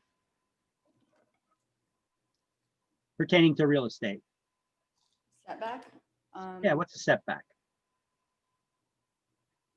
Like It's the minimum. A setback is the minimum distance from a property line that any structure can be built. Okay, so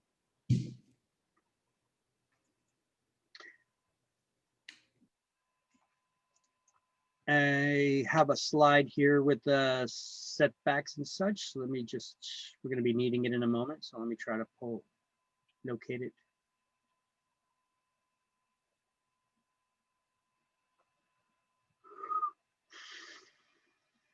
All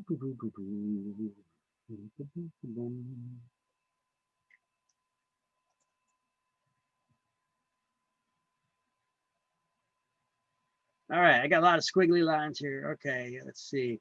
All right, here's an example of a setback. The municipality could say, for example, that you have to build any structure 30 feet back from the property line. So it needs to be set back from the road 30 feet. But what happens though is when municipalities create those types of setbacks, it could cause problems for people like this. What about this guy who has a mountain behind him here, or a cliff, whatever you want to picture that being behind him, where he can't set his property, his building back 30 feet from the property line. Now, is he experiencing a hardship because of that rule, that it has to be set back 30 feet? yeah. Yeah, because he can't. So is there a way that he could build closer to the road than normally allowed under the current code, the building code? Yes, he would have to apply for a permit that would allow him to vary from the current zoning laws. And they call that a variance. So a variance is a permit to vary from the current zoning laws. Okay, that's when somebody experiences a hardship because of the rules that have been set in place. We'll come back and we'll revisit this in just a moment, but we have the terms frontage we learned, which is the width of the front of the of a lot. Setback could be the distance from the curb, from the street, but we also have rear and side setbacks. If you want to build a shed in your backyard, municipalities have different setback sizes. I know I live in Linden, and in Linden, we have a 6-foot setback. So if you want to put a shed in your backyard, it has to be 6 feet off the property line from the sides. Different municipalities. Huh? I said, that's not fair. Yeah. That's taken away from. It's taken a lot of room from around it. I know. Yeah. Look, some municipalities even have setbacks for fences, that you cannot put the fence on the property line. It needs to be a couple inches or a foot off of it. Okay, so it depends on what your local zoning says, what your local zoning rules are. You need to know what those zoning rules are. Look, here's another case. I had one girl in one of my classes. She lived in the Colonia Estate section of Colonia. All right, that's like real rich, expensive homes back there. But as you're getting out of the Colonia Estate section, there's this long, windy road, and there's all these mansions and expensive homes back here, okay? But there isn't a section over here that got the cheap seats. There's the regularly priced, modest homes, okay, that aren't the mansions. There is a little section off of that area there that have these regular homes here. Now, she had a situation where her garage was not attached to the house. It was old, it was leaning, listing to the side. So her father decided he was going to tear it down. He tore down that garage so nobody gets hurt, with the intent of rebuilding that garage. Okay, so he saved up enough money, wanted to go back, get the permits now for construction to build a garage, because you need a construction permit, right? Well, that's when they informed him, you also needed a demolition permit. Luckily, they did not fine him for doing the demolition, but they could have. But anyway, he wanted to build a new garage. And they said, sorry, you can't build a new garage there because your lot is not large enough. Your lot size is not large enough in this area to build a garage. You don't have enough room there in your lot. And he said, but I already had a garage there. I still got the foundation. I just tore it down because it was dangerous, you know? And they said, you still got the foundation? They said, okay, then we'll give you the permit to rebuild the garage there. However, they had to give him issue a variance to him to do that, to vary from the current zoning laws because he didn't have enough room on his lot size. It was too small. So one thing is, if you get a variance issued to you by the municipality to build, you have to send out a letter to everyone within 300 feet of you that lives there to make sure nobody else has an objection. Now, on the other side of this main road, which, by the way, this road is raised over here. It's like a real large hill. So from this side of the street to this side of the street, you can't see each other because the road is raised. It's like a high hill. Well, this guy fell within the 300-foot range with his mansion, and he told them, no, you can't build that garage there. He objected to it. Now, if somebody objects to it, you could always fight it in court and say you could object to their objection. But now you need to take time off. You got to go to court. You may need to get a lawyer. So last I heard, when she was in my class, her father kind of dropped it and never built the garage because of this one jerk. Okay, but those are the rules when you want to vary. If you get a variance issued, you got to send out a letter to everybody within 300 feet of a certain of the area. And then if anybody objects to it, you could address those objections. But once again, that's going to take up time. You got to take off work. You got to go to court. You got to, hear it out, maybe get a lawyer involved. And this guy didn't have the money for it, so he just dropped it, which is kind of screwed up, but it is what it is. All right. Now, those are zoning rules, and I showed you some practical examples of how they affect people. All right. Now, zoning ordinances can dictate how the land can be used and the types of structures that can be built. Can I put an apartment building here or just one family houses? Can I put up a multifamily? Can I put up a commercial property? That is the zoning laws, the local zoning ordinances that dictate what can be built where and what the purpose of the property can be used for. Now, here are some common zoning classifications: residential, commercial, mixed use, industrial, institutional, recreational. These are some of the common classes, but don't forget, they also have subclasses of zoning. For instance, residential has R1, R2, R3. Residential, one family, two family, multifamily, high rises, apartments, they have different subclasses as well.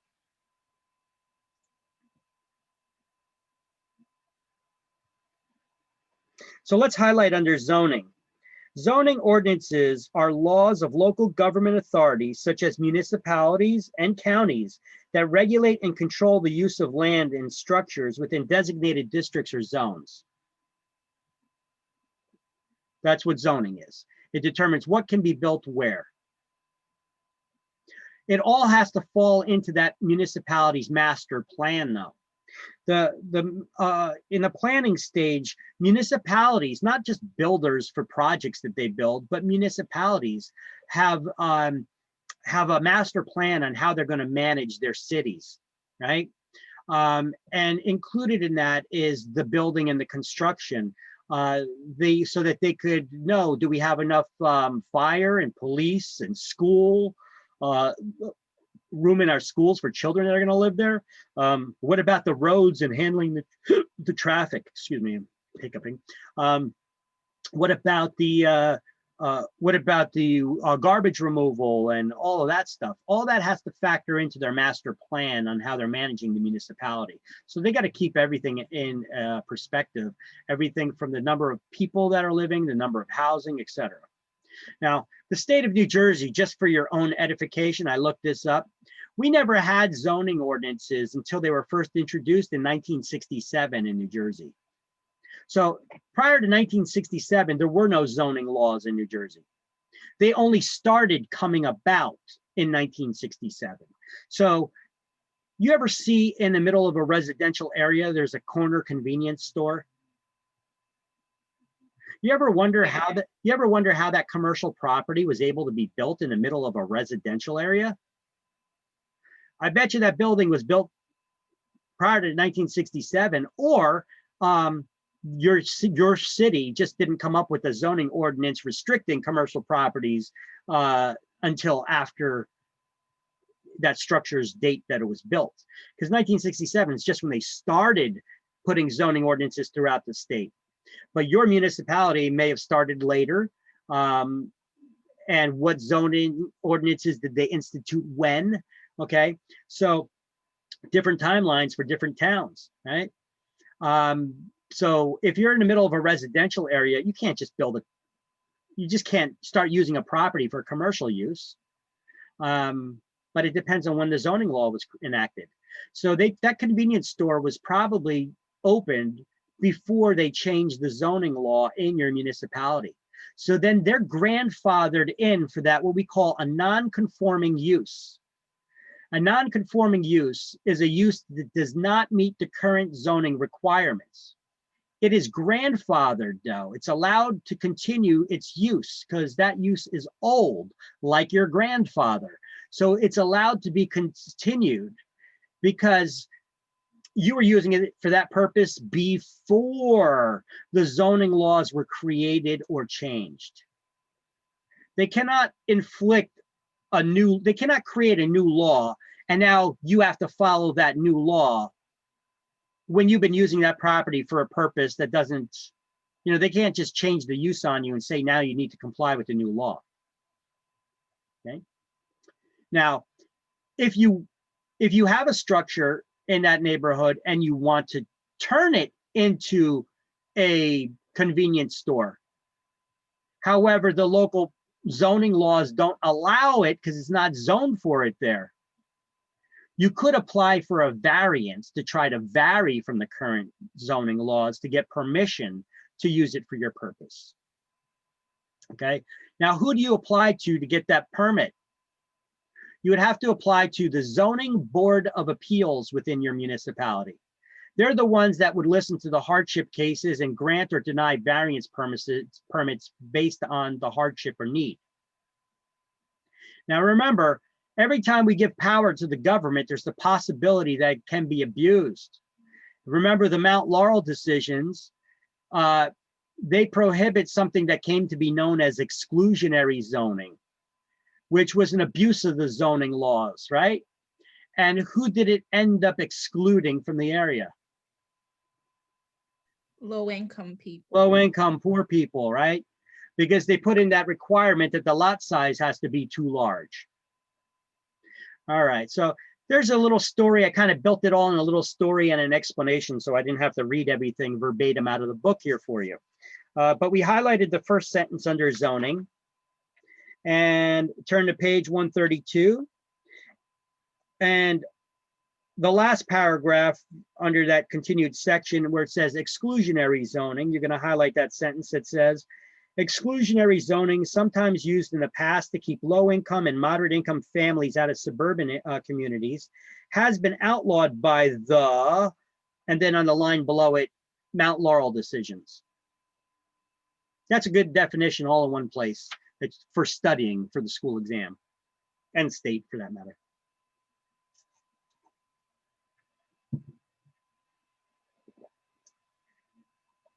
Now, non-conforming use, let's highlight a building that does not conform to the zoning use because it was erected before the enactment of the zoning law. Such a non-conforming use is allowed to continue its grandfathered.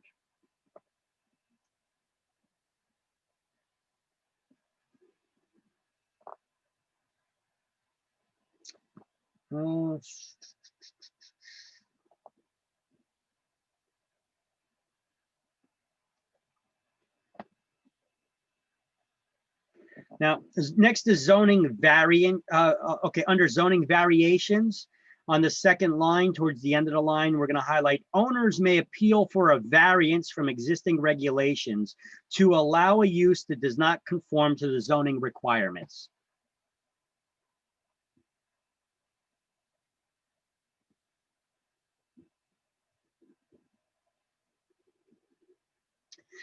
And either right above it or below it, you apply for a variance to the zoning board. Okay, where do you get a variance from? The zoning board. Put it in your own words so that you understand it, the least amount of words possible, I guess. How do you get a variance? Who do you apply to get a variance? The zoning board of appeals, which is just above that. So Can we highlight, well, is it safe to highlight petitions may be presented to the board?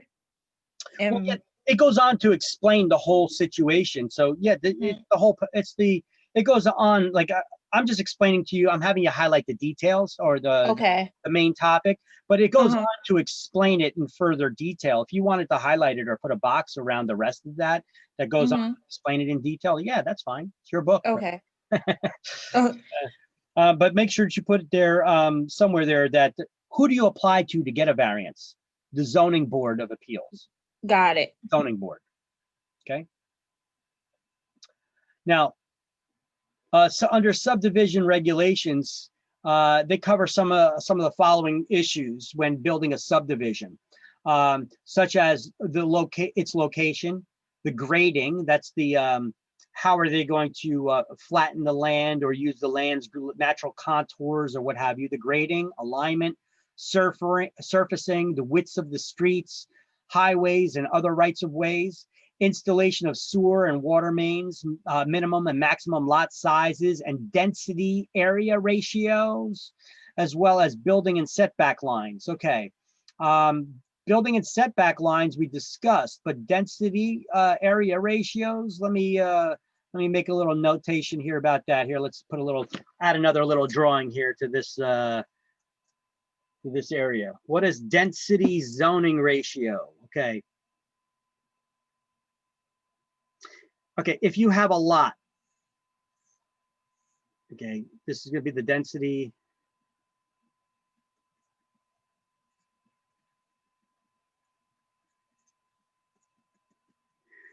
Okay, so if you have a house on this lot, and say you want to build a shed on the lot, and then you want to put a deck back here, and now you want to put a sidewalk that's not just to the front of the house, but now you want to put a sidewalk that goes around the house, and you got a paved driveway here. You want this to go back here. Say you even want a patio back here. And now you got all this extra room. You want to put a swimming pool over here. You know, wait a minute. Look at the percentage of the land. Look at the total percentage of the land that you're building on. Most municipalities would have some sort of density ratio that would restrict the maximum total area of the land that you could cover. I'm just going to give you an example of like 30 to 35% of the total area of the land can be covered. Okay. Now that's just a made up number I made up. You got to check with your municipality what it is, because if you start paving over and covering this whole area with structures, this is your grass here, right? This is where you have dirt and grass in this area. You don't got that much anymore because it's all covered up. When it rains, where's the water going?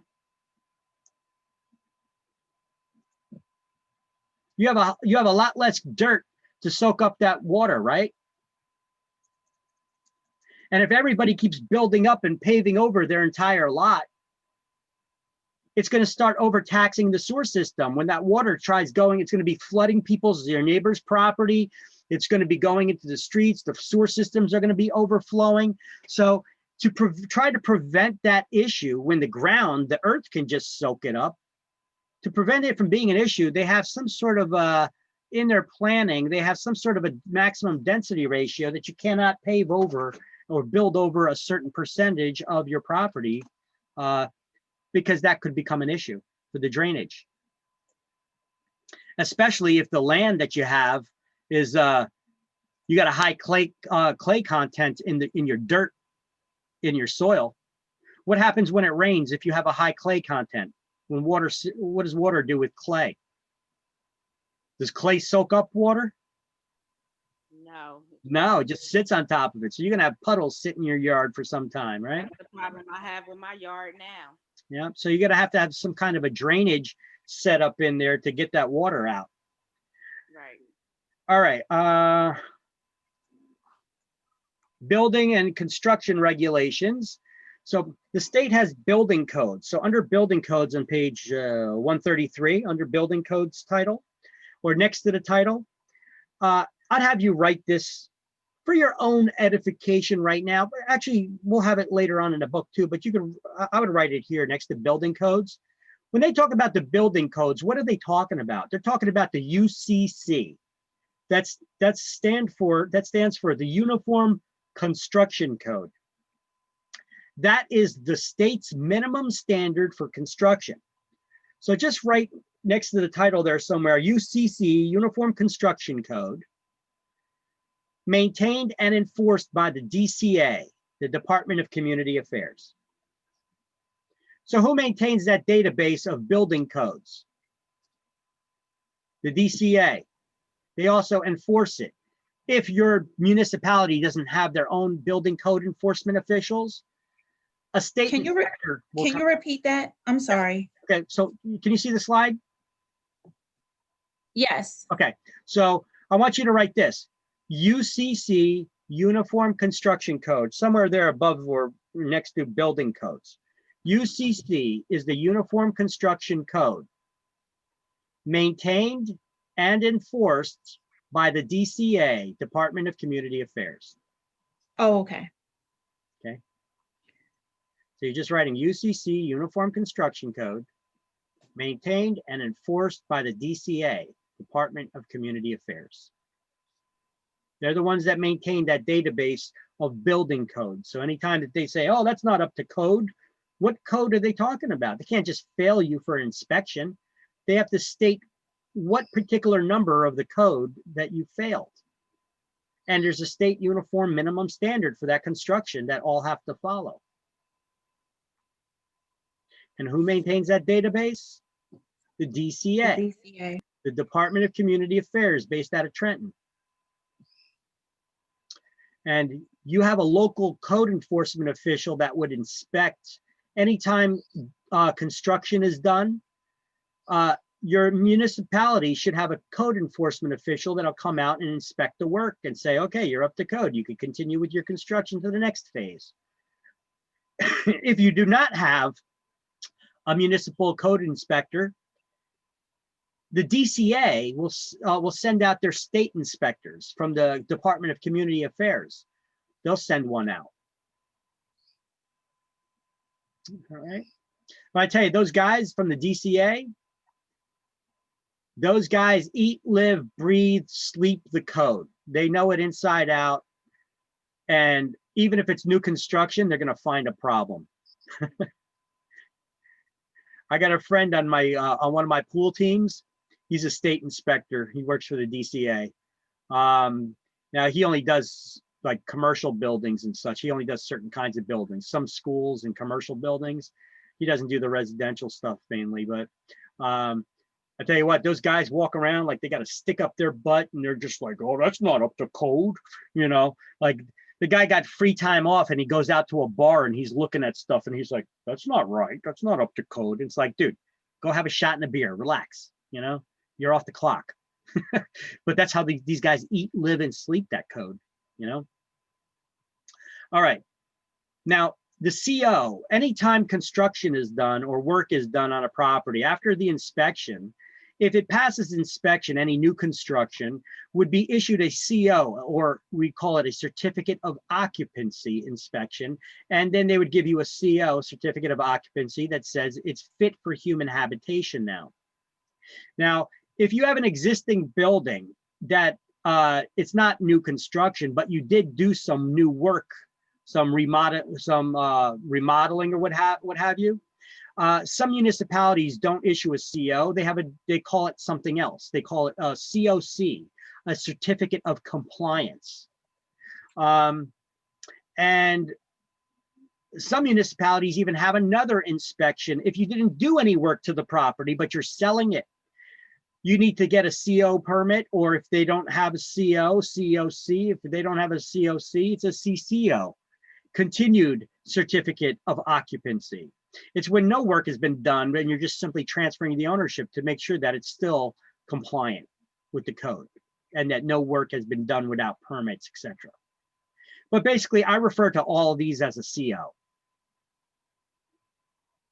Most municipalities just have a CO. But you get some towns like Newark, they have a C. You would figure Newark, with a lot of rundown neighborhoods that they have, that they wouldn't be so strict with the zoning and the building codes. You'd be guessing wrong. Mm. They have a CO, they got a COC, they got a CCO. Like they'll make your head spin with the different permits and requirements, and like they're all proper with the paperwork and stuff. You would figure that they wouldn't be, but you know, they're real anal about that stuff. Which is funny because I was selling a property in Newark, and this house was in good condition. The guy just rehabbed it, and the inspector, the city inspector, is busting our balls because there's a little concrete wall there's a cinder block wall about 1.5 cinder blocks high that holds the side yard up. It's kind of like a retainer wall. He didn't want to pass this for inspection because it's not painted. He's like, well, if the brick isn't painted, it's not going to last as long. The paint will help it. So I want you to paint the wall. He's like, really? He wants to paint the rock, the concrete block? Yeah, otherwise we're not going to pass you for inspection. I'm like, dude, look at the house right over here. The whole entire second level is missing. It was burnt out and it's hanging like that. That's a hazard. That house could collapse. And he was like, well, if they ever want to do any work, then we'll inspect it and go from there. I'm like, what? You don't just look at dangerous conditions and inspect them? You just allow that rundown look just to sit there? Look at this guy over here. His garage is already collapsed. You're not going to go after them, but yet you want us to paint the brick wall? Are you for real? Yep, he was. This is our job, guys. Sometimes it's bullshit we got to deal with. Next. Wow. So in that same paragraph, we're going to highlight at under building codes, the second paragraph. Let's highlight certificate of occupancy, CO or COC for an altered building, a certificate of compliance. Okay. So that's just to make sure that the work is done properly, the building is up to code. There's no dangerous conditions. Turn to page 134 or continue on. There's a little guide here if you wanted to highlight this, just to add it as content for your websites.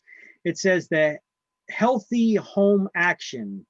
And then there's a guide in English and Spanish that tells people about it. This is a booklet from the Environmental Protection Agency called the Healthy Home Actions.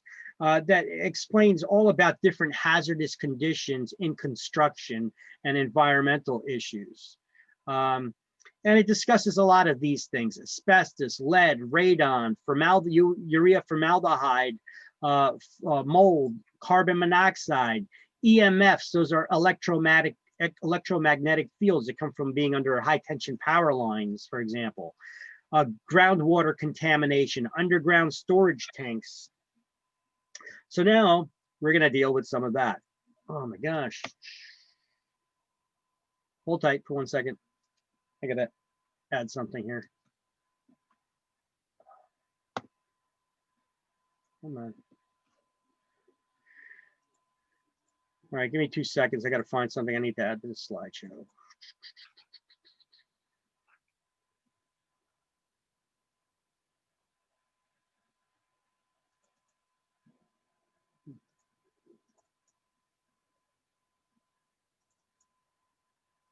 Well, let's first talk a little bit about asbestos, though, in the meantime, while I look for this.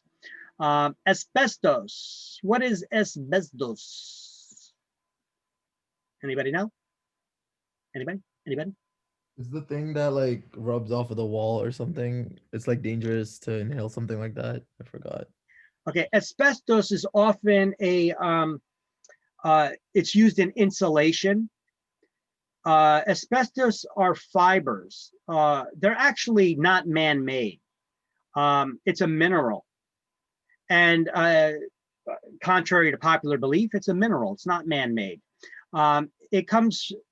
It's mined, comes from the ground. However, it has excellent heat retention properties. So it's great to use as insulation around hot water pipes.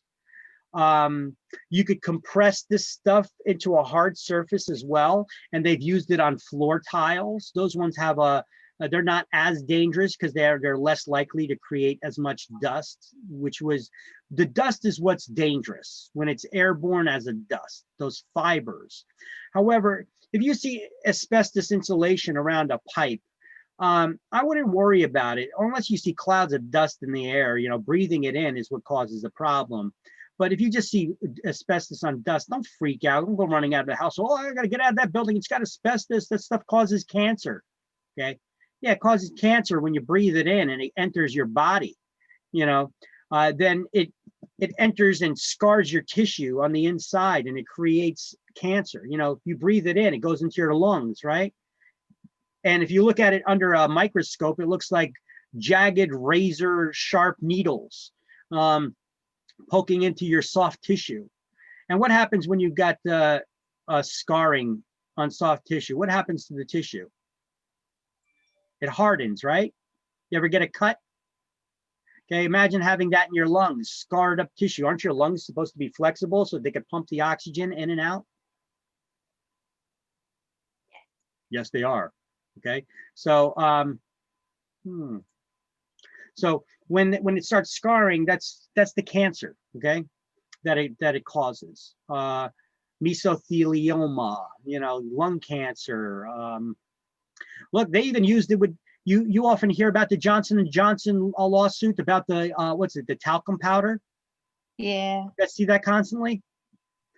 There's nothing wrong with talc, right? That talc is perfectly safe, right? The problem is that talc is a mineral that's mined. It's strip mined, and they scrape the ground to get the talc out of the ground. It's one of the softest stones, one of the softest minerals. Now, the talc, there's nothing wrong with talc. Talc is safe. However, when you're digging away the layer of talc at the ground, what layer is underneath the talc is asbestos. That's where the asbestos comes from. Those asbestos fibers, they're right under that mineral is that fibrous mineral is right under the layer of talc. So when they're digging the talc out of the ground, they're also scooping up a little bit of the asbestos. And if they do that, they need to filter it out. So the problem is Johnson & Johnson in their lawsuits, that the accusation is that they didn't filter it out good enough. And there was a little bit of asbestos mixed in. And the lawsuits are coming about because in their inside quality service testing, they found that there was a little bit of asbestos in their talc. And they did not disclose that to the public. So that became the lawsuit, because they did not disclose to the public that their inside testing found that there's some asbestos in with the talc that could pose a danger, not necessarily that it even is, but that it could pose a danger. So because they didn't disclose that, it became a lawsuit, because, lawyers love to sue. So they said because asbestos could cause cancer, they're not even claiming that it did on anybody. They're just saying that it could have been, because when you got cancer, people can't directly say, oh, it came from this or it came from that, right? So because of that possibility, lawsuits come about. Now you got all these Johnson & Johnson multi-million-dollar lawsuits, because you tug at the hearts of people on the jury of somebody that died of cancer in their family. And now they're gonna be like, that's screwed up. They hid that information. They could have gotten cancer from that. So now their lawsuits come about based off of that. It's kind of messed up, right? I'm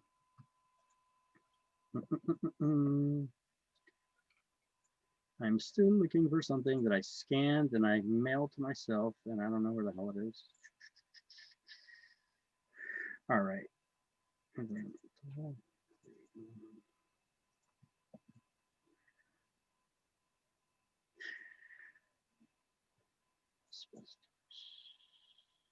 Okay, let me pull up a picture really quick.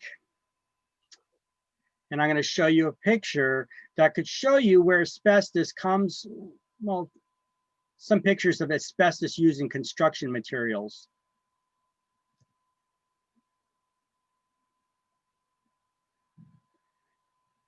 I got to get a simpler picture viewer for Windows computer. All right, so here's a cutaway that I found online. Potential sources of asbestos in the home.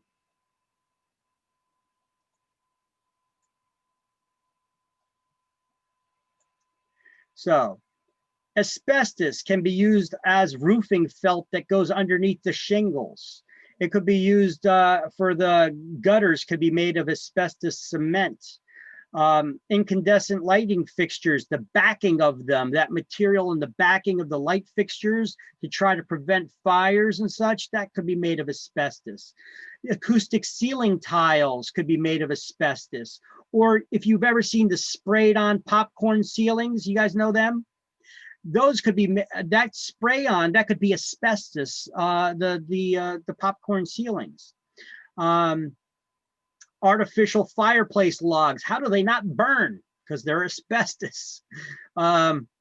Asbestos padding underneath the fireplace hearth. In attics, they have what we call vermiculite. This is, it's loose. It looks like little rocks or stones that are put out there. They're spread out throughout. It's a great insulation in the attic. However, when it's loose, it's not covered up. It could be dusty up there. You could breathe it in, you could kick it, and it becomes airborne. You breathe that in, could cause cancer. Certain kinds of stucco could have asbestos materials in them. Soffits, let's see, asbestos cement board siding, asbestos and window putty. I didn't know that one. Downpipes can be made of asbestos cement. Floor tiles can be made of asbestos. Gypsum board filling compound and patching and joint compound could have asbestos in it. Some of these old outlet switches. The insulation and the heat reflectors for the things. It's a great for, the most common place where you see it though is in attics and floor tiles, siding, and popcorn ceilings for the roofs. I mean, these are all legitimate sources that they're showing here of sources of asbestos. If we were to look at it, let me take a look. I'll show you just a couple of pictures, a couple of cutaways of it.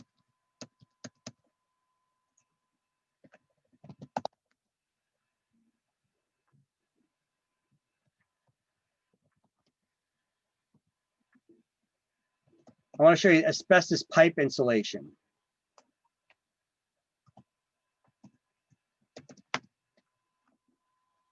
Let's see.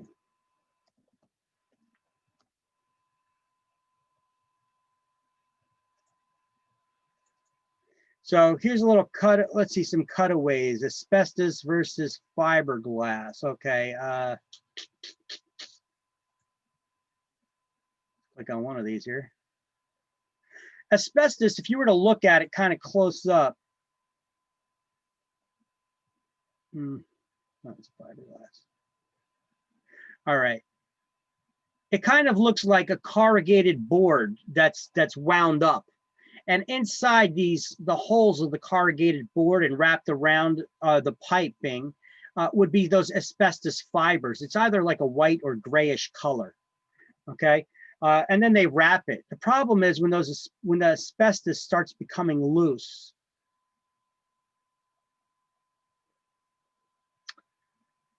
we've got some examples of vermiculite that goes in the attic.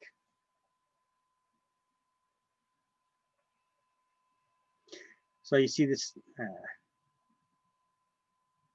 this kind of stuff in the attic. I'll try to get you a better picture of that. But let's see, asbestos.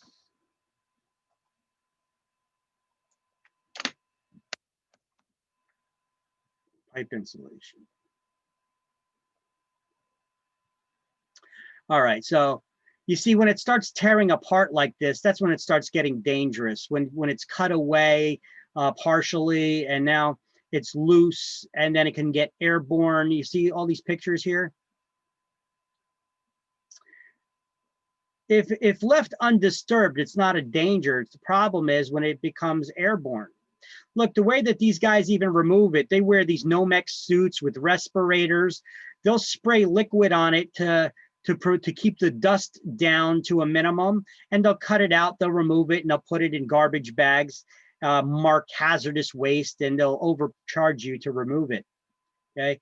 I've had houses before that I fixed and flipped, and they were filled with this kind of insulation on the piping in the basement.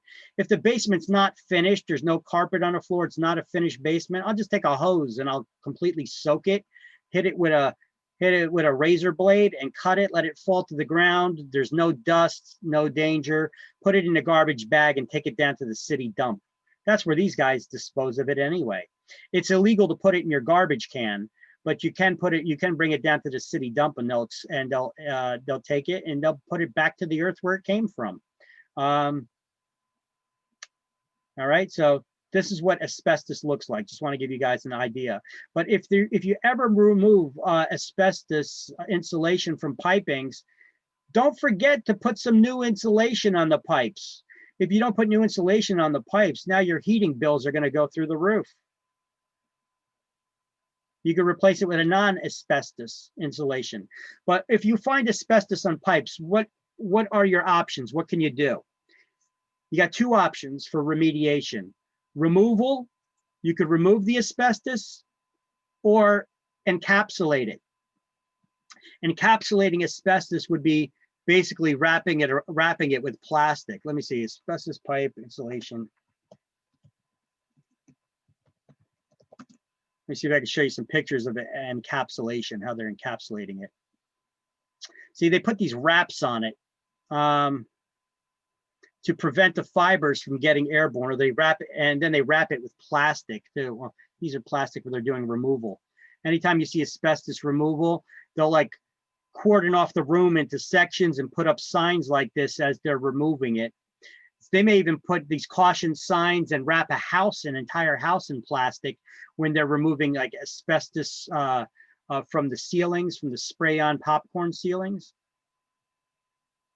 Basically, they wrap it with a, they wrap the pipes with a plastic so that it doesn't become airborne and that you could then still keep that good, here we go, encapsulated insulation, okay? So they encapsulate it totally so it doesn't become airborne. It's not open anywhere. Is it regular plastic or hard plastic? Well, they have a plastic that they could wrap it in, and as long as it's a thick plastic, I've seen it wrapped in, and then they just wrap duct tape around the ends. Now, this is a different type of encapsulation system here that's pretty much doing the same thing. They're wrapping it with another type of material, and then it kind of looks like they're putting like the plaster like you have on a cast, you know, around it. All right, so these companies will come in and they'll do that. They'll be all dressed up like this guy here when they're doing it. Look, asbestos, let's look at asbestos vermiculite insulation. Asbestos mine. Huh. Okay, a little bit off topic. I hit the wrong one, but that's okay. You can see where asbestos comes from in the asbestos mines. Here's what asbestos looks like under a microscope. If you were to magnify it, it looks like those asbestos fibers look like razors. They look like razors, don't they? Looks like barbed wire. So even though it's dust, that's what it looks like under a microscope. So it digs into your soft tissue as you breathe it in. So what's the lawsuit about with the Johnson & Johnson, what's it, the baby powder, the talc? Well, because this is mixed in with the talc from where they strip mine it, what do a lot of people do with this? They use it on babies, right? To clean their privates, right? They use it, you see a lot of ladies use it under their arms as deodorant or in their private areas. And when they use it in their privates, if it gets inside of you and then it gets up into your body and gets up to your ovaries, it could also cause ovarian cancer as well. All right, so they basically strip mine it. I don't know, you're just seeing a bunch of places where they're mining it. They're not showing the details of the mines, but okay, whatever. Let's see the asbestos vermiculite.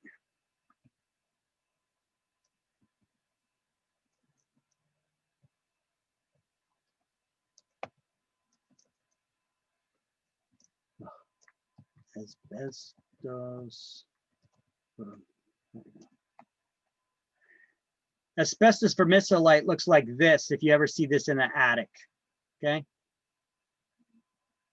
It's kind of like, oh, here's an actual in the attic. You see this stuff in an attic? Don't try to vacuum it. Don't screw with it. Don't just, you get people that have the right respirators and equipment to come in and get it and remove it, and then they'll replace it with some other kind of either spray foam insulation, or they'll lay out the fiberglass insulation in its place. But this kind of insulation, if you see that in an attic, that's vermiculite. Just don't kick it around and breathe it in. You'll be all right. All right. Asbestos siding.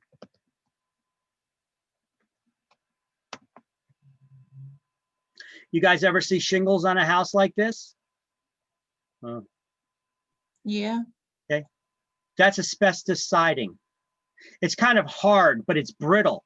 If you hit it or kick it or hit it with a hammer, it cracks and falls in pieces. It doesn't really become dust, but it's nonetheless, it's still made out of asbestos. But this is a lesser, there's a lesser risk involved with this type of asbestos because it doesn't become a dust, so it's not that much of a danger, just like the floor tiles. However, with asbestos floor tiles, they're often thick tiles that are glued to the floor. And if you start ripping them up, you start pulling them up like this, you could start creating dust. You got to be careful. Sometimes you see people working in a basement ripping them up and they got fans going on, and it's just like, oh, what are you doing? That's asbestos. I'm getting the hell out of here, you idiots. See, they get glued down. It usually looks like this. This is why they're a low risk though, because it's usually no dust involved when they're ripping up these asbestos tiles.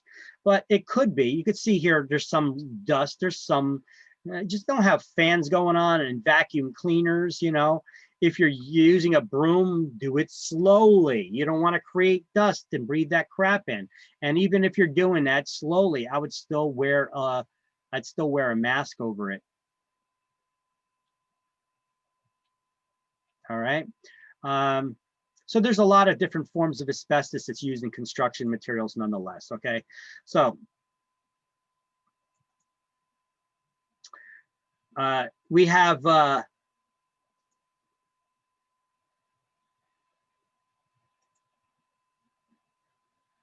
EPA's Home Healthy Action booklet. I got the links to it here. And there's another booklet from New Jersey, I believe. Oh no, this one's from HUD and one's from the EPA. Talks about all kinds of environmental issues in the house and in the water, etc. Mold, radon. So asbestos is the first one we went over. Here's a bunch of areas of things of issues with the asbestos, how it could be used, or how you could see it in construction materials. let me just take that image and under the asbestos, duplicate the slide. I'm going to add that image in there for you.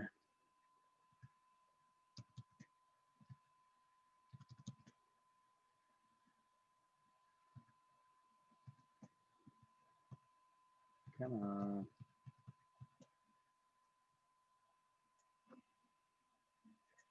So I'm going to put that picture right here in the slide. You can get an idea of how and where you see asbestos in construction. All right. Lead is a heavy metal. Lead is a metal. Any heavy metal is dangerous if introduced into the body. Now, lead is a heavy metal. Heavy metals, when introduced to the body, can be deadly. They could cause all kinds of issues with your development, especially in young children under the age of 6, where they're still developing. Actually, anybody, lead can be dangerous too, but especially to young children and elderly. It's a heavy metal used in various construction materials. If introduced to the body, it can cause damage to the brain, kidneys, and nervous system, and red blood cells on anyone, but especially in children under the age of 6 that are still developing. It could cause serious developmental issues to their nervous system, their brains, what have you. But you don't want to be drinking it, right? Lead can come in lead paint. We know of lead-based paint hazard, but lead could also be in the form of lead pipes that are delivering it. We all heard about the Flint, Michigan issue and their bad water problem, right? They're trying to clear up the pipes now because they're getting their water from a reservoir now. And it's bad enough the reservoir was contaminated. They cleaned that up. And now the pipes that are delivering the water to the houses are made of lead. Now they're spending millions and millions upon billions of dollars to clean up that all that lead pipes. Let's see, lead was also used in construction materials for flashing on roofs where the chimney meets the roof. It's a flexible, pliable metal. You can hit it with a torch and bend it and melt it. It's used for solder for connecting water pipes, right? Now we have lead-free solder you'll see in Home Depot, Lowe's, etc. Right? Lead is also a drying agent in pigments and alkali oil-based paints.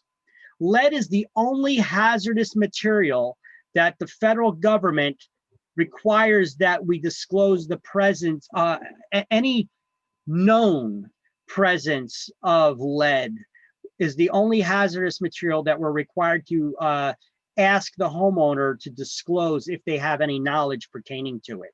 They're not required to inspect for it. They're only required to disclose whether they have any knowledge or reports pertaining to it if the property was built prior to 1978. Because in 1978 is the pivotal year where they found out that everything will kill you. Everything's dangerous and will kill you, particularly lead in this case. So doesn't matter what state you practice real estate in, this is the rule. How old does the property got to be? Anything prior to 1978. You got to give it has to be filled out by the owner first. Well, you give them the federal lead hazard disclosure statement that has to be filled out by the owner, and then it's given to the buyer or renter. There's a sample of the lead hazard disclosure on page 138 of the book.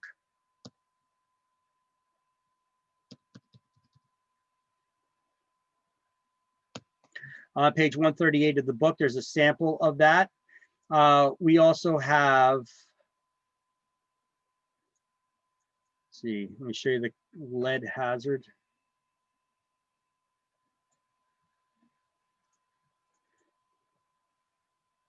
And there's also a lead hazard pamphlet that needs to be given. I'm just opening up a couple of documents I want to show to you guys. And in the purchase contracts and lease contracts, we also have to have a disclosure in there that says that we had given the lead hazard pamphlet and the lead disclosure statement to buyers and or renters as well.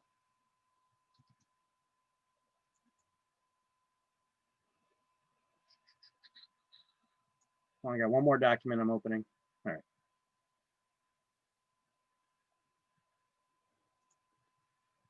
Okay, so here is the actual lead hazard disclosure that we use in real life here. Here's the one that's prepared by New Jersey Realtors.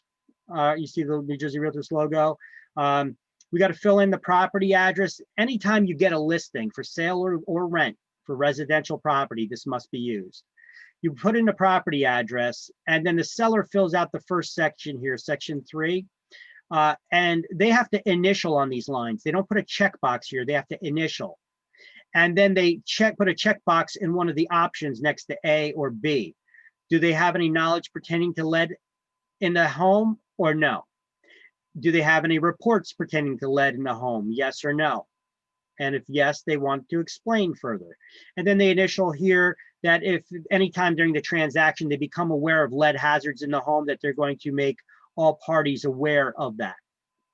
And then the seller signs, and then their agent signs and dates next to that. And then the buyer or renter, the first thing that the buyer is going to initial next to says what? The purchaser has received copies of all the information listed in this above, in section 3 above. This is why it needs to be filled out by the seller first. What are you going to have the buyer or renter fill out acknowledging that they received the information that hasn't been filled out yet? And the purchaser received the pamphlet, Protect Your Family from Lead in the Home.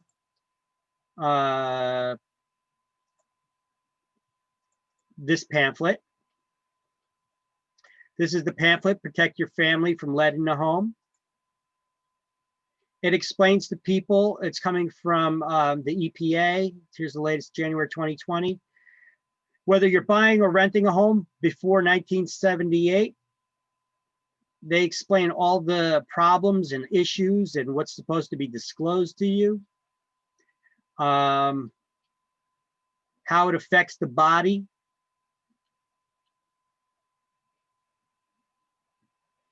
Problems it causes in children and adults. Where lead is found in the home. It goes over all kinds of details about the lead. All right. And it goes on and on and on and on. So that's the pamphlet. So what are you supposed to give to buyers and renters of any property built prior to 1978? The pamphlet and the disclosure, lead. Okay, so you gotta, okay, so there's actually 3 things you got to give them. You got to give them the pamphlet about lead. You got to give them the disclosure statement that was first filled out by the owner. And you have to give them a 10-day opportunity to conduct a lead hazard inspection or to waive that opportunity. You see this slide? 10-day opportunity to waive. So this is a good slide to study from because I put it all together. I buttoned it all up in simple form here. You got to give them the federal lead paint disclosure, the lead booklet, and a 10-day opportunity to conduct an inspection. Or if they're renting and they want to move in before that 10 days, they could check off on that lead disclosure that they're waiving their opportunity for an inspection, and then have the agent just where is it? I'll show you again. One sec. I closed it already.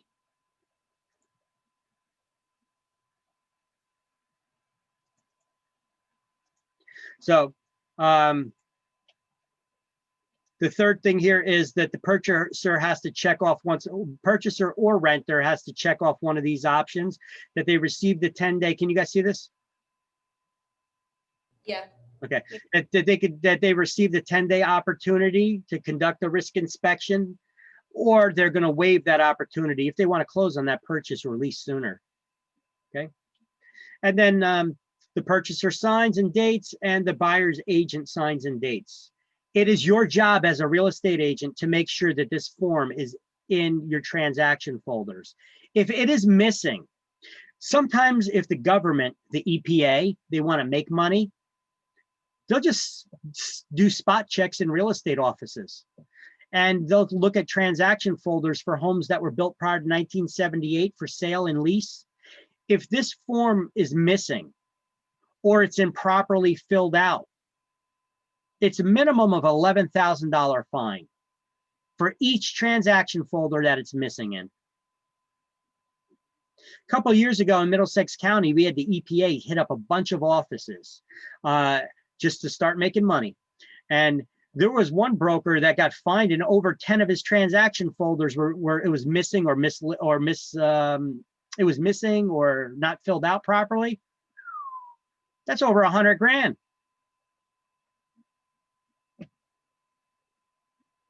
Yeah, that's a problem, right? That's your job, guys. When getting a listing, if that home was built prior to 1978, if you're not sure of the home's build date, or it could be around that area, have them fill it out anyway. Better safe than sorry, right? Right. Right. Okay. So you don't need to know the fine for this because the fines actually vary. It could be more. But you do need to know what's on this slide.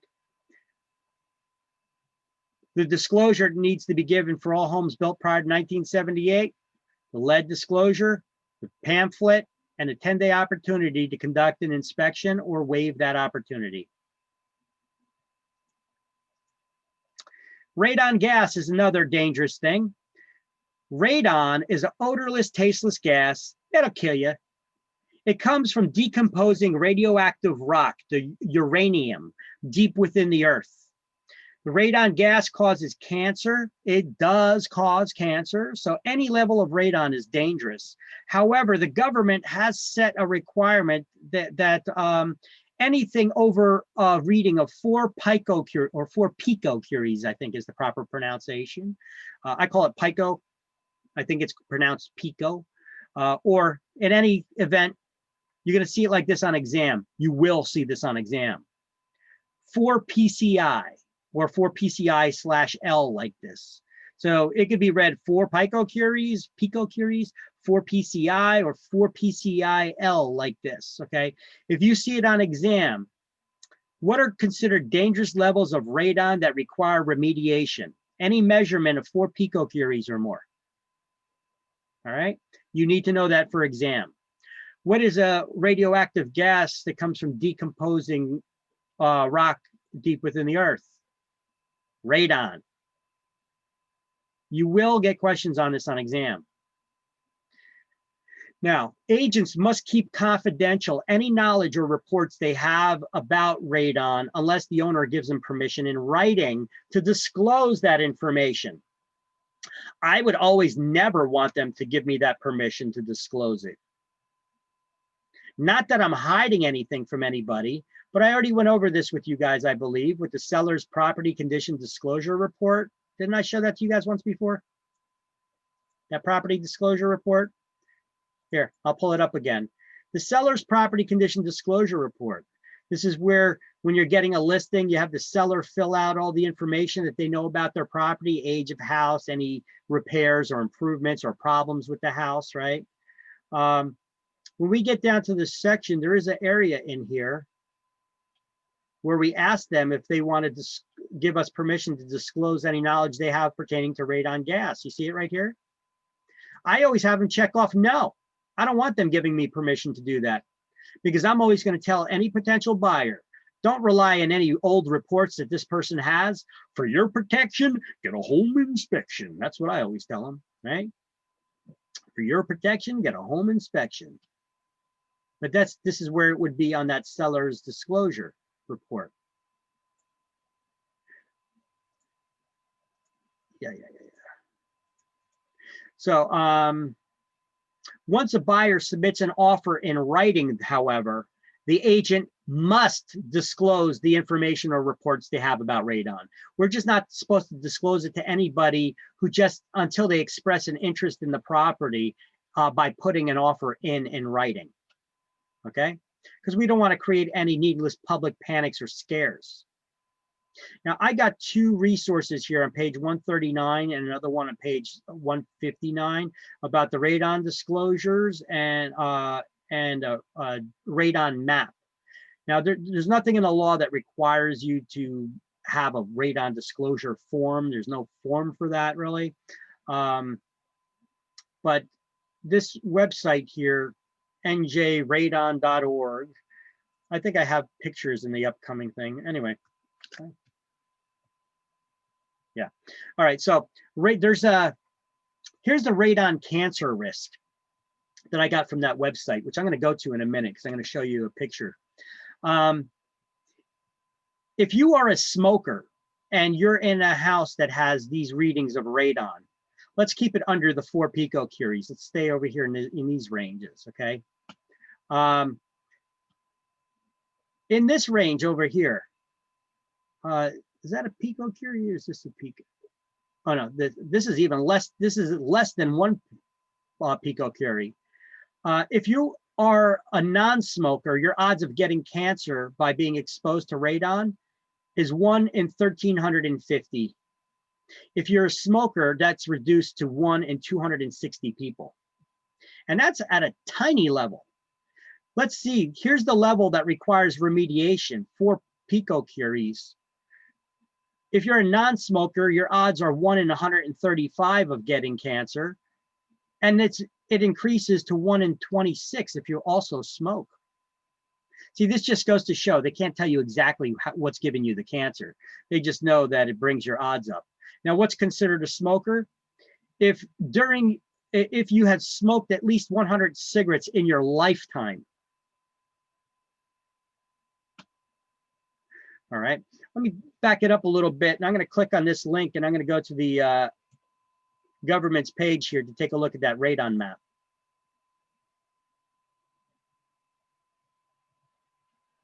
Here is a radon map that's also, you could also find it on page 139 of the book. But here it is in color. All right. So anytime somebody tests for radon in their home, those test results, well, those tests have to be submitted to a state-approved laboratory. And the laboratories have an obligation of reporting those test results to the New Jersey Department of Environmental Protection, the NJDEP, New Jersey Department of Environmental Protection. And then this map is color coded. It doesn't mean that if you live in one of these red areas that's a hot zone, that you're more likely that you're going to get high levels of radon. We don't see the map. You know. Well, I don't. There you go. Okay. All right, sorry about that. So this is New Jersey Department of Environmental Protection. This is their radon map. Anytime those test results are reported, the laboratory processes test results, they are required to submit those reports to the New Jersey Department of Environmental Protection, and then they make maps like this. Now, these show you hot zones and cooler zones. So the red areas are the areas where there's a higher potential of you having radon, to the yellow, which are low potential. It doesn't mean that if you live in one of these red areas that you're even going to have any radon. Okay, so don't get scared if you're living in that area. It just means that there's a higher potential of the risk in those areas based on results from tests that people had submitted. So here's a little interesting factoid from my friend that is an inspector for the DEP, the state inspector at the DCA. He told me that any new construction in New Jersey, if it's new construction, for every 1,500 square foot of housing that's built, you have to have a radon remediation system put in. You have to have one radon remediation pipe system in the home for every 1,500 square foot of house. Okay. That's only for new construction if it's in one of these tier 1 areas. All right. So how do we cure radon problem? Well, the best you could do is you could equalize it to whatever radon is outside when you're walking around in the environment, right? You don't get cleaner than the fresh air outside, right? Guess what? Sorry, environmentalist. The earth is a hostile environment. It wants to kill you. Now, I know it doesn't want to kill you, but there are some areas on our planet that are kind of dangerous, you know? it's not man-made, not everything man-made. Man is not the cause of all the problems on the planet. Look, dinosaurs are extinct. It wasn't because of us, right? The earth was still changing. The earth is still changing. We got sea levels rising, we got sea levels dropping. We have areas where we have radon, we got asbestos, which is a natural formed mineral that causes cancer. There's a lot of things out there that could harm us that are not necessarily man-made. And here's another one of those examples. Okay, but we need to be aware of them in the real estate industry. Okay, I'm going to play a little video for you. How about that? Let me play a video. You guys want to watch a video? Let's watch a video about radon. Sure. Let me, where is that video? I know I have the screen open. Here we go. Hold radon. There we go. There's the video. Oh, by the way, you could test for radon. They sell these test kits, which I'll add to the slideshow, a picture of the test kit for radon gas.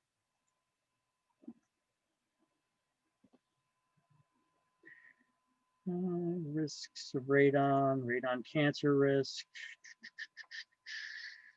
I'm going to remove this because that does not apply anymore. And I'm going to add some images here. Here is a radon test kit that I took a picture of out of Home Depot.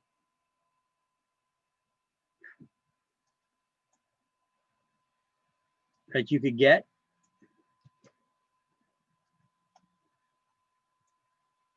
And this is what it looks like. It looks like these little canisters like this. It basically has little carbon filters in there that soak up any radon. We still see the map. Oh, you put it, you put these, okay, so here's the radon test kit that I found at Home Depot that they sell. And this radon test kit is a short-term test kit. Basically, you put it in the basement. It's good there for about 3 days. And then you collect it, and then you put it, and you send it off to the laboratories for testing. You got to pay extra. This test kit's only like 10 bucks. And then you send it to the lab. Laboratory testing is probably like maybe another $50 or so. Let me zoom in on a picture of this. So let me open it up separately. And you know what? I'm just going to add it to another slide. How about that? I'm going to add it to the next slide. Shoot.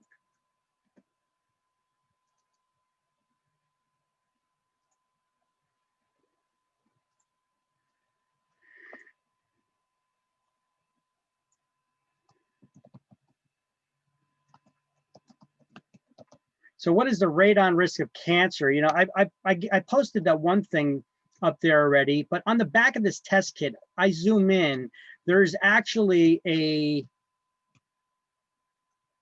graph here that I'm going to show you guys in a second. I know you can't see it yet. Oh, you can see it. Okay. Look at this.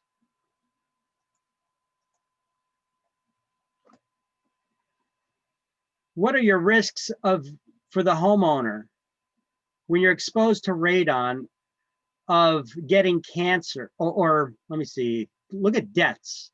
Radon gas exposure caused thousands of deaths in the US per year. Look at the radon deaths compared to drunk driving, home falls, drownings, and fires. More people die from radon than they do from drunk drivers every year. Wow. Okay, so that sounds crazy to me, doesn't it? Doesn't it? I mean, that's nuts. Right? It is. It is. Radon obviously like big in New Jersey, huh? Let me show you something. I Go gotta ahead. I gotta go to my links folder because I don't think I have the image of the map. You're funny. Oh wait, yes I do. Hold on. You're like, let me show you something. I got a lot of research I do. I got a lot of things I like to share. Love it. So Here, you asked the question about it being throughout the, is that a New Jersey thing? Right. There, I'm gonna have to zoom in on this map, radon in the USA. How about that? Mm-hmm. Let's try to zoom in on this photo a bit. Here's the testing results of it throughout the United States. Can you guys see this right now? Yeah. Yeah. So like yellow is the less likely areas of having radon, red or higher likelihood of radon, orange in the middle. Yeah. So So northern. yeah, but like where we are, it's green. Now well, they don't have any green here. They're just yellow, orange, and red. Oh, so yellow Maybe means they do. what? Maybe they do got a little green there. So yellow is the least likelihood, the lowest risk. The red or pink is having the highest risk of, or more likelihood of it. Almost the entire United States pretty much got a high risk up here anyway. Look at this. Yeah. It looks like maybe the heat kills it because in warmer states it's yellow. Look at Pennsylvania. Pennsylvania Oh, yeah. mixed between red and yellow. I'm sure it's got its spots because I mean, if we really go back to New Jersey, wait, where the hell is that one I just had from New Jersey? Did I just put this map above another one? Oh, I was looking on the website. I didn't look at the actual. Okay, yeah. If we look to New Jersey on that here on the EPA's website or NJDEP's website, you know, we got, once you zoom in on the states, you could see, you could break it down even more, you know, within Ocean County and Monmouth County and, you know, Union County over here, Hudson County, Essex, Bergen, Warren, you know. A lot of it depends on where the rock formations are. But look, you guys are even inviting it into your house. Oh no, what do I mean? Are you inviting it into your house? Do you really want me to show you? Please. All right, I'm going to show you how you're inviting radon. Oh wait, damn it.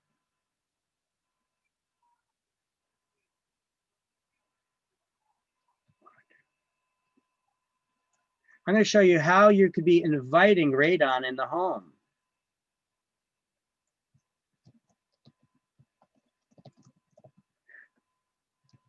I got a video for this, and let me just integrate that video here into the slideshow. Boom.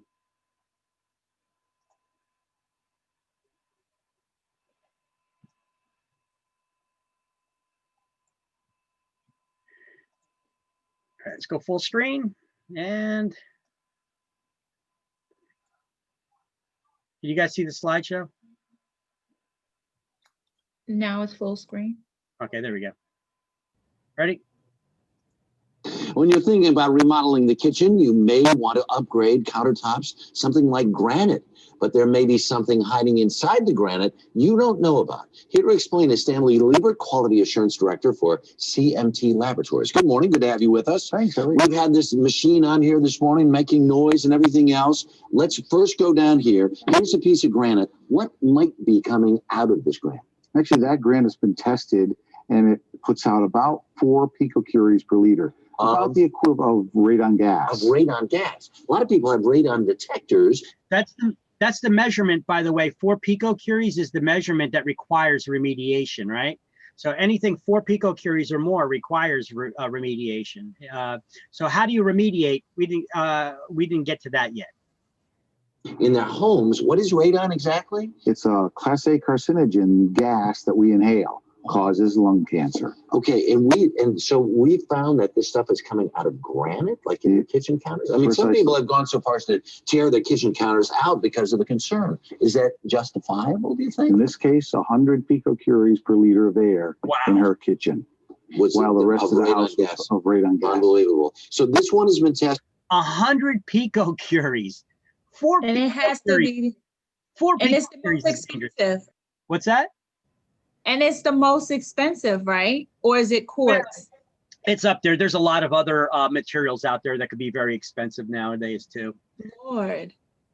And how do you, let's go down here. I want to see, what is this little gizmo right here? This instrument is a survey meter that we use to evaluate somebody's granite. Right. And so this thing is on. So if you're going to a granite, if you're buying granite for your house to put kitchen in, if you go to a reputable granite dealer, they should have one of these testers, the electronic testers on site that they could put on the granite countertop that does the readings to test the granite.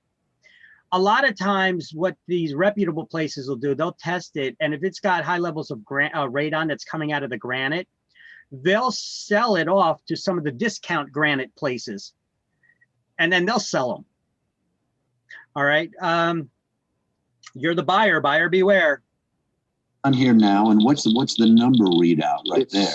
Right now reading around 1,100 counts per minute. We equate that to about 550 picocuries of radon gas or radiation. And if you were 550 picocuries, what's considered dangerous?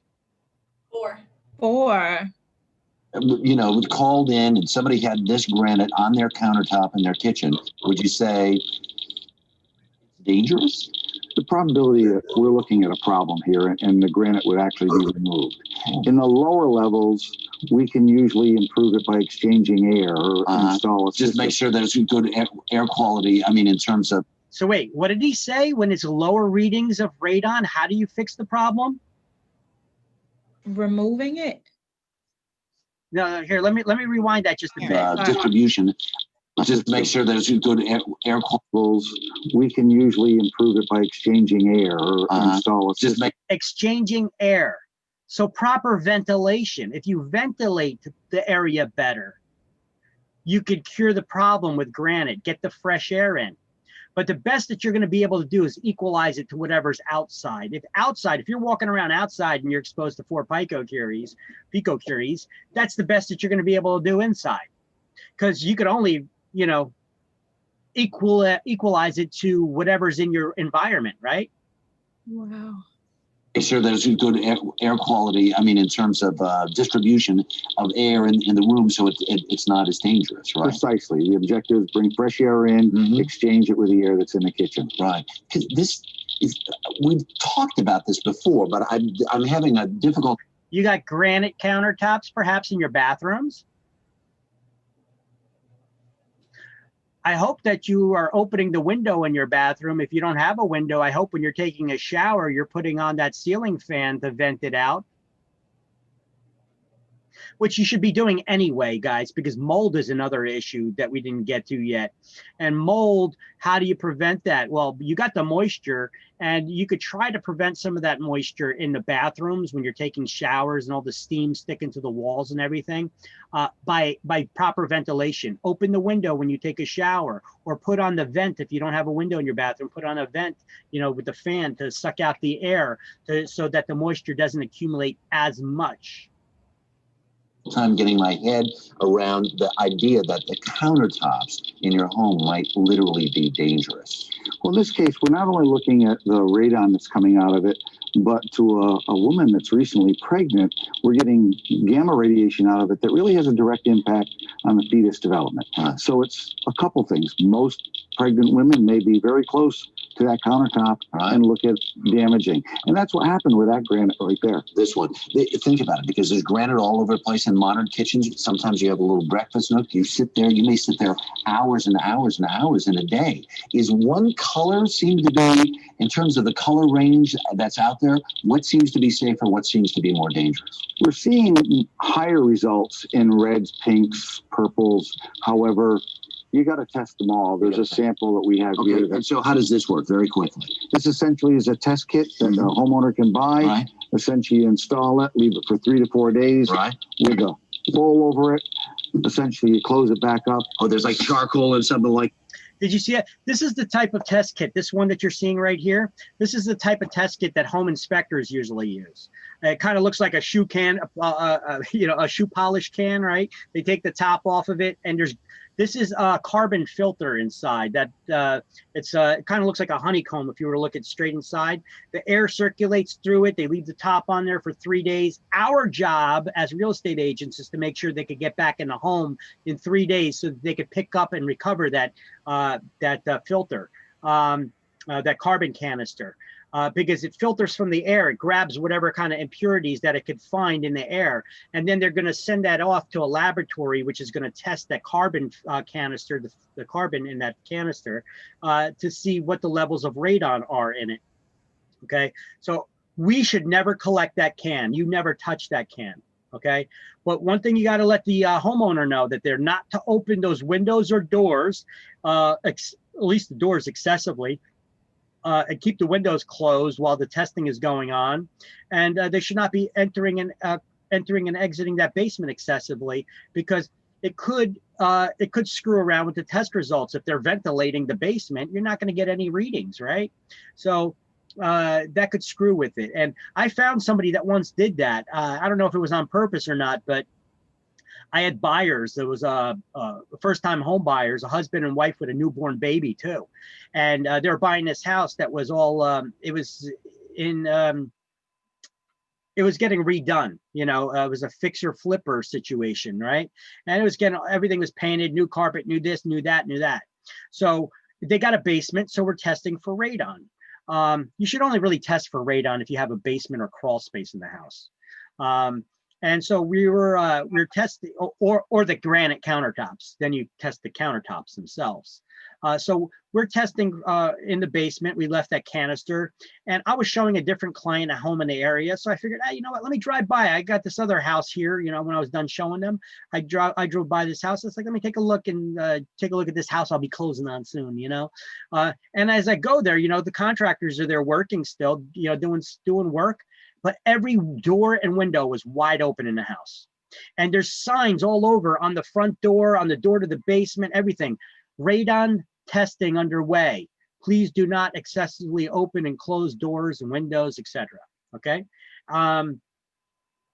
So they invalidated the test. I took a picture of that with the doors open and windows open. And I took a picture of it. I sent it to the attorney, to their attorney, and I told them that we're going to require the seller to pay for another radon test because they just screwed it up. Okay. Now, was that intentional or not? I don't know. But the seller was doing the work as well. They didn't just have contractors. He was also doing some of that work. Oh, juice. Okay. He was also doing some of that work as well. Guess what? The seller was also an attorney, so he should have known better. I don't know if he did it intentionally or not, but it turns out that when we got the test retested, guess what? High levels of radon. Needed remediation. How do you remediate? You got to put a ventilation pipe in there, sometimes with a fan, that gets the circulation so that the air does not stay in the house, so that radon does not accumulate. When you're thinking about remodeling a home might literally be dangerous. Well, in this case, a woman that's recently pregnant, we're getting gamma radiation development. So it's a couple things. Most pregnant, and that's what happened with that granite right there. This one, sit there. You may sit there. Hey, what seems to be safe? Small. There's a sample that we have here. And so, how does this work? Very quickly. This essentially is a test kit that the homeowner can buy. Right. Essentially, install it, leave it for 3 to 4 days. Right. With a foil over it. Essentially, you close it. See what he did? You could get one of these test kits, either that test kit that I showed you previously, or like one of these shoe polish can looking test kits. And if you just put a bowl over it like that, it keeps the air and any gas that's being released from that granite countertop is staying by that test kit, so that that test kit is reading any gas that's coming out of that rock. That's a pretty ingenious little trick he did there. But there's a way that you guys can do your own granite testing at home. Damn it. When you're thinking about that's out there, the test kit, and so you close it back up. Oh, there's like charcoal and something like that. You put the lid on, you send it to a lab like yours, and you can find out. Precisely. Wow, that's really something. Stanley Lieber. All right, well, that was that anyway. So interesting nonetheless, right? I'm not meaning to scare you guys with this class, but you know, Earth is a hostile environment. There's stuff in it that is dangerous to us, and it's not all man-made.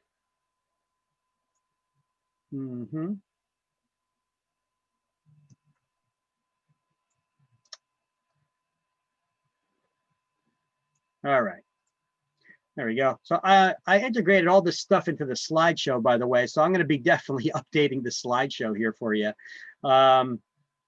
Now, if you want to see the one on New Jersey, that was a different slide. We had those links here, the DEP radon map. The latest one is listed there, but we have that radon map on page, what page is it in the book? Page 139. It's in black and white though. Okay, so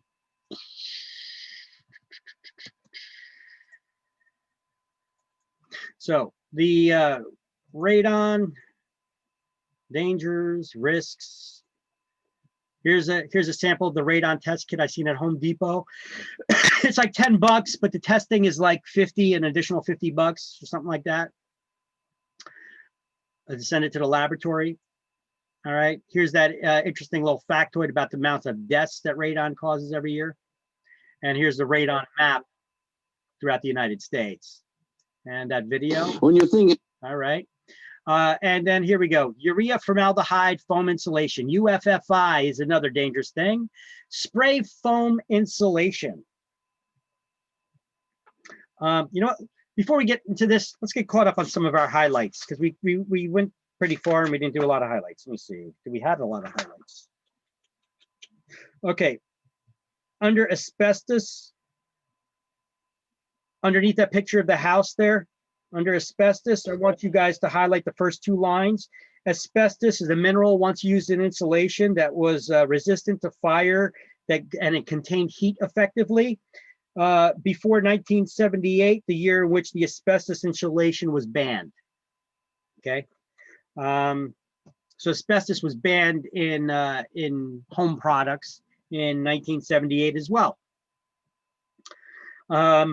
On page 135, the next section, lead-based paint or other lead hazards, the last paragraph there, we're going to highlight it's pretty much the whole paragraph that continues on to the next page. It says, the use of lead-based paint was banned in 1978.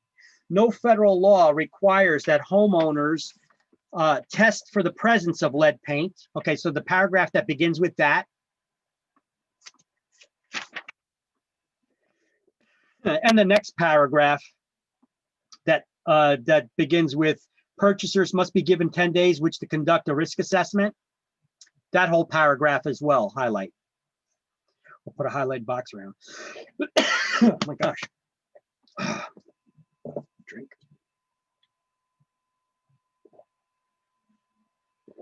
All right. Under radon, the second paragraph, we're going to highlight remediation is indicated if radon levels measure 4 picocuries or more.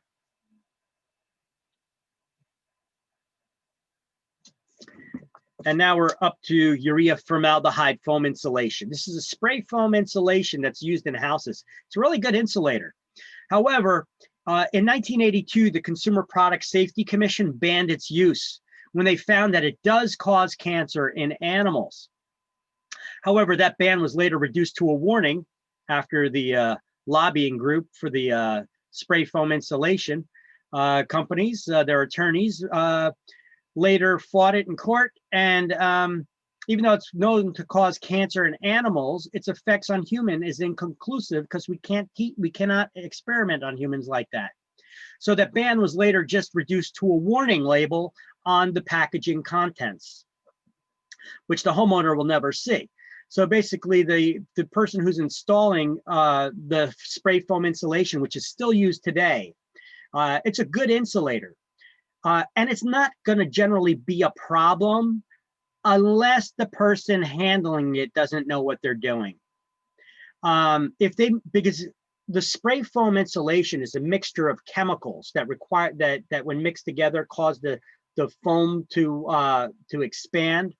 However, and then harden. So it's a mix of chemicals. And if they don't do the mix properly, it can cause cancer and causes that problems. okay? Often there will be a very rancid smell, a very bad smell when they don't do it right. Spray foam insulation. Let's see if I got something pertaining to that. Shoot, nothing to spray foam insulation, but at least I could show you a picture of it on Google. UFFI. Let's take a look at the videotape, shall we? Let's see. Inspection and hazards. EFIS, UFFI. Okay, I got a couple of pictures here of people installing spray foam insulation. So even the guy's wearing a suit like that, okay? You know, you spray it on and it expands. And it does a really good job because it gets in all the nooks and crannies. It does a really good job. You guys could even see it in like those little orange cans, or different manufacturers make them now at Home Depot and such. You could get them with the orange top, yellow tops, where you get the little small spray foam. Sometimes it's yellow in color. That stuff is nasty though. It's sticky. Don't get it on your fingers. Wear gloves. That stuff is nasty. Let's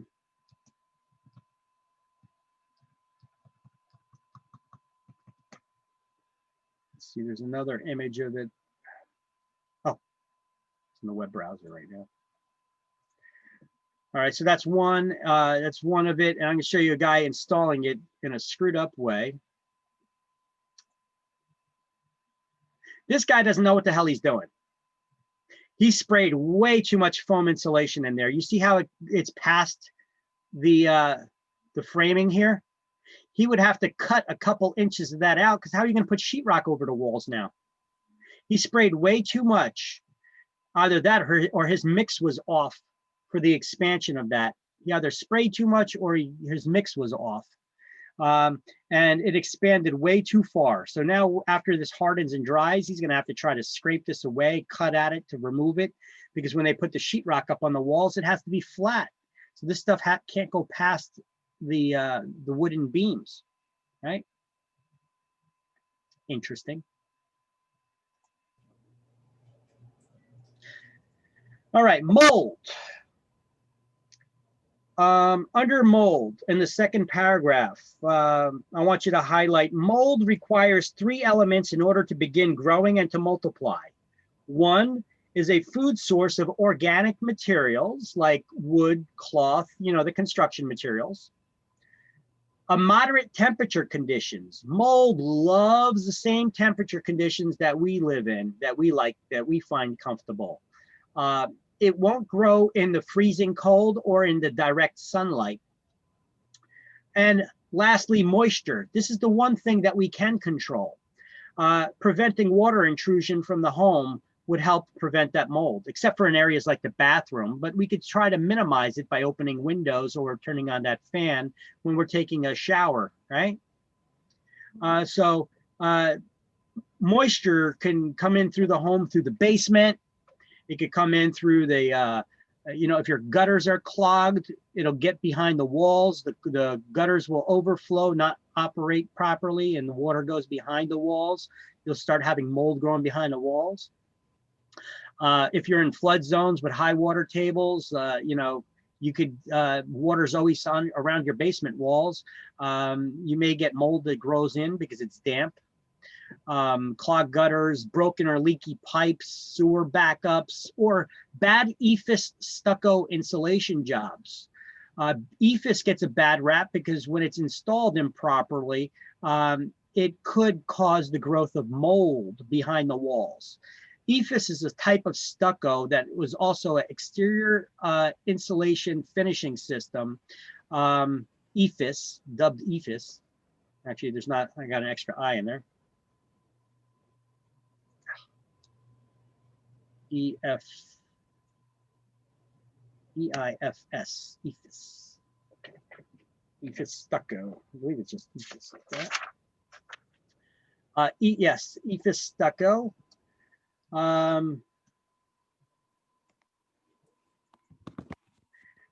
Would also trap the moisture behind the walls and starts rotting and eating away at the walls. and the framing behind the walls. I do have video for you to see for that really quick. Let's see, inspection.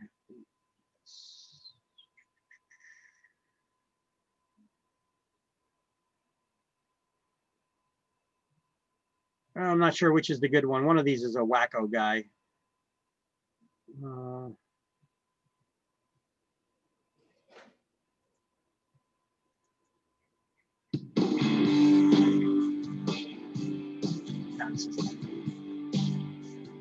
Yeah, this is a good explanation. So. Hello, I'm Jim McElroy. I'm a licensed real estate agent in Knoxville, Tennessee, and I'm going to show you what happens behind the scenes when this beautiful stucco facade fails. Show you how we decided to repair this home's exterior. I will try to address your concerns about stucco and also provide tips on what to look for if you currently own a stucco home or considering buying a home that has a stucco exterior. Exterior insulating finishing system, EIFS for short, also known as stucco, is a gorgeous facade for both residential and commercial construction. It has superior insulating qualities, it is flexible, and it holds paint well. While it can add to your home's curb appeal, it is anything but maintenance-free. This is a cutaway piece of EIFS siding. It is essentially a thick styrofoam material applied to your home's wooden exterior. It receives a base coat of synthetic material fortified by fiberglass mesh, and then receives a final coat of synthetic material, and finally a coat of exterior paint. When the application of stucco was gaining popularity in the 1980s, it was common for the installation to be faulty or substandard, later requiring extensive remediation. After remediation, it is a must that the stucco be inspected on a periodic basis and maintained routinely. The problem with EIFS usually occurs at points where the EIFS meets roof lines, windows, doors, and of course, the ground. If not properly sealed or waterproof, moisture can wick in behind the styrofoam and soak into the home's exterior wood sheathing. This is normally oriented strand board or OSB. OSB soaks up moisture like a sponge and will deteriorate rapidly when exposed to moisture. As you see here, once the wood exterior is wet, it becomes attractive for infestation from wood-destroying insects such as carpenter ants or termites. Anywhere there is space for water to pass the waterproof barrier of the stucco, at windows, doors, cracks, or holes, you can count on problems. A small crack in a caulk joint will allow enough moisture to pass to cause this kind of damage. Most of the damage is hidden, but you can watch for discoloration, surface cracking, and bulging in the stucco caused by swelling of the underlying substrate.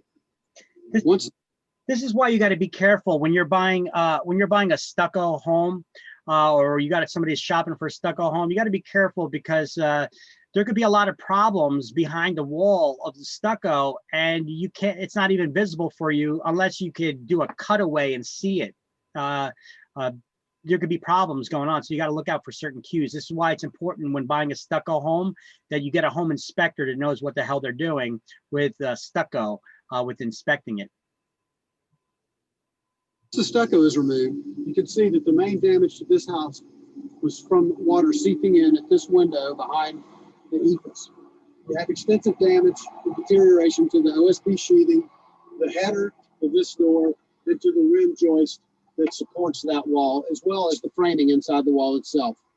Over here, closer to the ground, water has seeped in at the corners of this window and has deteriorated the OSB sheathing, also allowed infestation by either carpenter ants or termites, and there is extensive moisture damage to the framing of this wall. This is 4 2x6s sandwiched together that are roughly eaten away, and the OSB is just flaking away as well.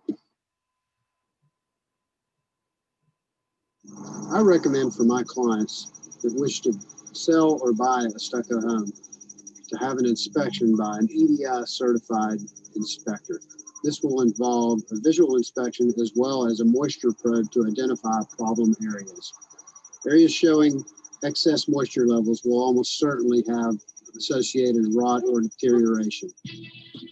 This will necessitate the removal of all of the OSB sheathing from this wall, the repair of all the affected framing members, then the installation of a new facade, which in this case will be vinyl siding. And what does that tell you? It's expensive. So if you got somebody buying a house and they got these possible problems going on behind the walls, it could be costly because they'll have to remove the interior, the stucco. They got to remove all the wood on the exterior. They got to replace everything with something new. And in this particular case, they're not replacing it with stucco again. Instead, this time they opted for vinyl siding. Okay, so stucco could be good, but it could cause a lot of problems.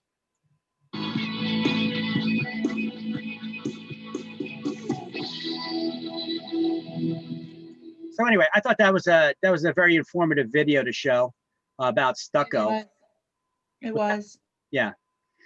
Yeah, I like things that are, I try to seek out nice videos like that that'll teach you something good, give you some practical advice that you can see the visuals on it.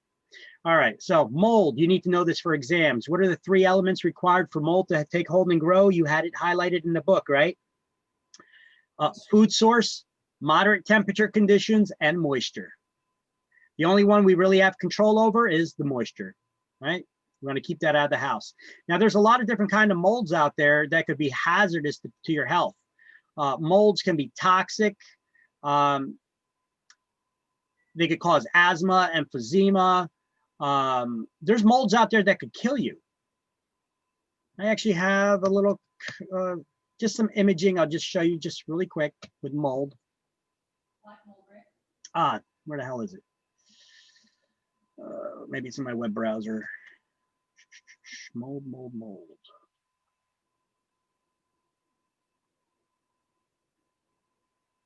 Inspection hazards, molds.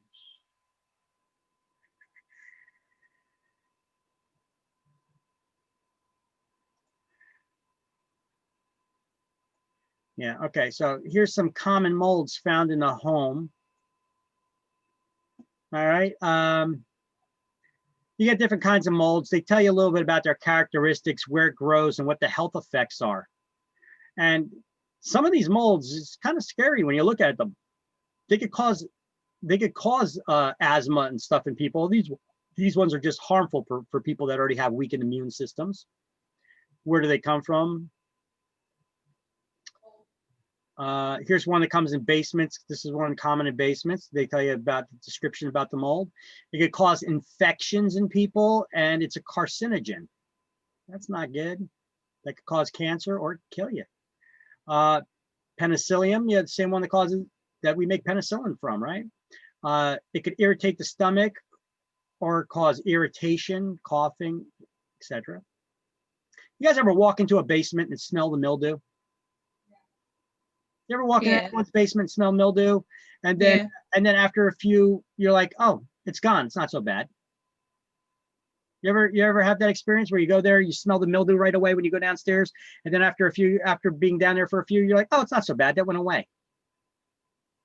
Anybody ever experienced that before? No. Not you will. You will. The reason being is if you ever smell or maybe just not paid attention to it, after a while of being exposed to it, you don't smell it anymore.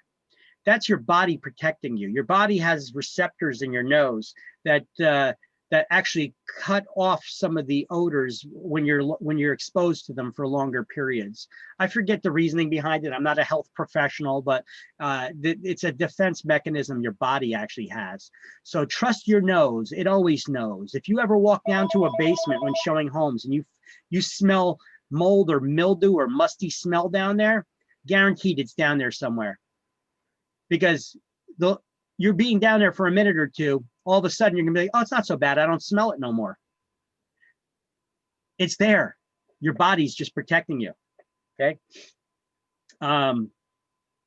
So when showing houses, don't try to get the buyers off topic. Oh, it's not so bad. Look, you don't even smell it anymore. It's there. You just, look at this. We got molds that cause cancer, headaches, asthma, dizziness, joint pain. All right. And this is provided by a basement waterproofing company.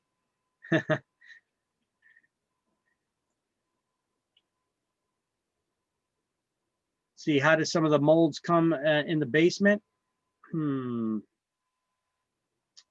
got a couple pictures of mold.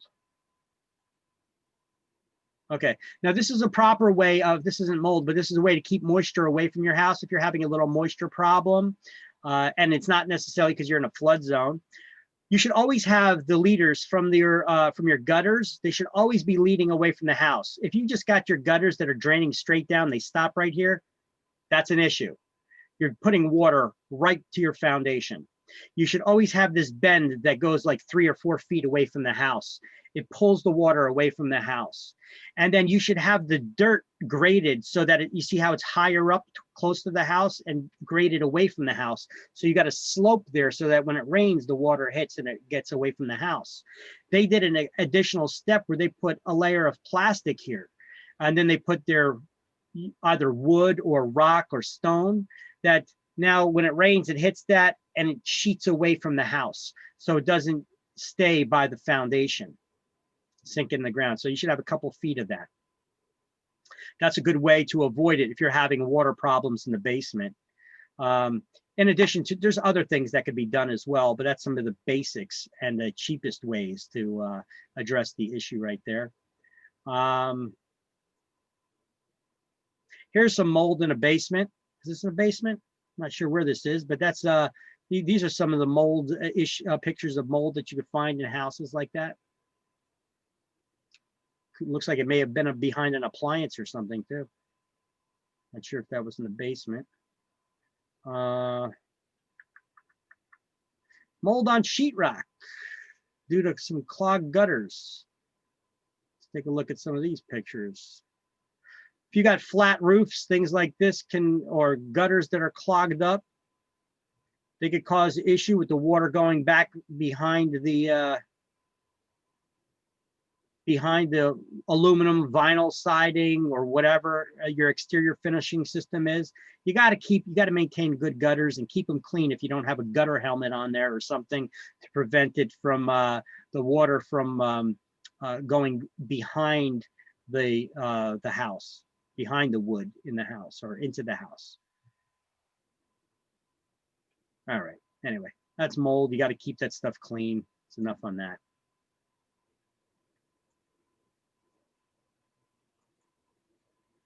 Carbon monoxide is an odorless, tasteless gas that'll kill you.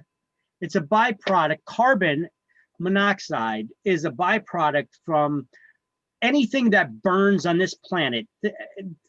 Everything on this planet is carbon based, okay? And anything that burns, it probably does not burn completely, meaning that a byproduct of that gas, of anything that burns, anything, whether it's gas, oil, wood, anything that burns, a byproduct is carbon monoxide. It's known as the silent killer. It's an invisible, odorless, tasteless gas that will kill you. They call it the silent killer because it makes you sleepy, tired, you fall asleep and you never wake up again, okay? State law requires buildings with 3 or more units to have at least one working carbon monoxide detector installed. I'll tell you what, most municipalities do as well. Some municipalities require that, see, that's the state minimum, okay? Most municipalities require at least one carbon monoxide detector on every level of the home, including the basement and attic, okay? And some of them even require hardwired battery backups. Now, it's a dangerous issue. It is a serious issue because it could kill you. And when we were looking at those stickers that I was showing you that go on the doors or those signs, remember those boxes, don't enter the house because they're dangerous. See, oh, here it is.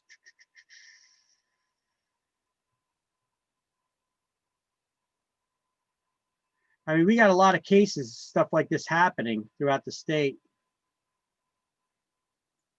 There was one that happened in my town just a couple of years ago. I'm not sure if this is the one or not.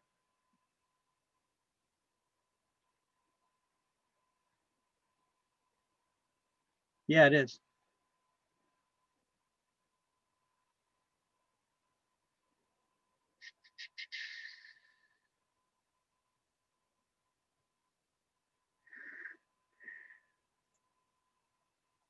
Come on, internet, what's going on?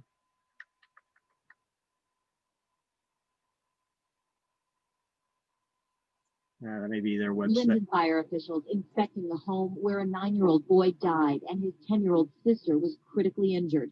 Investigators believe a basement furnace malfunctioned, flooding the home with carbon monoxide, an odorless, colorless, and deadly gas. The alarm on the carbon monoxide detector should have gone off, but the batteries were dead. It's a horrible tragedy. A lot of people don't know the problems with carbon monoxide. Just 2 weeks ago, Linden firefighters and the Red Cross went door to door here on Passaic Avenue in Linden. Volunteers offered free batteries or new detectors, but firefighters say it appears the mother here never called to claim hers. She's a very good mother, very good mother. Arlene Carolina lives across the street. She used to babysit for the 9 and 10-year-old children when their mother went to work as a nurse. Carolina could barely speak when she learned the boy had died. So that the brother had passed away. So. Investigators say the brother and sister were sleeping in a bedroom directly above the basement furnace that was spewing the toxic gas. Their mother called 911 and tried doing CPR to save her children. For her son, it was too late. He was in 3rd grade at School 4 in Linden. The superintendent said there will be grief counselors all week. So, you know, the real bad part about that, I mean, the child, I mean, the child is dead. That's the real bad part about it. But the shame about it is that they were just a week before, they were giving out free smoke and carbon monoxide detectors with batteries if you needed them. The Red Cross and the fire department was giving them out, you know. So most people, you know, they got the beeping going on, and you know, they pull out the batteries because they don't want to hear that annoying beeping noise. But that beeping noise is telling you that it's still working, but it's time to get some new batteries. You know, don't just pull out those batteries, because you're not going to know that carbon monoxide is there affecting you. And even though that alarm could have gone off with dead batteries or missing batteries, I think that they were actually missing from that battery detector, smoke detector, their carbon monoxide detector. From my understanding, from what I've heard, that the batteries were actually taken out of it altogether, because it was actually an issue that they even discussed on that radio, the 101.5. They even heard about that, and it became an issue because a lot of people were yelling and trying to condemn the mother, saying that she should be prosecuted because she was the cause of the death of the kids because she removed the batteries from the detector. Then other people were yelling, you know, well, you know what, she suffered enough, she lost a child, you know. So anyway, she lost her son. Her son died. He was pronounced dead at the hospital, and then the daughter was actually in a coma. I don't know whatever came of her. There was, I don't know about the follow-up of that, but I know her daughter was in a, they intentionally drug-induced coma. They put her in for that. So I don't know what the end up outcome of it was, but I know she lost one child at least, but it was preventable. Okay, so hazardous substances, we have electromagnetic fields. They come from high tension power lines like you see running across 1 and 9 and stuff. Would you want to have one of those giant high tension power stanchions in your backyard? No. Well, you know what? There's places all over that look, in Edison, there's places there, multi-million-dollar homes that have them running right in the backyard. Hey, we got to get power throughout the United States. You know, usually we try to keep them away from residential areas, but sometimes they're running right through them. You know, what do you got? The high tension power lines. Can I just close that browser? No. Okay, so. Oh, that's not moving. Yeah, you got the high tension power lines.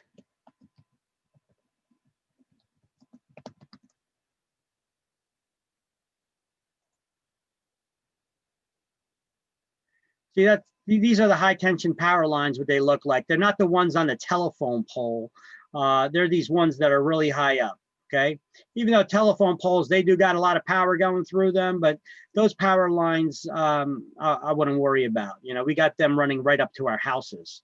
But these are the ones that are, you're under them, you can hear them buzzing because there's so much electricity going through them. Like this, oh, here's a picture. Wow. How'd you like to live there like that? You see this one? No. No. She says, no.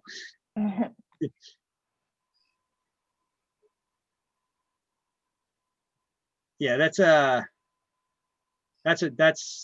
something.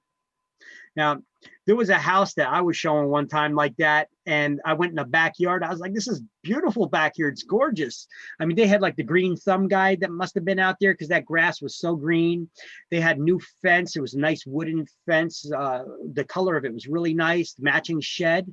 And I was like, this is beautiful backyard. And the lady was like, hell no. I'm like, what are you talking about? I'm like, this is gorgeous. This yard is beautiful. And she was like, and she pointed up to it, it was hiding in plain sight. Sometimes when something's right in front of your face, you don't notice it because it's right there in front of your face, right? So it was hiding in plain sight for me right there. So sometimes you got to make a joke out of it. It's your job, you know. Obviously, she was not going to be renting that unit or that house. So I made a joke out of it. I said, look at the bright side. If you do rent here, you could save on light bulbs when your kids glow in the dark. So I was like, let's move on to the next property. All right. Groundwater contamination, that's a serious issue too. And underground storage tanks, those are issues. So we're going to get into Private Well Testing Act and talk about hazardous substances and stuff like that tomorrow. Okay. So